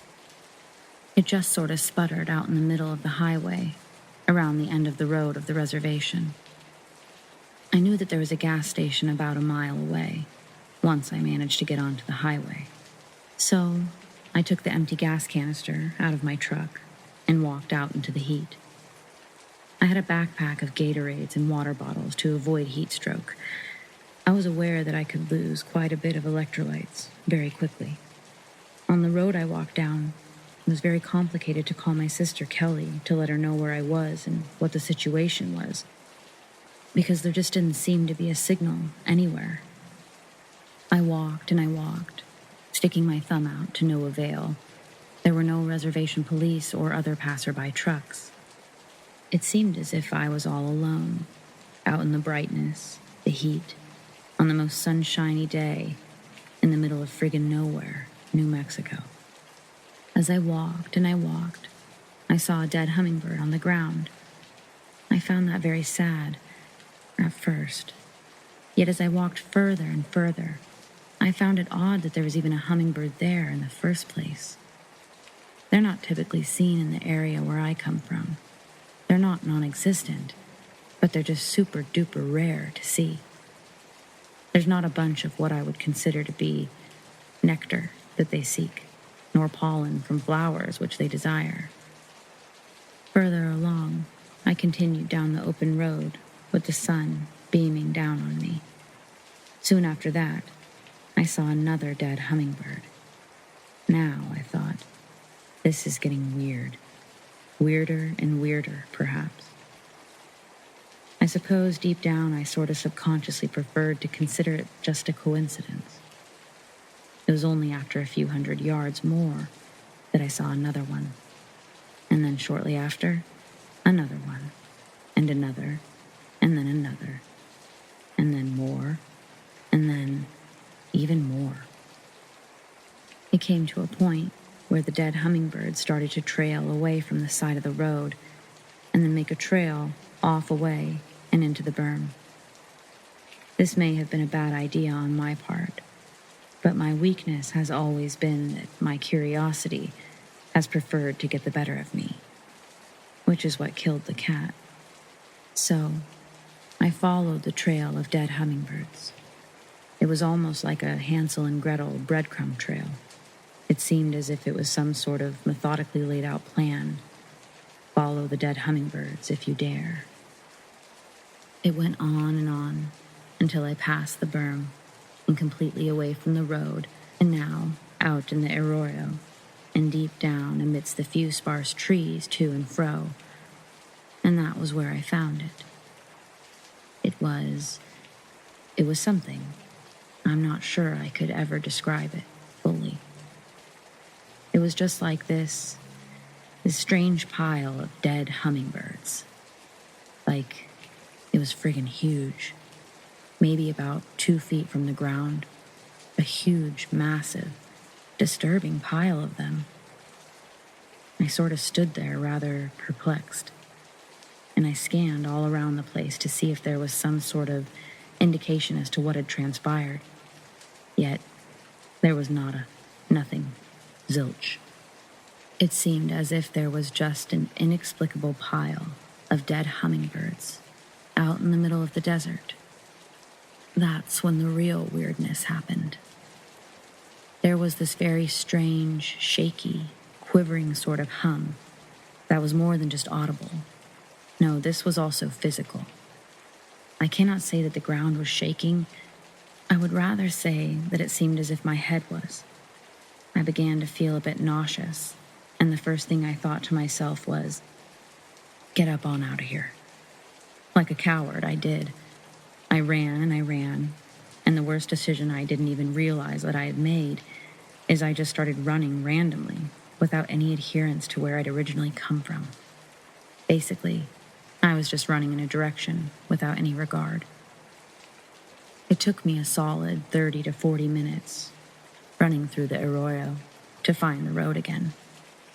Some native was driving down the road when I stumbled out from the side, and he picked me up, gave me a ride to the casino that had a gas station, and when I filled up, he offered to give me a ride back to my car. He could tell that I was shaken up, and I could sort of sense that he didn't want to broach the subject, but sort of felt as if he should. So, he asked me if I was all right. I didn't want to go into too much, but I sort of explained a few of the details. But only a few, for fear of sounding like an absolute whack job. After what I told him, his silence is what unnerved me the most. He either thought I was nuts, or he straight up did not want to talk about it. Eventually, that hum, he said. Yeah, it makes me sick too. I filled up my tank.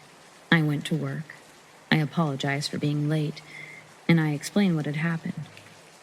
Nobody on my job site wanted to speak of it. Fast forward about a week or so. My sister woke me up asking if I could sweep the front walkway because she was too grossed out. I didn't know what to infer, but I love my little sister and I'd do anything she asked. I suppose I wish she had told me that it was just ridden with dead lizards, just laying on their backs, the bluish, gross veins exposed upon their bellies, and ants upon ants, just completely devouring them. It was, at best, disturbing. So I got the push broom, and I pushed them off the walkway, and then that's where the hum began again. And I just sort of fell to my knees. I couldn't stop feeling nauseous and began vomiting a bit. My sister and I have always kept this from my ma, because I don't know how she would react. I do not know what happens out there in that strange part of New Mexico. But I will say this. If you ever stumble across tiny dead animals, like a pile of them, just out in the middle of the desert, just leave it be. And if you hear the hum, never, ever return.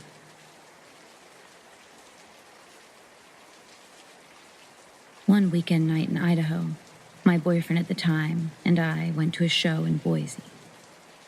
It was one of my first times driving to Boise, so on our way home late at night, we got lost. We had no idea where we were, so I decided to try and turn around and backtrack. We were at a 4-way stoplight and turned left into an area that looked like a good spot, but it brought us to this weird gated community with nowhere to turn around.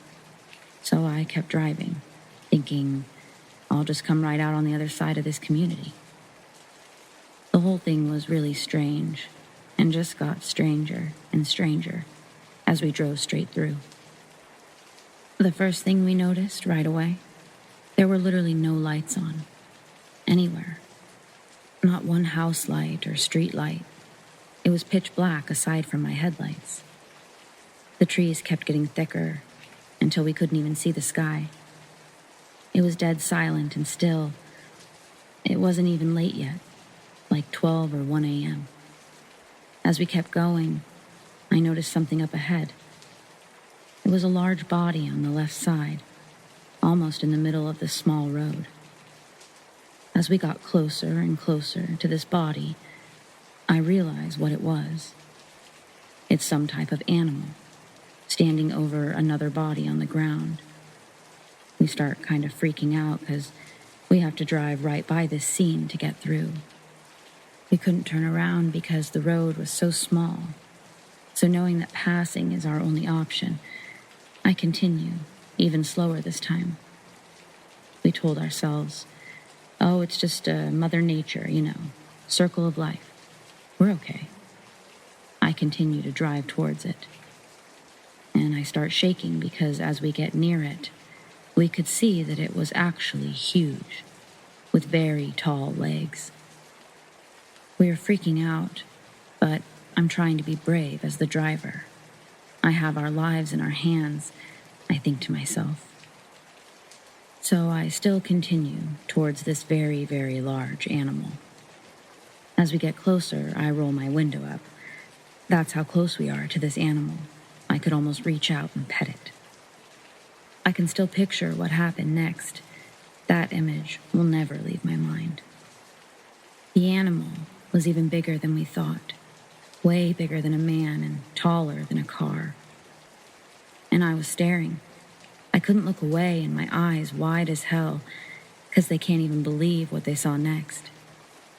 Right as I'm next to it, it lifts its head up from this other body, and I swear to you, with so much thick liquid dripping off of its face and mouth.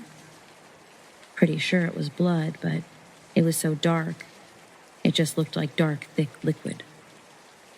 And it smiles at me, with all of its bloody, sharp teeth, grinning, and his eyes were glowing bright white. And like I said, there were no lights anywhere. My headlights were not even the reason for his eyes to be reflecting like that. I don't even remember how we got home. I don't remember much after that. But I know it was one of the wildest things I've ever seen. And though we got home safely, I still have nightmares of that thing.